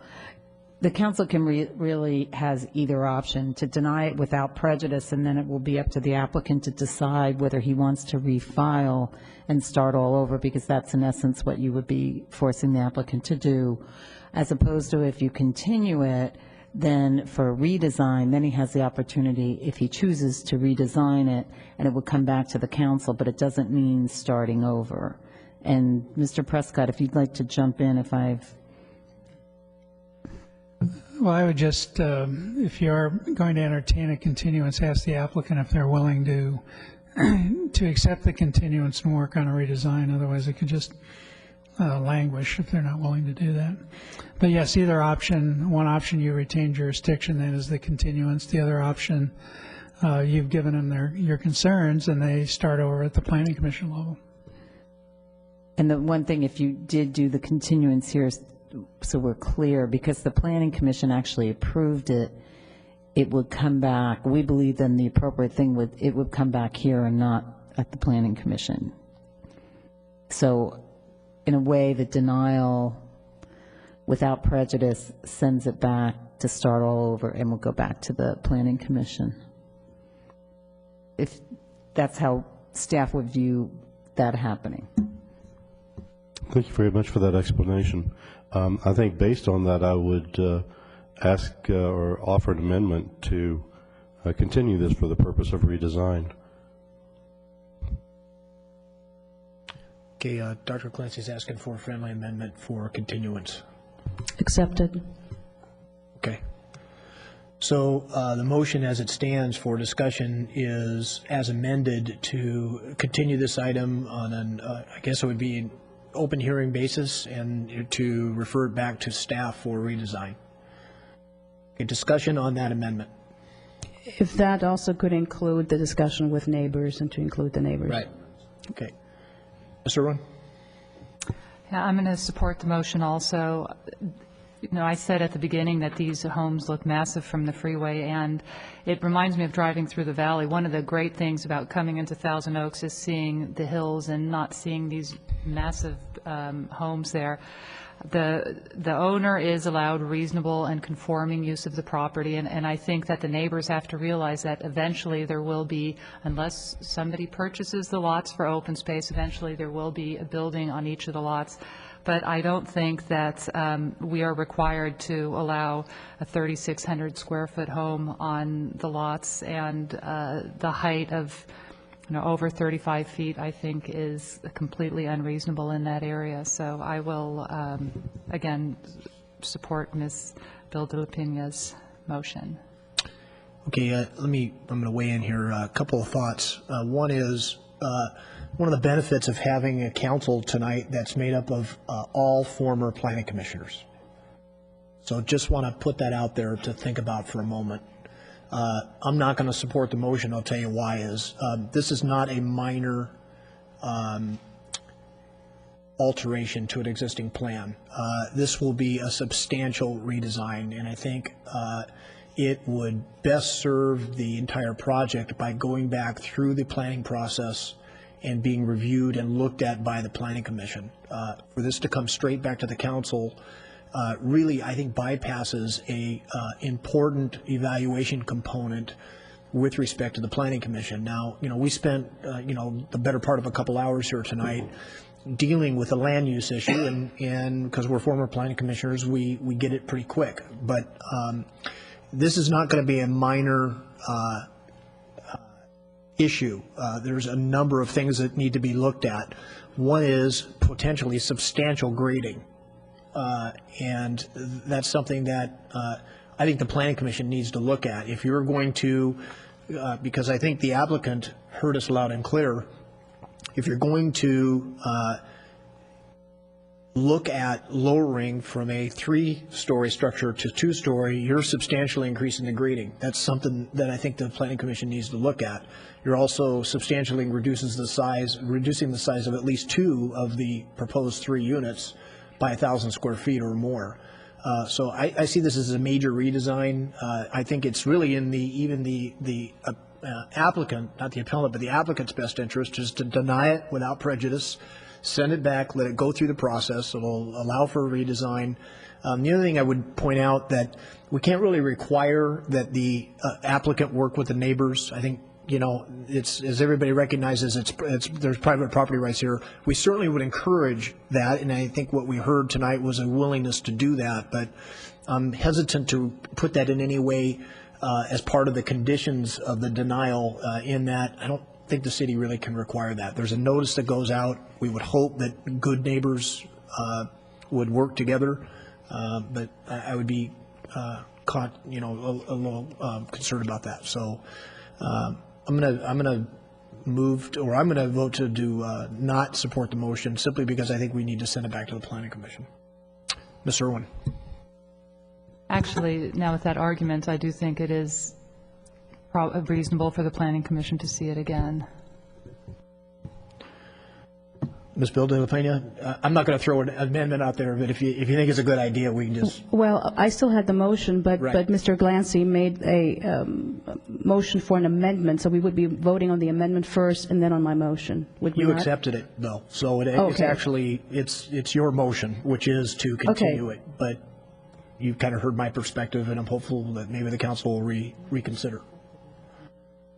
Ms. Irwin says she's reconsidered. So we look, right now it stands as 2-2 unless we have a change of perspective. I'd be more than happy to put my original motion back on there because I in the interest of having the council work together, come up with a unanimous decision, perhaps not a split vote necessarily.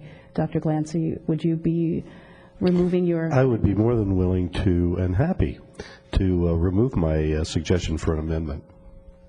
All right. Then the original motion stands. Okay, so the motion would be to grant the appeal, which is essentially to deny the project without prejudice and send it back to planning staff for evaluation if the applicant so chooses, and a planning commission hearing if that's what's deemed appropriate.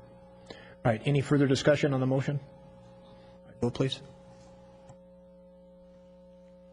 Motion carries 4-0. Okay, that motion is approved, and the appeal is granted. All right. Thanks, everybody, for your patience.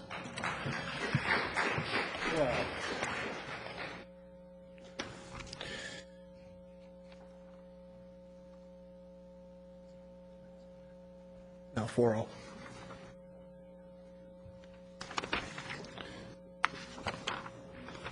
right, we're going to move to item 8C. Madam Clerk, could you call 8C, please?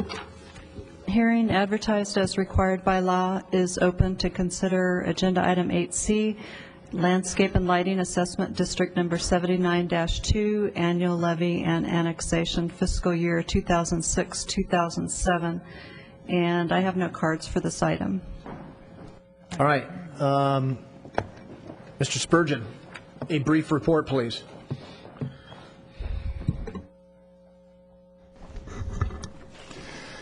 Yes, thank you, Mr. Mayor. Very brief. Get this thing going.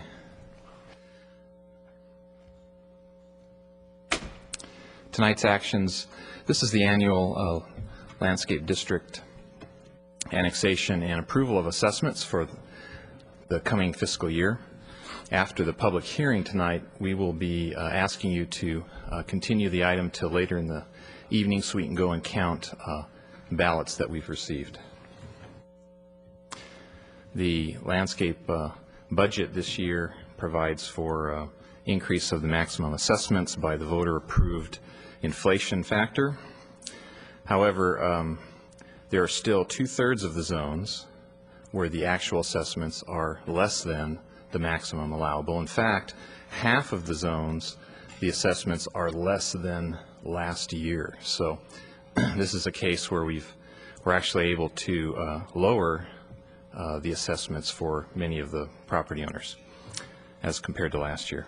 We're also including capital money for enhancements throughout the district, including adding some street trees, as you can see in the upper left picture there on Westlake Boulevard. And also we're trying to get more color, more flowering plants throughout our landscaped areas as well.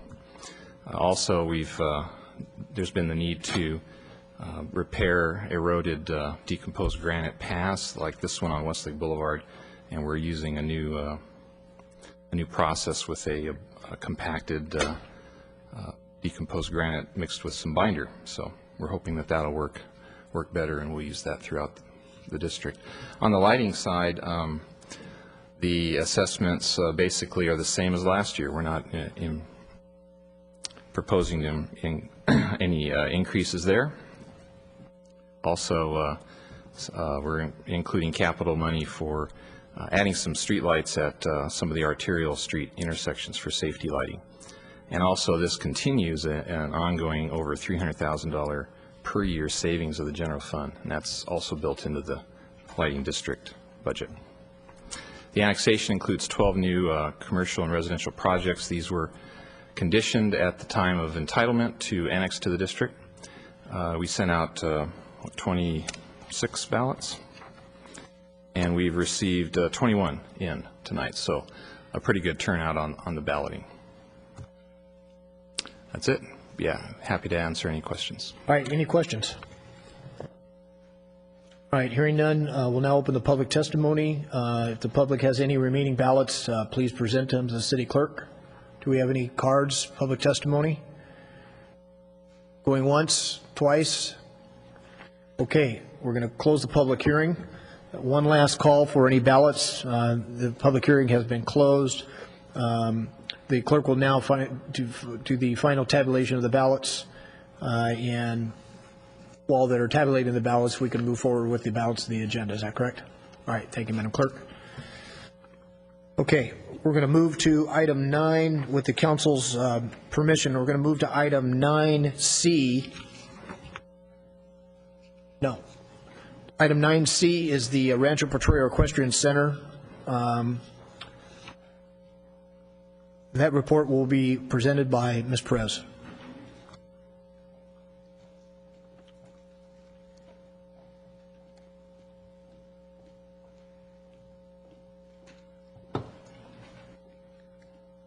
We're going to take these out of order because we have some folks here. So unless there's an objection. All right, staff, just so you know, after 9C, we're going to handle 9B, and then we're going to do 9A, so you can queue yourself up there.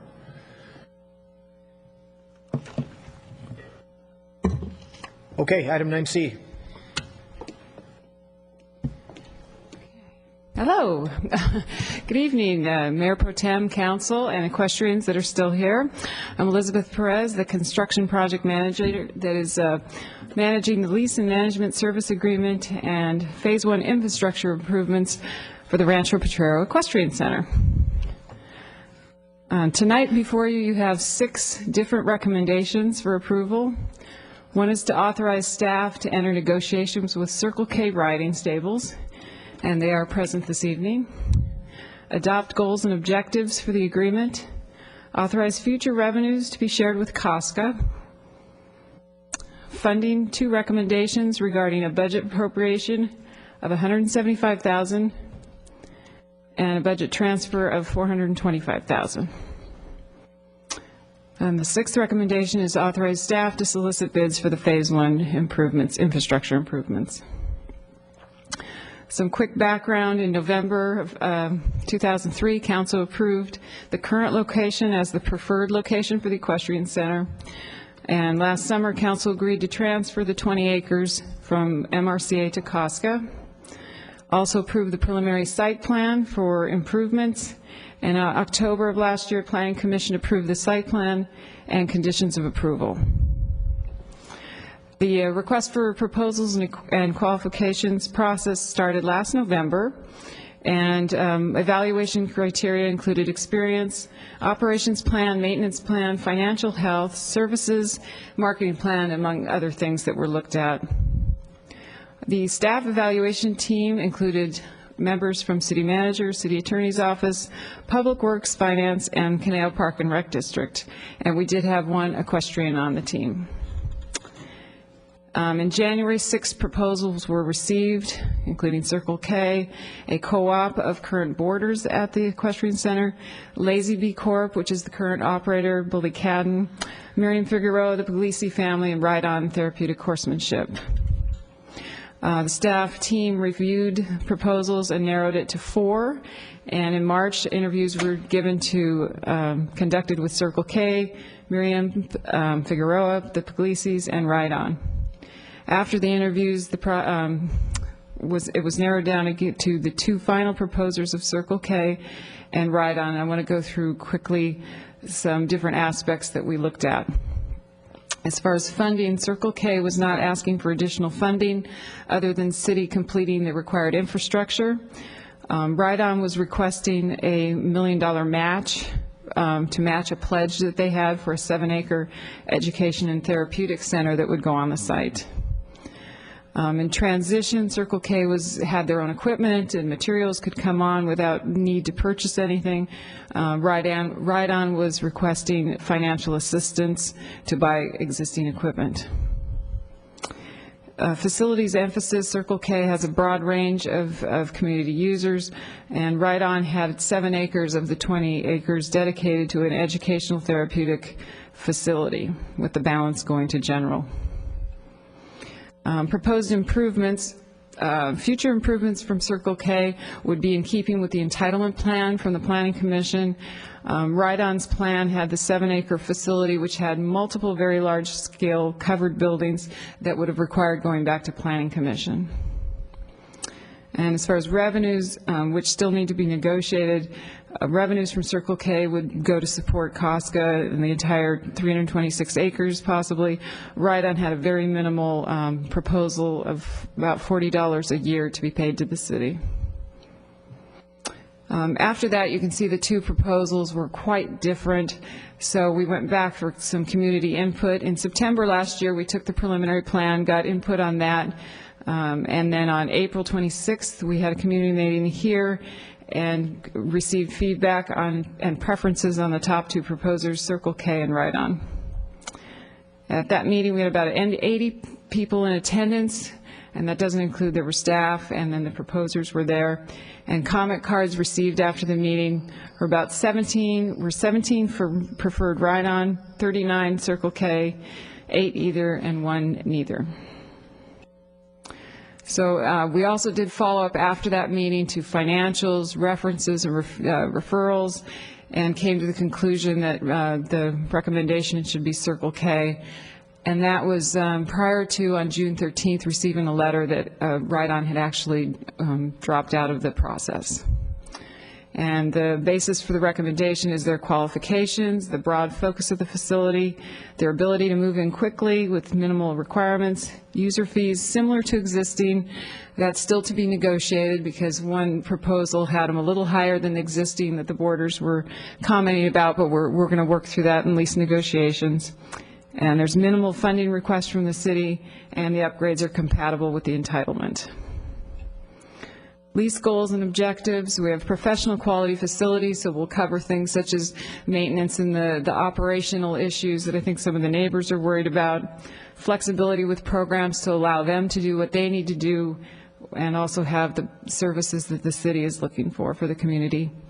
Risk sharing with losses and gains, the city is going to be putting out money for some of the basic capital improvements, but so is Circle K. And a goal is to have them be self-supporting, profit facility, but have a return for Casca. Briefly, the infrastructure that you saw last year, the Phase 1, that hasn't changed, but we need to talk about budgeting for that. We have the estimate last year of $1.2 million, which is pretty old now in construction world, and the 2.5, which is now not available from operating engineers. So we looked at possibly downsizing Phase 1 and looking at possibly about $800,000 needed for the Phase 1 improvements. And as a review, we have $500,000 that was appropriated in November of 2003. And tonight we have shown a proposed appropriation from the Dos Vientos Development Fund 561 of unallocated funds of $175,000 and a fund transfer of the 425. That gives $1,100,000. Oops, there's a zero missing. That's $1,100,000 with $250,000 used to date, leaving about $850,000 to complete the Phase 1 improvements, and that includes the bioswale, water, sewer, the water quality issues. And what we'll do is sit down with Circle K, go over what they need, make any adjustments to the plan, see what they're going to pay for as opposed to what the city will pay for, work that into the lease agreement, then put the plan back out to bid, and if there's any need to come back to council for added budget, then we'll do that at that time. So there's the conclusion of enter negotiations with Circle K, adopt the goals and objectives, revenue sharing with Casca, the two budget items of a budget appropriation and fund transfer, and the ability to solicit bids for the Phase 1 infrastructure. And we have a lot of staff here that worked on it, and we're all available for questions. Okay, good report. Questions for staff? Ms. Irwin. Well, first, I want to say, Ms. Perez, you did a great job. This was a very difficult process, and I think you were objective. It was great that you had those public meetings, and I think the residents see that, and equestrians, that there really was not a predetermined outcome. Very good job. I just had a couple of quick questions. On page 261, it says that you expect to recapture some of the capital investment. So how is that going to be divided? There's also a return to COSCA. Is the initial money going to the infrastructure, or is it going to be divided with COSCA? Currently, the lease payments that are coming in from the current equestrian center go to COSCA, and so that's the reason why we have stated that. I mean, it's really up to council if they would like to have a different policy, that some of the money that comes from the lease payments from Circle K, if they want some of that to come back to pay the city back for the infrastructure improvements we are putting in, we certainly could change that recommendation, but the recommendation was based on what we're currently doing. But right in the report, it says that that the city is expecting to recapture some or all of its investment under risk sharing. We're going to receive some of it back, and then I think it can be put back into the whole facility there when that return comes back. But we're not sure what the return is going to be, so it's hard to speculate right here. But I don't know if the return is going to be enough to bring all the return back that we need to cover this investment. We're talking about $800,000 to $1 million. So it's going to take a long time to get that investment back, but it's certainly part of what could happen. Okay, I'm just saying this is right here under the goals and objectives. So that is the idea then, to not have all the money go to COSCA and some come back. If I could interject, Mayor Pro Tem. As indicated there under the goals of the negotiation process with Circle K, that will definitely be a goal of city staff on behalf of the council to recapture as much money as possible from Circle K. We may or may not be able to recapture the $600,000 that's being requested at this point in time, but that is a goal, to recapture as much as we can. Okay, not that clear on that, but all right. Is there a rate differential right now planned between residents and non-residents for boarders? That'll all be defined in lease negotiation, but it'll be similar to the golf course. I anticipate we'll try and work out something that residents would have a discount, I'm sure. Okay, and then the last thing, and I don't know if Circle K is going to be talking about that, I've had a number of comments that the worst culprit for the smell is the cows. Is Circle K planning on keeping the cows there? At this point, they had talked about they're into roping. There's the team penning that Bully does, and there's also roping. But part of the issue is just maintaining cow manure is more difficult than horse manure, and we're going to be putting in improvements to help that, and they're going to have a better maintenance plan and program in place. So hopefully that issue will go away. All right, thank you. All right, any questions? Ms. Bilda-Pena. Thank you. Just to follow up on what Councilmember Irwin said, even though it says here that the recommendation is that the return over time go to COSCA, we really want to change that to the city then? That certainly could be the council's request, that we change a policy that we have right now where it goes directly back to COSCA. As you remember, COSCA shares half of the revenue comes from the city, and half is at least the costs of COSCA are shared by the Park District. So it's still a return to the city in part of the sense. But if we hope to get back any of the several $100,000 that we will spend, all the returns would probably have to go to the city. Is that, Mr. Mitnick, what you were referring to? Okay. Then we would probably have to change the wording then. Let me have the city attorney weigh in on that. I'm sorry. The one thing I wanted to interject is that what's not in front of you, and two sort of things. Number 3 talks about money coming back, and then it's really what happens with that money. And number 4 on that page talks about that the money might go to COSCA. One of the reasons the council may not want to take too strong of a decision on that is part of the process that's not here because it was authorized last September and hasn't taken place as we sort of waited for everything to progress is the city is obligated to negotiate a lease between itself and Casca for the center. And part of that negotiation, and that's why we said it earlier in the report, may involve discussions about exactly what's going to happen with future revenues. So I'm just cautioning the council that it's not just the negotiations with Circle K, and the council can clearly help give direction about where the money's going to come once it comes back to us, because there will be some kind of return. But the land right now is held by Casca. That's the way it will remain, and the city is going to be leasing it and then subleasing it, and that I don't think the council should assume that that lease comes with no price tag. Thank you.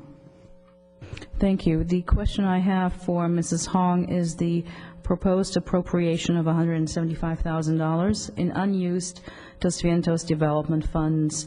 Where exactly, for which was this money, for which project, if any, was this money earmarked? The $175,000 is what's remaining after interest earnings during the year. So every year this fund is earning interest, and that's what's available as of May, end of May. So we're saying that it could be earmarked for the equestrian center. And there is also the amount of $425,000 in unused noise mitigation holding account. That is, I want to make it clear that that money, would that go toward the potential sound wall that may be built or not?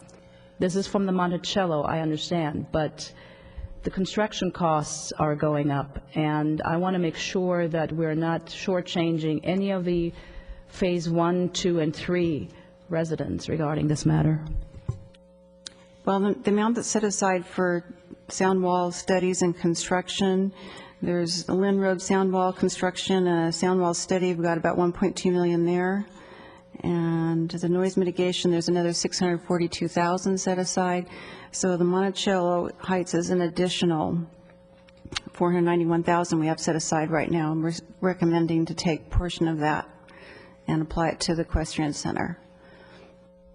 I do understand that, but since we are waiting to do additional testing for the noise mitigation once Dos Vientos is at build-out, which will be soon, and should it be that we may need more funds to complete any sort of mitigation, are we putting those projects which have been in the works in the pipeline for several years at risk by removing $425,000 from that?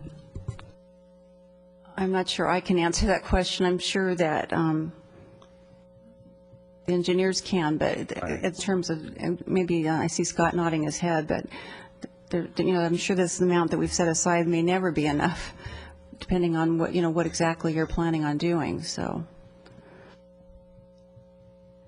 well, which is the reason why I asked whether there are any other development funds, agreement funds, or other sort of funds from which money could be drawn to pay for this, such as the Chappelle MGM Ranch Development Agreement Fund, which has... And there's an item in your green packet that goes over the other funding sources that could be considered. All right, let me have Mr. Minnick kind of weigh in here and maybe clarify some things for us. Mr. Mayor, Pro Tem, members of the council, the issue of noise mitigation in the Newberry Park area due to the Dos Vientos development or for whatever other reason, the council took a pretty significant step back in April of 2004 and appropriated at that point the remaining amount of money in the Dos Vientos Developer Fund, $2.9 million. And by way of refreshing the council's memory, what you did with that money is you put it into 5 pots. And your interest was to deal with some immediate noise issues as well as put money into holding accounts for potential future noise mitigation issues. That first pot was for the Blackwood Street residents, the 40 homes, homeowners, I should say, $557,000 was put into an account to deal with interior noise mitigation. And the checks to those 40 homeowners have since gone out. So that initial goal has been achieved. The second goal was to deal with the exterior noise mitigation for the Blackwood homeowners. And what council did is put $200,000 aside to do the engineering study, basically to determine how much work was needed for the exterior noise mitigation. And toward that noise mitigation, $1 million was put into a holding account. Staff is still in the process of working with a consultant doing those tests and studies to determine the exterior noise work there. So there's $1.2 million still sitting basically in holding accounts for the Blackwood folks. In addition to that, what council did back in April 2004 is appropriate $642,500 into a holding account for, quote, future Newbury Park noise mitigation improvement projects. And that would represent perhaps phase 2 and or phase 3 projects for the Lynn Road residents, phase 2 being from where Blackwood ends down to a certain point, I'm sorry, I can't remember where it is, and then phase 3 potentially from that point down to the freeway.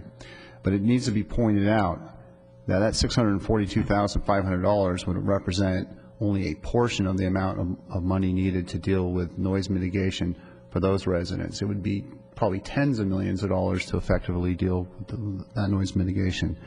The last pot of money that council put money into was $500,000 for the Monticello, I hope I'm pronouncing that right, Heights neighborhood interior noise mitigation. Now, of that money, staff did spend money doing the testing with the consultant, and the data came back that the noise levels on the inside were the noise levels were not beyond 65 dB rating, or decibel level, I'm sorry. So therefore, the money is not needed for noise mitigation for the Monticello Heights neighborhood. That money is available for future use by council, and staff is recommending at this point in time that $475,000 from that pot be used for this purpose. There are a variety of noise mitigation needs out there, not just in this part of Newbury Park, but in other parts of Newbury Park and throughout the community. So these other issues will be dealt with, won't be dealt with for a period of time. So that explains, I hope, I'll give you the details of where that money came from.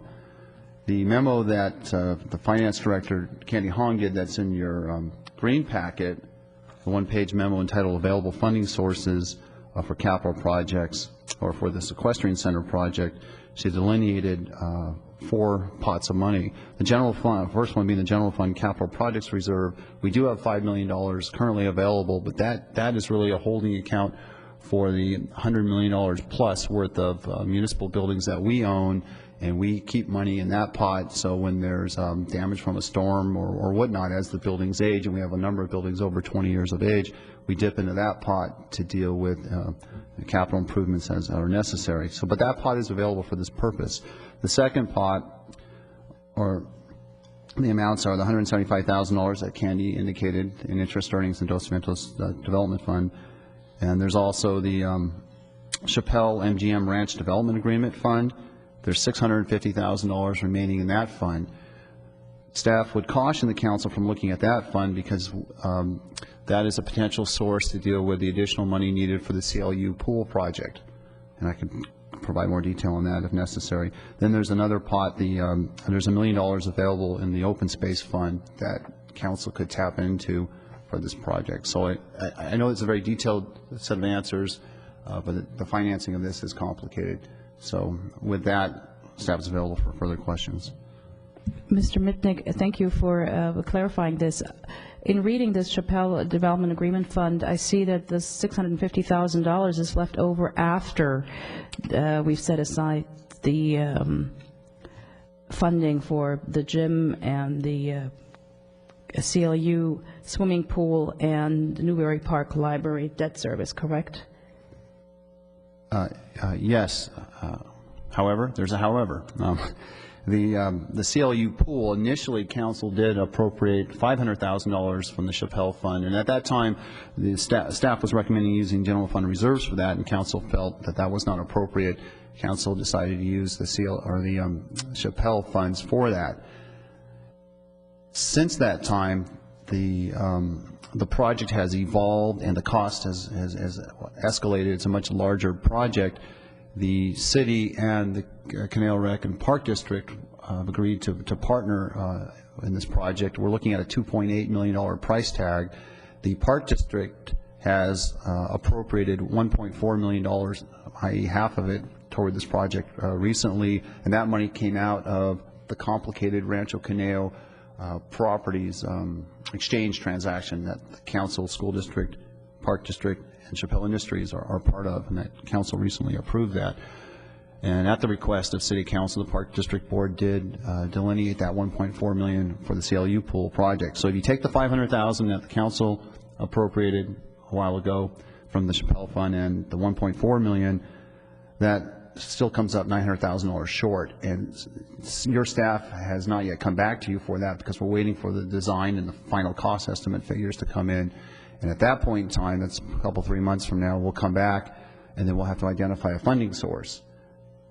And in taking cues from the council before, we will likely look at the $650,000 in the Chappelle Fund, and as well as $250,000 from another fund, probably general fund reserves. So thanks for your indulgence in that detailed explanation. Okay, we have some speaker cards. Mel Roop, Sue Egan, Laurel Patterson, and Robert Perez. Come on down, queue up. Next speaker, go ahead and grab the chair there. Sue Egan is the next speaker. And then Laurel Patterson. Yeah, I'm Sue Egan, and I left earlier, along with a whole lot of people here. Sue Egan, Newbury Park. Thank you for hanging in there this late. And the city staff, community, equestrians, and horse owners, and the Two Winds Ranch Boarders and the Dos Vientos community has worked through many layers of this process to get to this evening where we're talking about the operators. To run the city equestrian center / horse park. I feel it's time to go forward and approve some of the recommendations of staff so that we could start making this a reality and not just a dream that we're all talking about. As a horse owner and enthusiast for 40 years, I would like to see you approve the staff's recommendation to enter a contract with Circle K and appropriate any monies that are available to assist and start in the transformation of the property. The woman that spoke earlier regarding the size of horse stalls and good horse environment for the horses, I do agree with her. And when you do enter into any contract with Circle K, I would hope that these are strongly considered the kind of facilities they are going to offer for the horses. 24 by 24s are ideal. Currently at Two Winds, we have 6 12 by 24s. The rest are 24 by 24s, or they are community pens where there are large pens with multiple horses. It is very unhealthy and not fair to the animal to put them in 10 by 10s or 10 by 12s or 12 by 12s. The minimal size should be 12 by 24. And also I'd like to congratulate you for your recent decision to point side-eye back towards preservation, that these open lands are what makes the city valuable and appealing, not gross density development projects. And thank you for your time. I am speaking for everyone that left, because I could hang in here this late, and I hope we make the right decision tonight. Thanks, Sue. Laurel Patterson? Okay. Okay, Ms. Irwin has a question for you, Ms. No, Egan. I actually just had a comment. You don't have to come back. I really appreciate your leadership on this issue. It's been a very long and difficult process, and I know you've been involved every step along the way. So thanks, Sue. Laurel Patterson? Robert Perez. Mr. Perez is our last speaker on this item.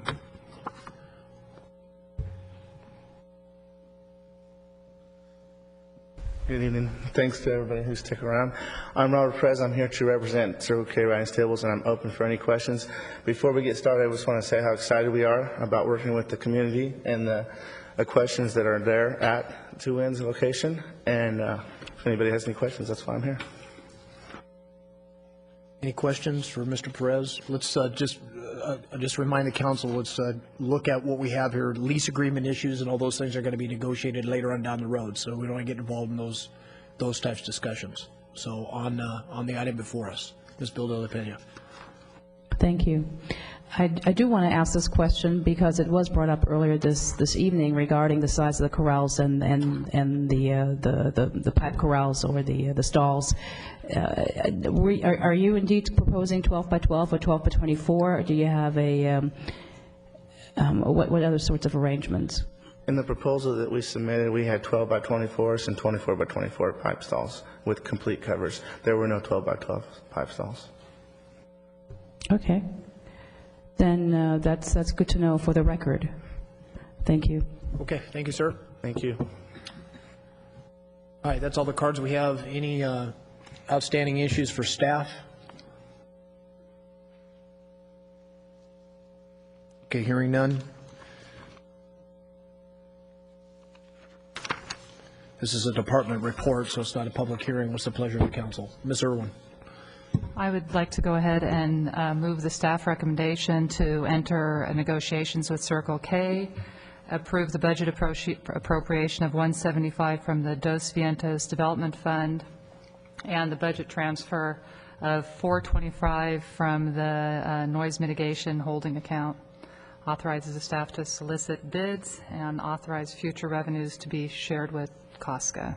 All right, Ms. Irwin recommends items 1 through 6. That's the motion. Discussion on the motion. Ms. Bill de la Pena. Thank you. I just would like to clarify that the $425,000 from the holding account is for the Monticello Heights development and not the funding that was allocated for a potential sound wall or other mitigation. I just want to make that sure that for anyone who's watching this tonight, that they are aware of that.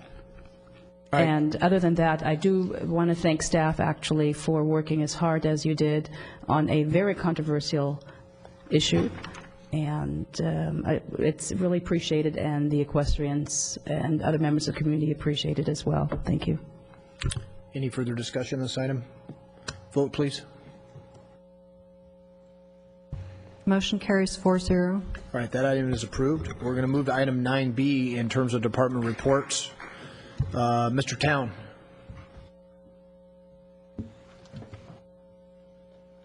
That's the purchase agreement for 3 lots totaling 18.7 acres at Montclair.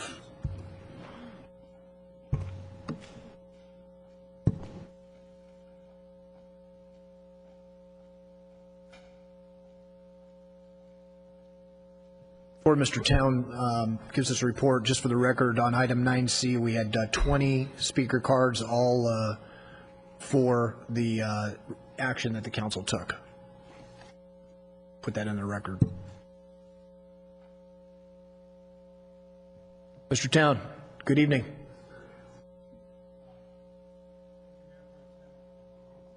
Thank you, Mayor Pro Tem, members of the council.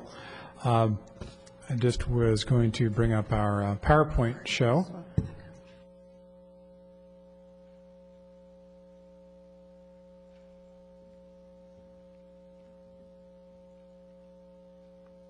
Here we go.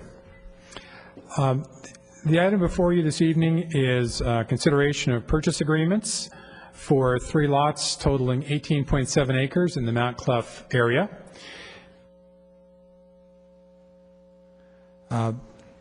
And also to take related actions to acquire these 3 lots. The lots that staff is recommending that the council purchase are lots 1, 2, and 3. These are part of a proposed project called Hillside Plan Development 2002-80, which is a 4-lot area. And the 4th lot here is, of course, to the lower left.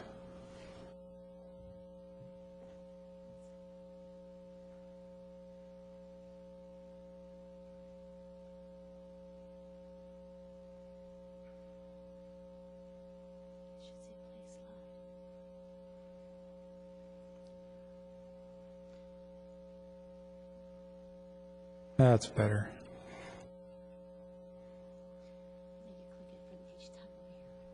Okay.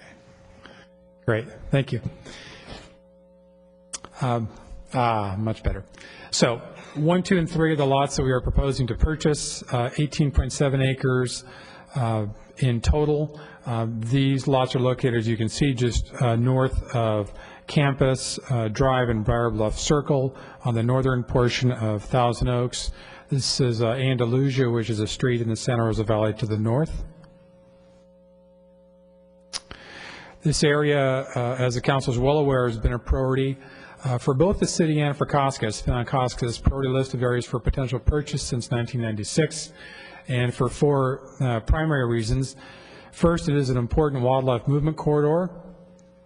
Second, it is an important component of the open space ring around Thousand Oaks, which dates back to the city's general plan of 1971. There is a population of rare and endangered plants on site. There are also 2 species of landmark trees on site. As we back out a little bit, you can see that the property is adjacent to Wildwood Park on the west side here. Open space that the city, in fact, has already purchased. Many of the council members, I'm sure, remember our previous purchases of these lots from Mr. and Mrs. Callis from the University of California and from Mr. and Mrs. Dubin that are right on the ridgeline. This area to the east is California Lutheran University's Rudy Edmonds Living Laboratory, that entire ridgeline area, and then more COSCA open space to the east. When I spoke of wildlife corridors, this area is not only important at a local scale, but at a regional scale. The red arrow shows the location of the properties that we are proposing to purchase, and as you can see, they are part of a wildlife corridor which extends all the way through the Mount Clef Ridge area to Wildwood Park and off to the west into the western portion of the Santa Monica Mountains and Point Mugu State Park. To the east, this property helps to connect into the Tierra Bajada Valley and into the Simi Hills, both of which move northward and ultimately actually connect with the Los Padres National Forest. So this really is an important area. You can see the relative width of it compared to other areas, and hence part of its importance. Purchase of these 3 lots combined with standard conditions in terms of deed restrictions on the ungraded portion of Lot 4, which it is our understanding that the property owner wants to go ahead with a proposal for a house on that 4th lot, will result in approximately 90% of the total area being preserved in a natural open space condition and approximately a 600-foot wide unrestricted wildlife movement corridor. The cost for these lots are $825,000 each, and primary funding will come from 3 sources. First and main source is the city's Open Space and Community Recreation Facilities Endowment Fund. That is the $1.885 million. The second is a $500,000 grant from the Santa Monica Mountains Conservancy. And I'd certainly like to, on behalf of staff and the city, to thank them for that grant. This is a Proposition 50 grant that was awarded toward this project in April. And then finally, COSCA has contributed a grant of $100,000 for the first time from its trust fund. So it really is a collaborative effort, and that provides the total funding for the project. With that, then, staff is recommending the purchase of the lots, as I mentioned, and there are a number of specific items. These are on page 229 of your packet, and they first involve the budget appropriation of $1.885 million from the Community Recreation Facilities and Open Space Acquisition and Maintenance Endowment Fund. Second is to accept the grant from the Conservancy for $500,000. Third, accept the grant of $100,000 from COSCA. Fourth, approve the purchase agreements with the owners, and all 3 purchase agreements are in the packet. These are all different property owners for the 3 different lots. And then finally, authorize staff to execute all necessary documents for purchase. And with that, I would be very pleased to answer any questions. Okay. Council's had extensive discussions and study on this item. Are there any lingering issues that need to be discussed with staff? That's what I thought. We have one speaker card. Mark Burley. Good evening, sir. Thanks for hanging in there. Good evening. My name is Mark Burley, and I'm co-chair of Save Our Ring of Green. And tonight I would like to congratulate the council for getting to the point where you're about to make a historic vote. I think saving this wildlife corridor, we have been coming here talking for 3 or 4 years about this, and have always received a warm welcome. I would also like specifically to thank City Attorney Amy Albano and COSCA Manager Mark Town for listening to us and having meetings with us and getting to this point. And it should not be forgotten that we could not be here if it was not for the cooperation of Mr. Michael Dubin of SD Development, who has agreed on his side to sell these very critical properties. And I will just, the last thing I'll say is that both your partners, COSCA Board and the SMMC board, were questioning about the fourth lot and why that wasn't purchased, and we do understand that there's a lot of money being spent already, and that's obviously the reason why you're not going ahead at this point. We would, Save Our Ring of Green, will continue to advocate for buying the fourth lot, including going to private foundations to get money, and hopefully we will be able to raise money, and if SD Development is willing, that we would be able to hopefully at some time in the near future be able to get the fourth lot purchased, because we feel that even having one house built more in the wildlife corridor is unfortunately compromising it. So thank you all very much, and congratulations again for getting to this point. Thank you. Thank you, Mr. Burley. All right, that's all the speaker cards we have in this item. Ready to entertain a motion on this item. Ms. Bilda La Peña. Thank you, Mr. Fox. I would like to go ahead and move that we approve the recommendations by staff, namely to adopt the resolution to approve the additional budget appropriation in the amount of $1.885 million from account number. Do I need to read all of the account numbers? No. Okay. You can just move items 1 through 9. 1 through 9. That's it. 1 through 9. And with 9 being authorizing staff to execute all necessary documents for the purchase finally. That would be it. We have a motion for approval for staff recommendations 1 through 9. Discussion on the motion. Ms. Irwin. Don't worry, I won't discuss too much. The only thing I want to say is I really appreciate the efforts of Mark and Amy on this. It was a long and arduous path, and you guys really persevered. So we do all appreciate it. And I will support the motion. Mr. Glancy, I'm going to just make some brief comments. I've heard over the years folks come down to the council meeting and try to insinuate that in some manner or fashion that the city is interested in cementing everything over and concreting everything and developing everything. Tonight, we're purchasing 3 properties at a cost of $825,000 apiece. I've been dealing with these items now going on a decade plus, and I can tell you that we've never come anywhere close to spending this amount of money for parcels such as these, and for good reason. As we continue to complete our ring of open space, the parcels that we need to acquire are going to be more expensive and more difficult. And I think, as Mr. Town pointed out, the wildlife corridor was a key component with respect to the purchase of these properties.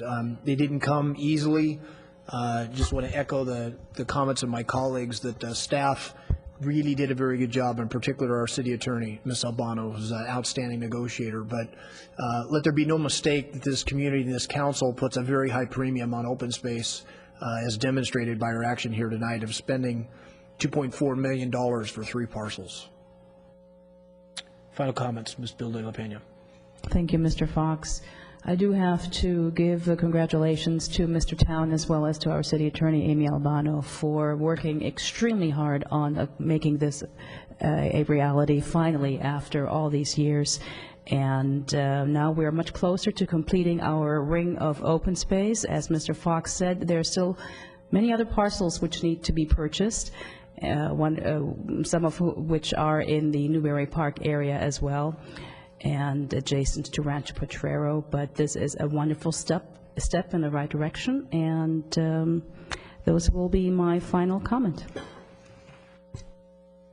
All right, vote please. Motion carries 4-0. All right, that is approved. We're going to move back to item 8C. That's the Landscape and Lighting Assessment District, and we'll go back to Ms. Lawrence for the tabulation of the vote. The results are as follows. The ballots cast are in favor of the district as follows. Yes, in the amount of $6,880.74. No, in the amount of $421.18. And then on Zone 37B, the ballots cast are in favor of that levy of increased assessments. Yes, in the amount of $13,545, and that was a 100% vote on that. So the motion that's in order is to approve recommendations 4, 5, 6, 7, and 8 in your staff report, and the resolution in number 4 is the first resolution. All right, thank you, Ms. Lawrence. Chair is going to move for items 4, 5, 6, 7, and 8 in the staff report and the attached resolution. Discussion? Vote, please. Motion carries 4-0. All right, item 8C is approved. We'll move to department report, our last department report, item 9A. That's the Hill Canyon Wastewater Treatment Plant Solar Power Generating System. Thank you, Mayor Fox, members of the City Council. I appreciate the lateness of the hour, and we will try to keep this quick, although we do need to cover a few important details of this agreement. I'd like to introduce Chuck Rogers, our wastewater superintendent. I think you all know Chuck, and to Chuck's right is Azar Khan. Azar is the associate civil engineer. He's been kind of the project manager moving this project through. Also want you to know that we have Kevin Ross from Powerlight, and Kevin is here to answer any questions as need be. The city has been environmental leaders on any number of projects over the years, from the city's green fleet, its alternative fueled vehicles, recycling programs. Recently, 2 council meetings ago, the council approved pursuing LEED certification based on Councilmember Bill De La Pena's leadership, pushing us in that direction for the new Transportation Center building. On this project, Councilmembers Irwin and Gillette, working through the VCRA and on Northern California trip, have supported this solar project.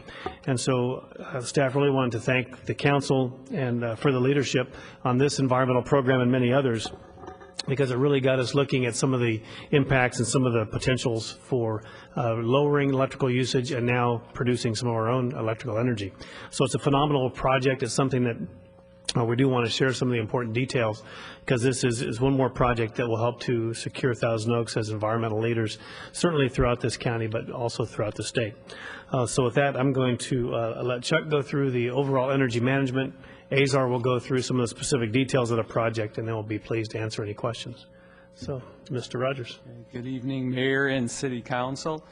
I'd like to start off, if I could, by thanking 2 individuals that were involved in this that you wouldn't probably normally be thought would be involved in a public works project, and that's John Adams of the Finance Department and Tim Giles of the City Attorney's Office. Did a great job in helping us put this deal together. I'd like to start and talk just about our energy program out at the Hill Canyon Wastewater Treatment Plant. Our initial goal after we finished our Phase 3 activities there was to generate about 50% of our entire electrical needs through renewable resources. If this project is approved tonight, we're going to meet that goal. And once we've met that goal, we're going to set another more difficult goal and see if we can continue to whittle away at the rest of our energy needs there at the facility. Any good energy management program starts with conservation, and as you remember, I'm sure, we just recently spent over $100,000 on a lighting upgrade at Hill Canyon Wastewater Treatment Plant, received a $51,000 rebate check from the Ventura County Energy Reliance Association. That's just one of many things that we're doing. We currently have 3 other projects that we're going to take forward to them. They're going to reduce the overall electrical demand at the facility. And so, you know, we're always looking, but a lot of low-hanging fruit has already been picked off the tree, but we're going to keep looking for those type of projects.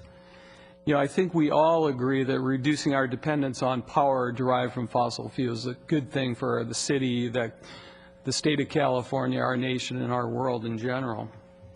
Both our cogeneration and proposed solar projects are technologies that are tried and proven. We feel like we're going to get 95% reliability out of both those projects, but neither is critical to our main function. We always have the backup of Southern California Edison, and our job is wastewater treatment. So we believe in these projects, but we always have the backup of Edison for that. You know, cost savings, always an issue, and we've been doing some great things. I mean, our electrical usage actually has been going down for the last couple of years, even as we're facing increasing prices. Solar is not cheaper at this time than energy off the grid.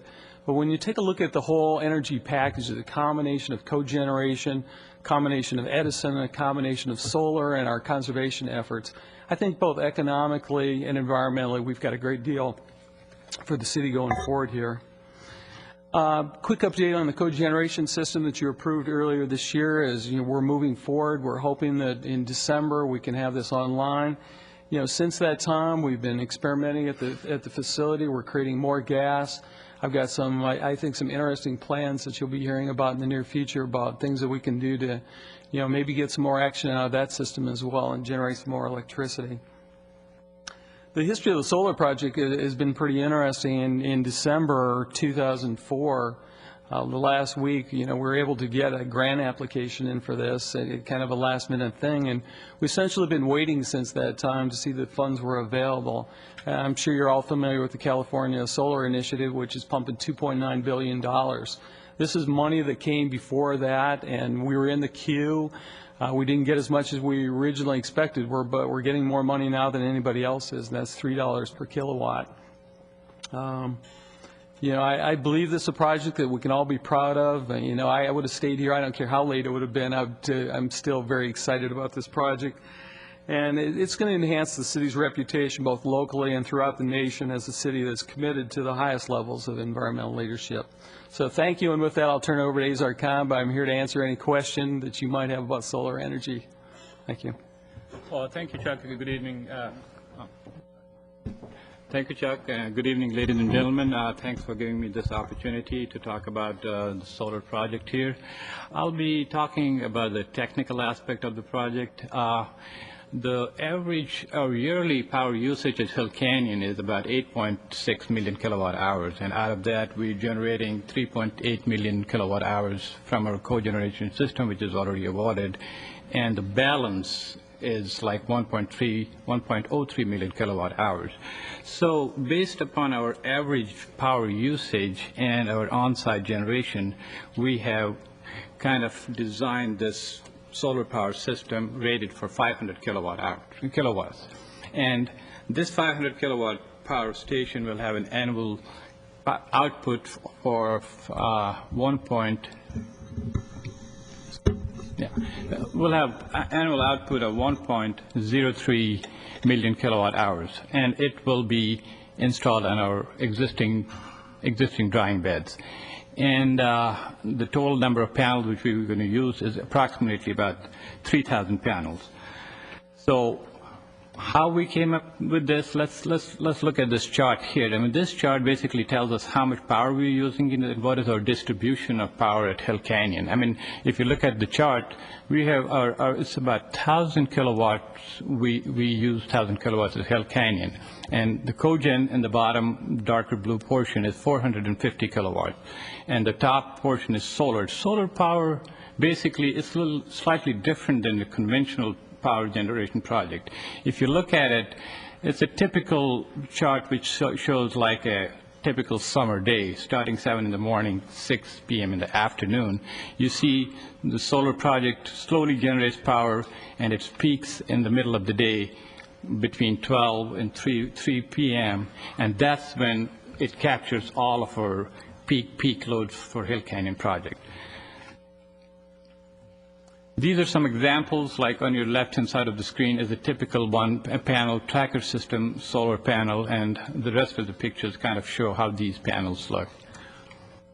And this is an aerial picture of our drying beds, and the southernmost drying beds which we are going to use for installing our solar panel, and we've done a little rendering there, and that's probably that's how they're going to look.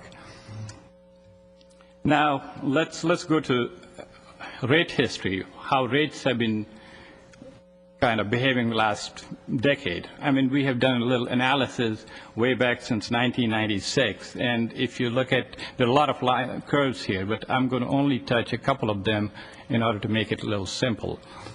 If you look at the pink curve, these are Southern California Edison rates. The Southern California Edison rates in 1996 were about 6 cents a kilowatt hour. And now, at this point, in 2006, we're paying approximately 12 cents a kilowatt hour. That's almost a 100% jump, but that 100% jump can be attributed to the deregulation of utilities somewhere around year 2002. But even since 2002, there's been a 22% increase in Southern California Edison rates. And now, if we project 3% increase in Southern California Edison rate in year 2026, our per kilowatt hour rate will be about 25 cents a unit. And if we project 6 cents, which is the top curve, it'll be 45 cents a unit in year 2026. But what we're doing out of this solar project is we're guaranteeing a rate. We have a flat rate of 16 cents a kilowatt hour for next 20 years. That's exactly what we're achieving out of this project. And again, going back to the same chart, our project generates maximum power during the peak hours. And that's the time when we pay very high rates to Southern California Edison. During our peak rates, the Southern California Edison peak rates are between 12 noon and 6 p.m., which is 42 cents a unit. And during that period, using our solar power, we'll be paying only 16 cents a unit. We'll be saving a lot of money there. This pie chart basically tells us the distribution of our Hill Canyon power generation. Between our cogeneration and solar, we generate 56% of our electricity on-site. And looking at a bigger picture, citywide, it's about 20% of the whole city power usage we are generating through renewable sources. Now, how did we do this? This is not a conventional public works project. On a conventional public works project, what we do is we design a system, we build it, we invest our own capital. And in this case, what we do is the contractor actually designs it, contractor builds it, operates it, and maintains it, and generates electricity. The city buys electricity from the contractor, and we get benefited out of the SCE grants to the contractor. The PSA allows city to benefit from tax advantages also. And we also have a buyout option at the year 7. What are the main features of the project? We'll be installing approximately 2,900 modules of solar panel. We'll generate about 1.03 million kilowatt hours electricity annually.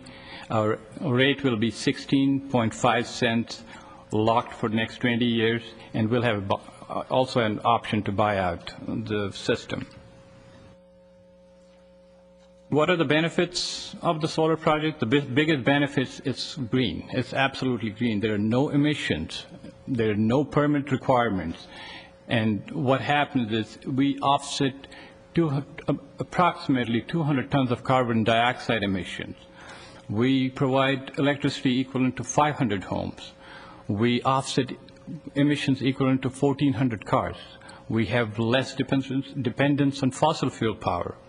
And also, by locking a 16-cent rate for the next 20 years, we'll be having a reliable electric source. With that, I'll request Mark to do the final recommendations to the council. Well, just with that, the recommendation is to approve the award of the contract to Solar Star TO LLC, approve the power services agreement, and the expenditure of the $170,000 a year for the purchase of solar power. And we're more than happy to answer any questions that the council might have. Any questions for staff before we get our pop quiz? Okay, Ms. Bill de la Pena. Thank you. First of all, I am very impressed with the presentation. It is indeed very exciting, no matter what time it is. Well, I find it very exciting. I wanted to find out about the Thousand Oaks energy profile, 80% versus the 20% renewable energy. What are the plans, if any, to increase that to a much greater percentage over the next years? I think when we had talked about solar in the past, what we really talked about doing was doing kind of the pilot project at Hill Canyon. So this is our first experience with a solar energy project. Assuming that this project goes as well as we planned, it would seem like the city would have other applications for solar, whether it be at this facility or at the library or others. And so that's where we would start to try to increase that piece of the pie and increase the renewable that the city has. So this is our first experience with solar, but assuming that it's going to be successful, then certainly there's other applications that can be pursued. Excellent. I think this is a wonderful idea. Thank you so much. Dr. Clancy. Thank you very much. First of all, I'd like to congratulate you guys for running such a remarkable operation down there. I never thought I'd say I was really excited, but I got to tell you, it's very, very exciting. So congratulations for running such a good shop. The only question I have is, do you foresee any demand for increased power in the future because of different machinery or anything like that? Actually, it's kind of gone the opposite way. We've been able to utilize higher efficiency motors, and like Chuck was mentioning, we've gone down and done lighting retrofits and others. And so even though we've brought additional equipment on board, in the last few years, we've been able to reduce our overall energy demand. And so Mr. Rogers has been very aggressive in looking at various areas that he can continue to do that, and we'll continue to look at higher energy motors and lighting and all those types of things. So nothing big projected that we can really anticipate right now. Thank you very much for the answer, and again, congratulations. Thank you, sir. Okay, nice job, fellas. We need a motion to approve the report. Ms. Irwin. I'm going to make some comments first. Okay. It is really late at night, but this is one of the most exciting things happening tonight. I know maybe you're not quite as excited as we are, but first I want to say Chuck is a real visionary, and he has shown incredible leadership on this, and Mark and Don Nelson also have been real leaders in this area. And I want to reiterate once more the treatment plant is the biggest energy sink in the city, and for the peak hours of the day between cogeneration and solar, we are going to be generating 100% of the energy, and that, I think, really bears repeating. The other thing is we are going to be 20% of this energy utilized by the city is renewable energy sources. That puts us at the forefront of probably not only the county, but really at the forefront of the state. And the panels, 500 kilowatts that we're putting in, I think it is, 10 times bigger than the next biggest project, or is it 100 times bigger than the next biggest project in Ventura County? We haven't formally surveyed all the others. The city of Ventura did a project at their maintenance facility, and they covered a small parking area. I'm not sure what their output is, but I think it's in the order of 50 kilowatts. This would be around 10 times as large. So we really need to look again at how the city has shown such leadership in this area, and I'm very proud to have been involved with this. You guys have done a great job.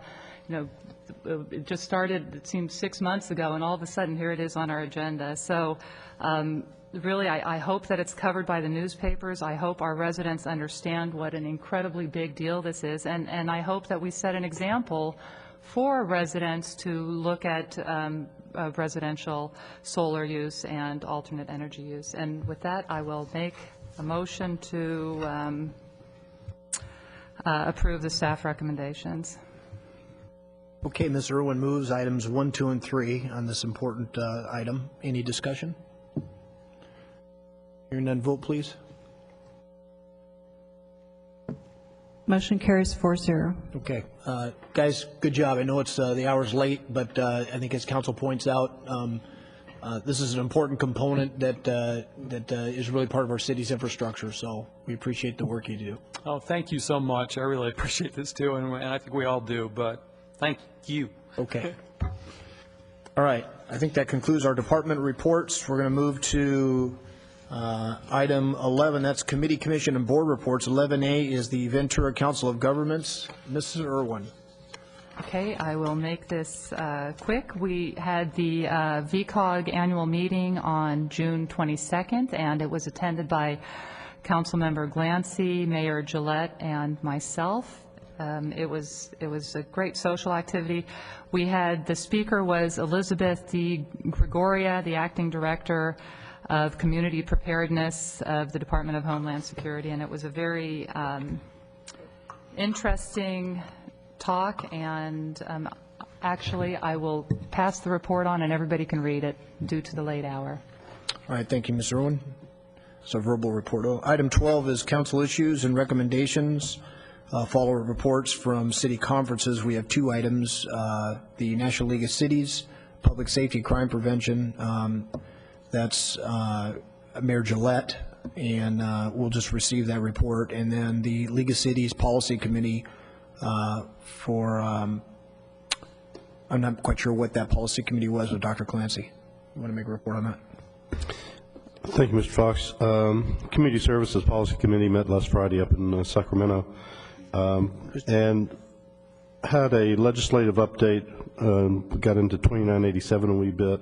The COPE Act, SB 1329, talked about the annual conference resolution and toolkit, which was suggested that it includes seniors' disabilities and to add a planning element, ballot update, and then an update on Cities for Healthy Kids.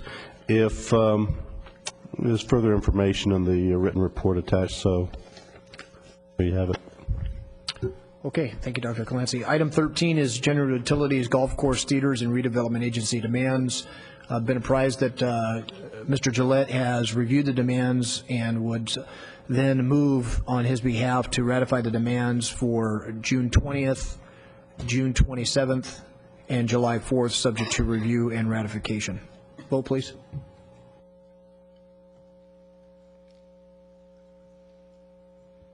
Motion carries 3-0. Councilmember Bill De La Pena absent at this moment. Okay, that is approved. Item 14 is the city manager's report. Mr. Mayor, members of the council, by way of follow-up, 2 items to comment on. First off, we just heard from Public Works Department with Chuck Rogers here, the superintendent of the wastewater treatment plant. While he's still here, I just want to acknowledge him for the outstanding work that he does out there, sort of the unsung hero running that operation. A lot of challenges over the years, but he really is an inspirational manager and one of our key division heads in the organization. And when I think of succession planning, I think of his efforts and the team he's building out there. So Chuck, thank you for all that you do and keep up the great work out there. The second item to reiterate on the urgency ordinance dealing with the situation on the house that was burned down. I do want to reiterate to the council that there were some pretty serious customer service allegations and charges, and while I certainly can appreciate concerns about customer service and they will be looked into, I don't feel that city staff acted inappropriately or demonstrated a poor attitude or was engaged in deliberate attempts to delay the project. So I want to reemphasize that with council, staff acted most appropriately, and they came back in a very quick manner with the urgency ordinance, which is a credit to the hard work of staff. With respect to legislative issues, a couple of very significant things have been happening up in Sacramento. One is dealing with the recurring issue of telecommunications, AB 2987. And thanks to the effort of cities up and down the state, local government in general up and down the state, and the leadership of the League of California Cities, amendments to the bill continue to be made. There's still a lot of concerns dealing with franchise fees, customer service, right-of-way, damage to our city streets, and so on, public access channels, and the likelihood of cherry picking of customers by the operators. So we continue to plug away at that, and updates are continuously provided to council, but I wanted to let you know that there were significant changes again today. It's evolving, and we're trying to do the best that we can to prevent a repeat of the deregulation of the electrical industry or things of that nature. So we're watching it very closely. Also, the governor's proposed budget for fiscal year 06-07, it's working its way through, and it appears to be very favorable to cities, which we haven't said that in this chambers in a long time. So we're hopeful that our property tax revenues, vehicle license fee revenues, and sales tax revenues, and so on, anything the state has the ability to control or alter, that the negative impact on cities will be minimal. However, the word of caution is there still is a significant structural problem in Sacramento with recurring revenues not sufficient to cover the recurring expenses that the state incurs. So that's by way of legislative update. By way of announcements of upcoming events and so on, we do have the next council meeting, I should say, will be July 11th. That's after the 4th of July.